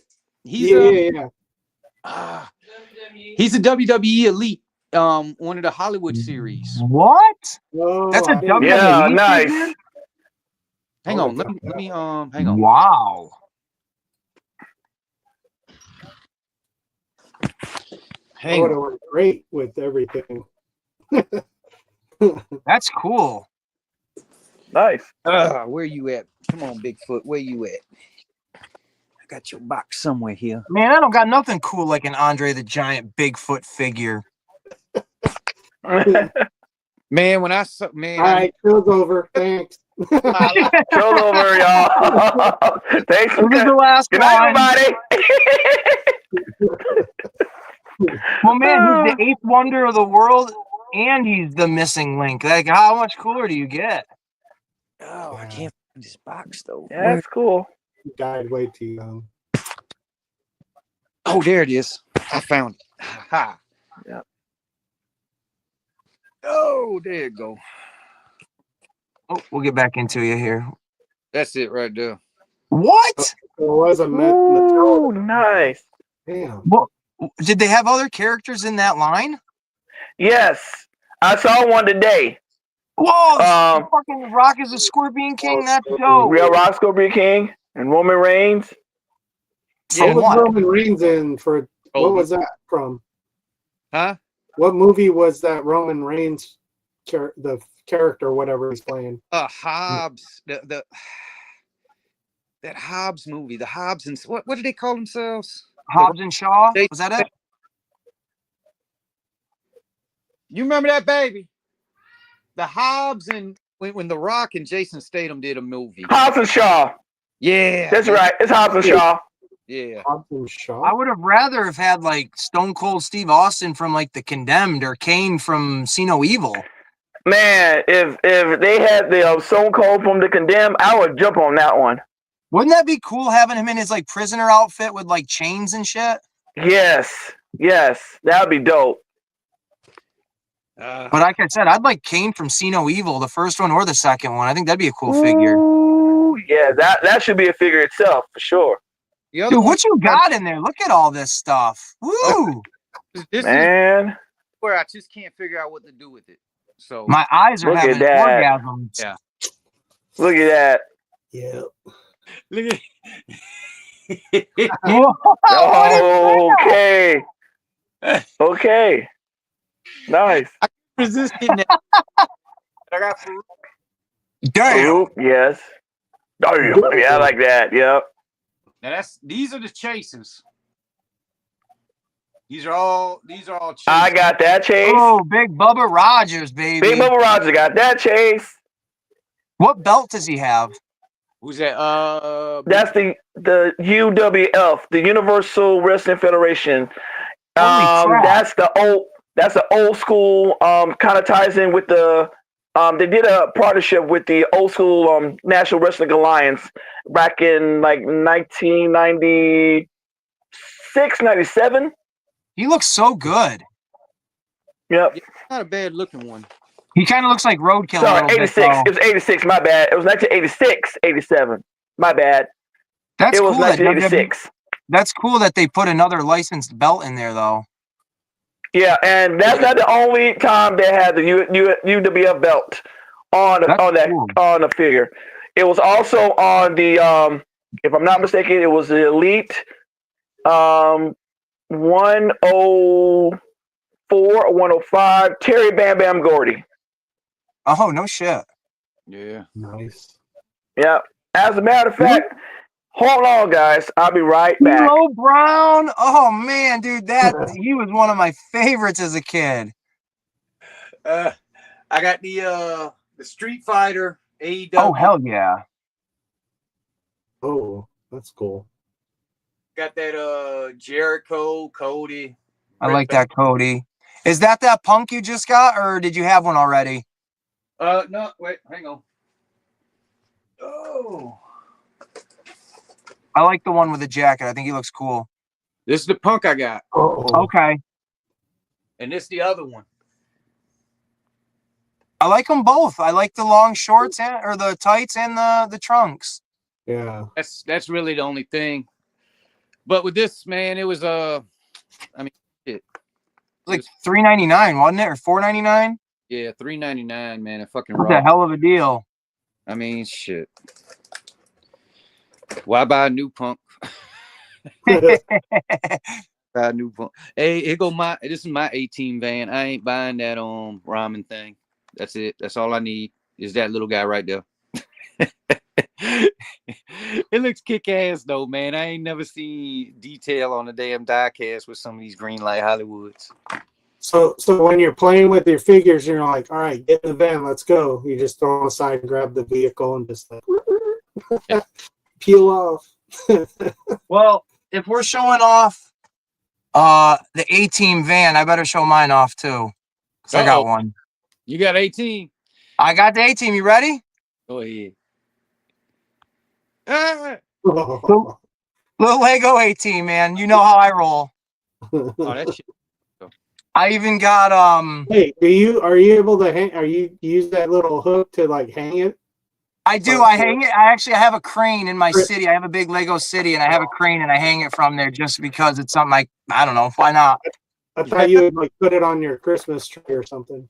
No, but that wouldn't be a bad idea. Make little ornaments. Put a little LED light in it somewhere, and then put it. On No, the I tree. love it. Well, the reason I got it was because it actually came with Mr. T's Baracus, and I was like, well, I really want him. Yeah. Was that his name, Baracus? Burris? Yeah, B.A. Baracus. Yeah. B.A. Baracus. There we go. You gotta say the whole name, or it sounds weird. I feel like I'm talking about a Mortal Kombat guy. That's okay. It's Baraka. That's the Mortal Kombat guy. That's what it is. I'm getting it all mixed up. It's okay. That's all right. It's all good. About the UWF title that on the Elite is not on the actual figure of the Terry Gordy figure, but it does have a picture Oh no. of it on the side. That's Terry Gordy with the picture of the UWF Universal Wrestling Federation belt.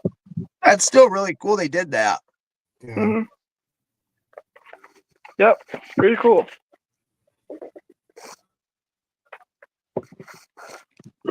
I was always a sucker for like getting the wrestling figures that had a belt in them. Yeah, this is like a bonus. It's like a really like like another like an extra something pretty cool surprise to it. So Yeah, almost if you buy any wrestling figure, you kind of want it to come with its own belt. Yeah, For exactly. some reason. yeah, for real. That Like way I got they this. all be champions. I got this one here. I got this a long time ago, back when AJ Styles was still in TNA. They were doing a house show local, and they were selling these figures, and I actually got him to sign it, which was cool. But I just think the figure is way cooler. Oh, that's nice. And I just was like, yeah, man, it's got the X Division title in it. X I want Division. that. Yes. The only problem Yes. I have with it is when you look, well, you might not be able to see it. Let me show you. His Open the eyebrows. Oh yeah. Oh, It's kind of offset. Yeah, Oh my just a gosh. little bit. He's got Wow. too hard. he's got the people's eyebrow going on. or whatever. Eyebrow. Go away. Yeah, but it is what it is. Yeah. And this Good is one. right when Jack Pacific took over for making the action figures, because WWE WWE. I don't know if they lost the rights or they just whatever it was to Mattel, but Right. Yep. and I thought the TNA figures were pretty cool. Honestly, I mean they were the same as the WWE ones, but to have people like AJ Styles, Samoa Joe, Abyss.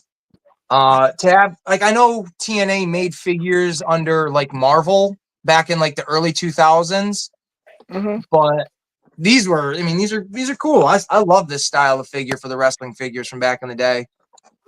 That's really cool. Nice. Oh, wrestling.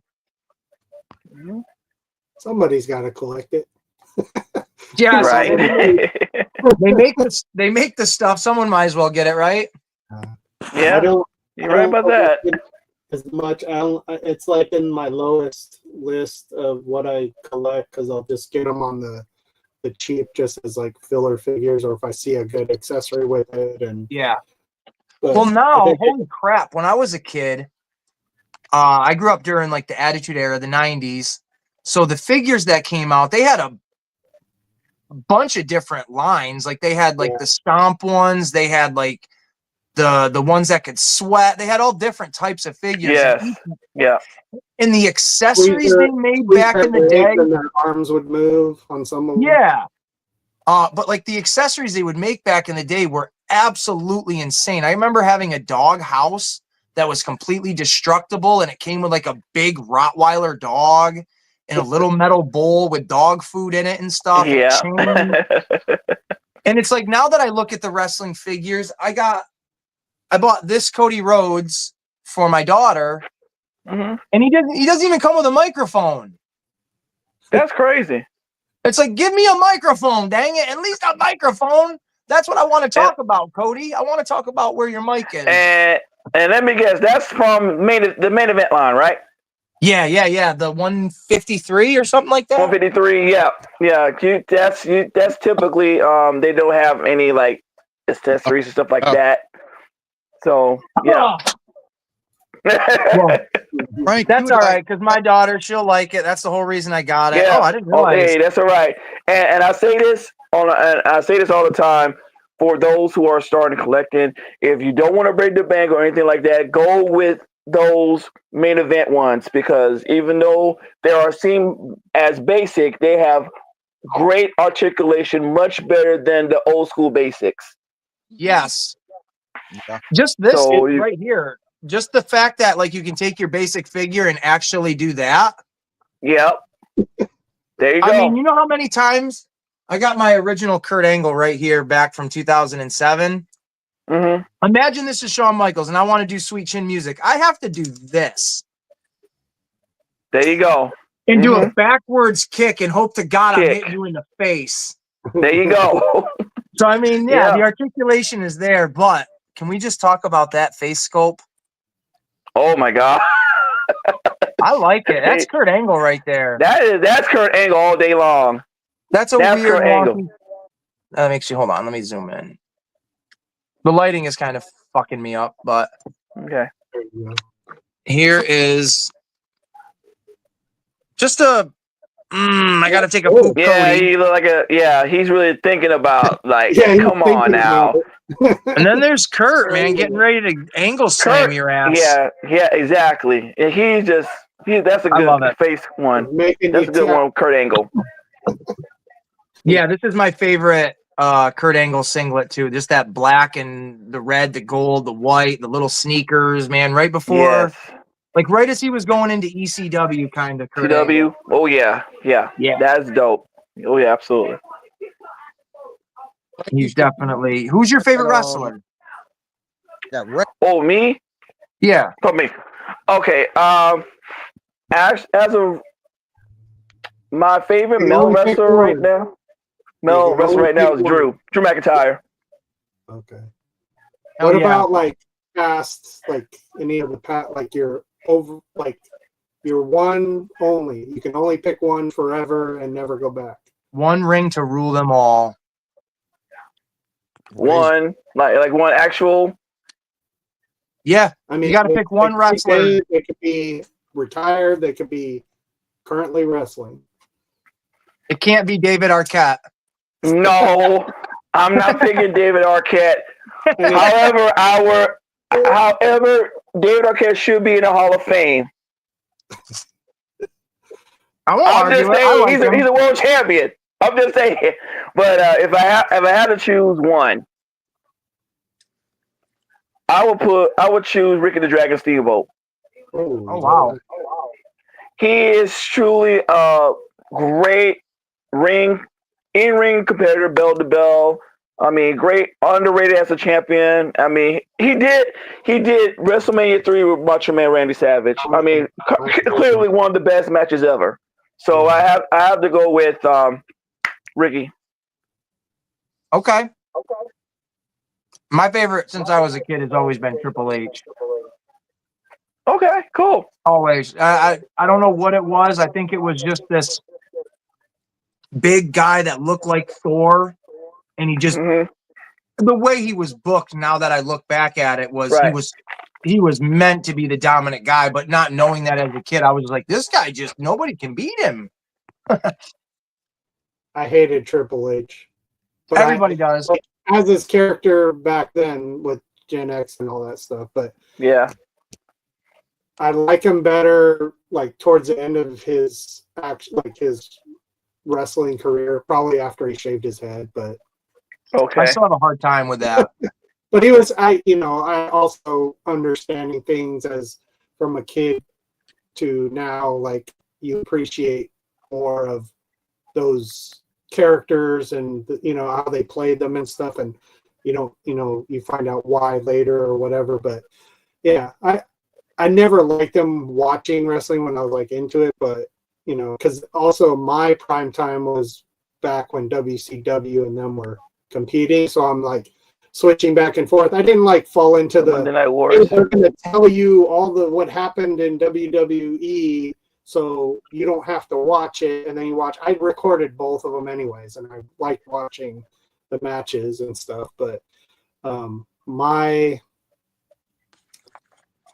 in like just to pick one, it's not a favorite of a lot of people, but I'm a Goldberg fan. So Okay. I just Okay. like Not the bad. character. I understand, like, you know, all the behind the scenes of sometimes they don't get along and somebody hurts somebody because they don't know how to wrestle and all that. I'm not looking at it from that aspect. I'm looking at it of what made me happy when I watched it, not Yeah. knowing all that stuff. Yeah. And I just like the storyline because I didn't like a lot of the NWO as far as like just, you know, they're basically running the show. You know, NWO Right. is running the show, and here comes a guy who just starts dominating them and everyone else or whatever. It's like I like that, but you know, that was just like I think my most favorite time. But I used to go and watch like all those old WWF, you know, shows. My first show was where I saw Tito Santana and Jesse the Body Ventura wrestle in Cow Palace in San Francisco, and Okay. I used to go to those shows a lot with my cousins and just like got to see a lot of those guys, and you know, a lot Nice. of the pre Hogan guys, like all those older Yeah. big time wrestlers were being phased out kind of with all the newer WWF guys like Hogan, Andre, and like that bunch. I know Gotcha. a lot of them from just going to the shows and seeing that stuff, but yeah, I would say, and you know, of course, the Ultimate Warrior era of when he Yeah. started. Oh And yeah. you hear all this other stuff in the end, but it's like, but it was so fun. It was just fun to It was a watch. lot of Those. fun. Yep. Yeah, I do agree. Ricky the Dragon was the match with Macho Man was probably my favorite Yeah. WrestleMania. What happened, Roughshod? You okay? Oh yeah, Razor Ramon, Scott Hall. Hell yeah. Oh yeah. Mhm. That was my favorite character. Yep. He's a really cool one. He's a really cool one. Inside the ring and outside the ring, that guy just. There's not many people that I say, man, I kind of wish I was him, but Yeah. Scott Hall at times it was like, man, that guy just Man.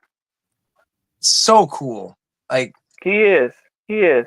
He really is. I mean, it just, you know, when he was either Riz Ramon or with the NWO.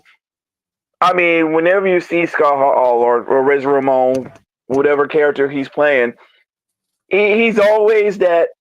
He has that bravado about him. He always got that Hey yo. yeah. Hmm. Exactly. Yeah. yeah. So yeah. Yeah, because it didn't matter. Even like when he was trying to be, you know, the bad guy, Razor, Mhm. it didn't feel like this is fake. Like you didn't Right. know that was a gimmick until like you saw him as Scott Hall, Right. and then you see him as Scott Hall, and it's like, wow, he's even cooler wearing jean jacket, or not even a jean jacket, a jean vest, Best. Yep. and just coming out with a toothpick still. Like he just had that Mhm. natural charisma.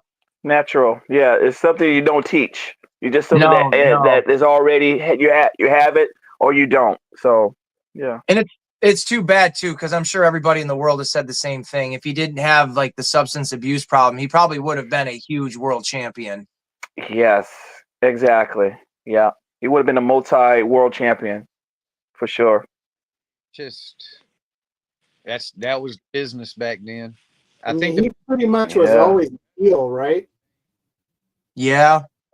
Oh, I mean, he never like became, I don't know what the terms are, like to where he went back and like helped somebody, and then the crowd was like, "Oh, he's good now," and it's like, No, he's always he's been like always been a heel.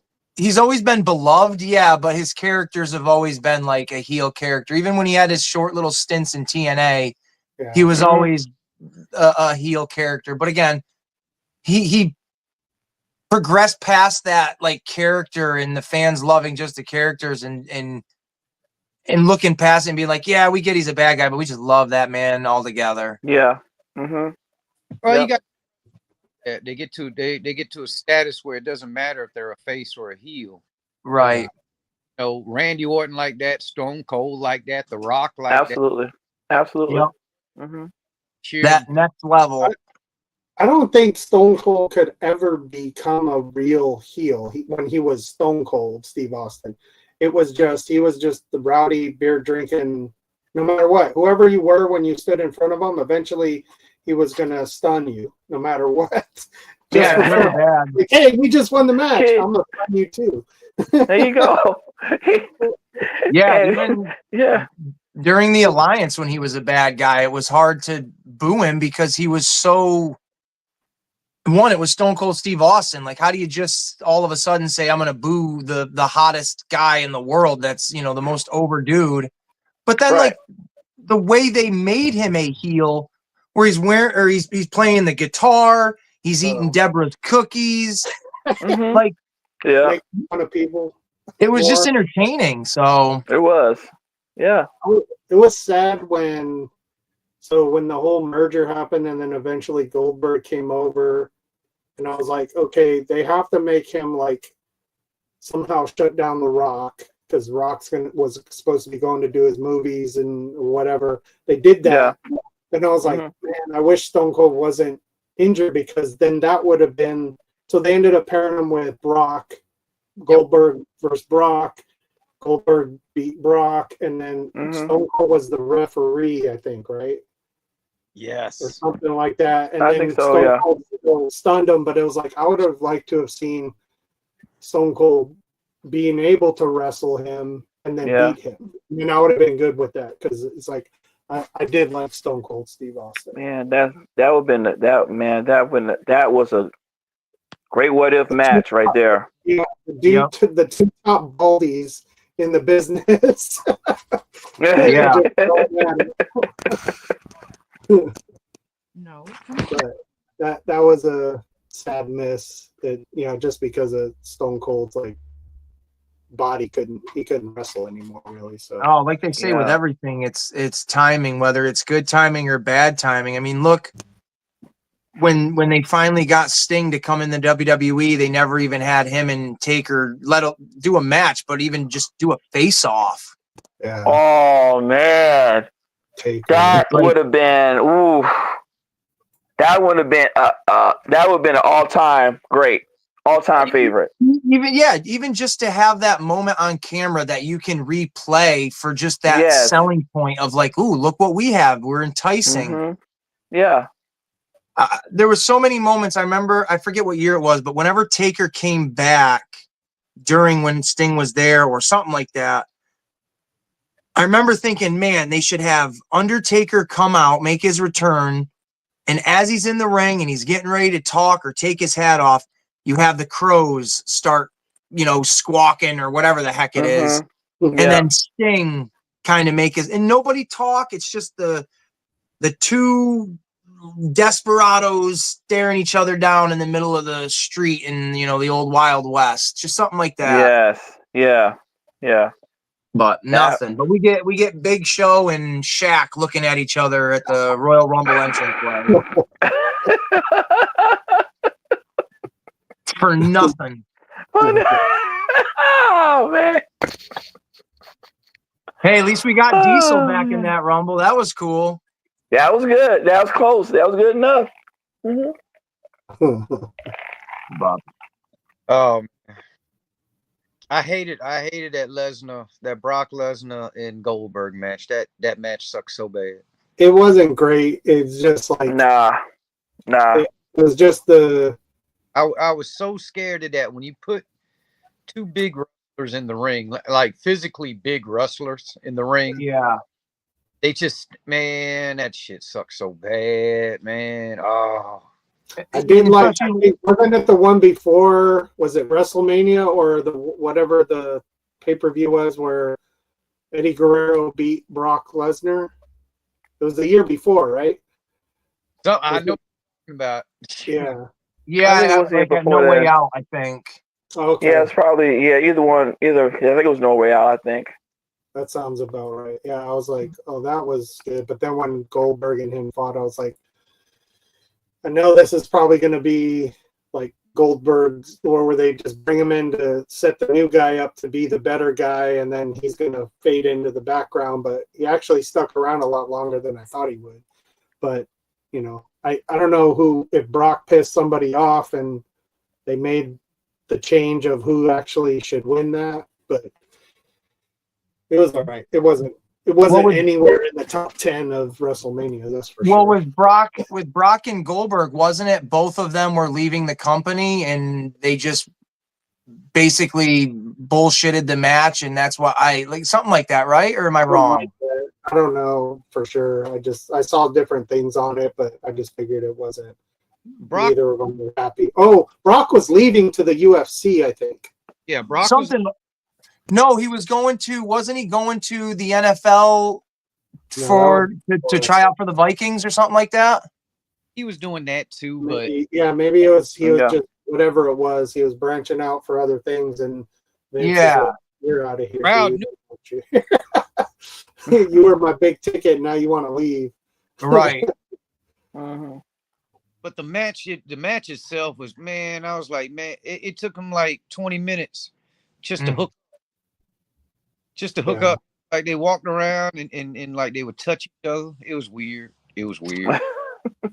Definitely not a. No context needed, man. Just they were touching each other, and it was weird. Yeah, Yeah, it was just it's weird. like they're pushing each other. Like you make a move. No, you make a move. No, you make a move. Literally just Calculating wrestler. if I was a ticker holder, I would have been like, what the fuck did I pay for? Yeah. If that happened now, I hear you, man. Yeah, seriously, Frank, if that happened now, people would WWE would be over. Oh boy, yeah, that'd been bad. No more it would definitely, selling out. Pay per be definitely a view. negative ramifications for that one. And that was a WrestleMania too. Yeah. Oh, it was. Yeah. Okay. That thing sucked, man. They fucking promoted that thing like it was gonna be the greatest fucking match ever, which they always do. Yeah. Mhm. Yeah. Yeah. And I was They like, have to promote it that way. Yeah. Especially WrestleMania, of course. like That's their man, Super Bowl. I started booing and shit. I was like, man, y'all Yep. fuck. Yeah. Greatest part was Stone Cold fucking stunning their ass. He should have did everything. There you go. That's the only thing that saved any of that. Yes. Yeah. Here, let's have a drink, and then he finally drinks it, and then I think he stunned him after that, and it's like, yep, I still rule. Get the fuck out of my ring. There you go. There you go. Hell yeah, because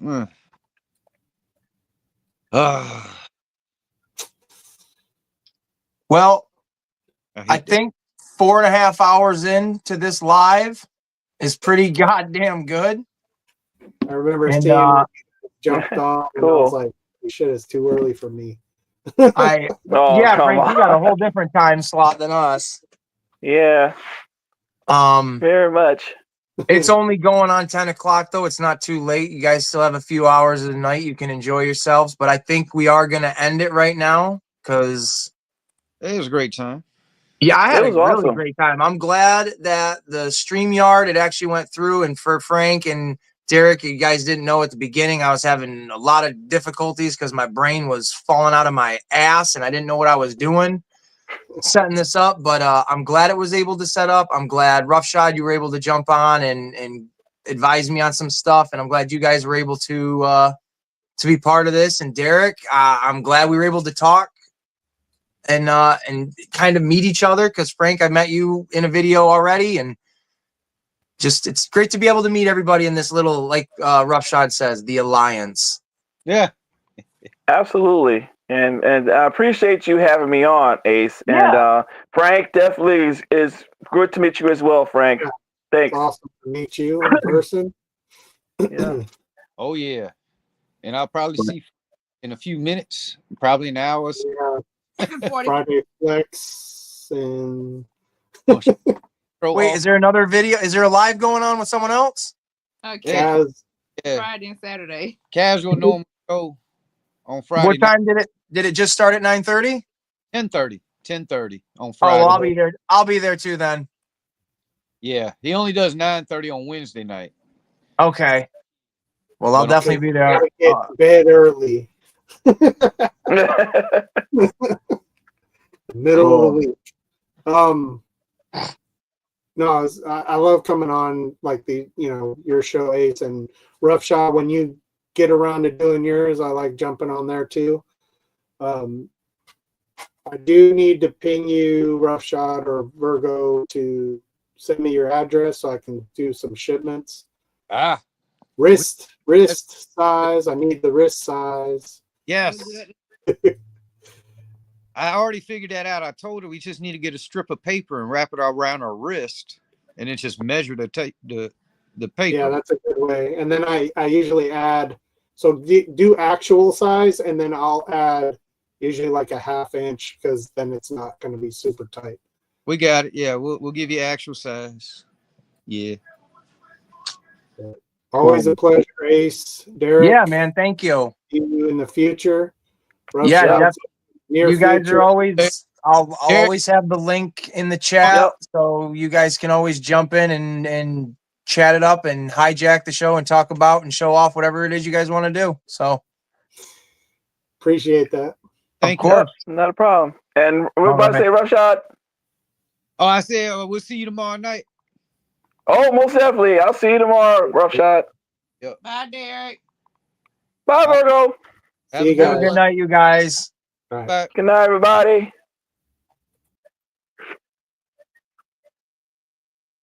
All right. Well, there you have it. We had our first, not one, but 2 and 3 guests here on the Aces Place 22, the Ace in the Hole Variety Show, episode 3 from Ace with Love, our Valentine's Day special. It started off a little rocky, started off a little crusty. I don't know why I said that, but we managed to get here. Everything came together. I want to thank everybody that viewed.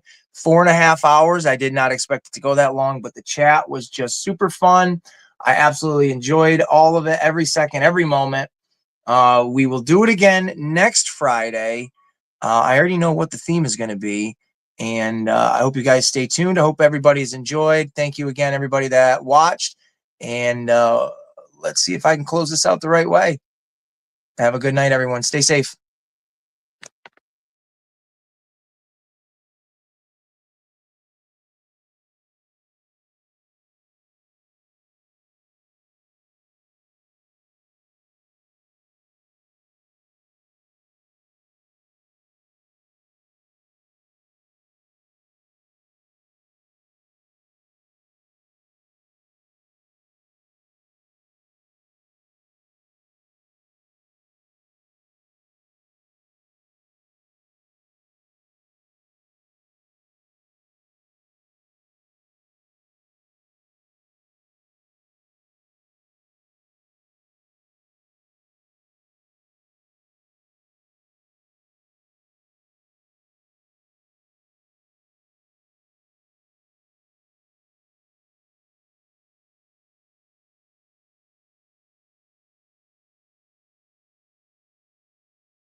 Oh, here we go. I guess I didn't close it out the right way. I was a little anxious. We still got people in there, huh? Who do we got watching us? If you're here, leave a comment and we'll talk for a few more minutes. I don't mind that.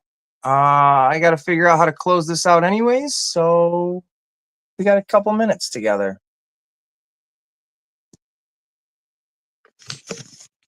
Oh, there's the end button right there. How did I not see that? What a butthole. Well, there we go. We figured out how to close it out.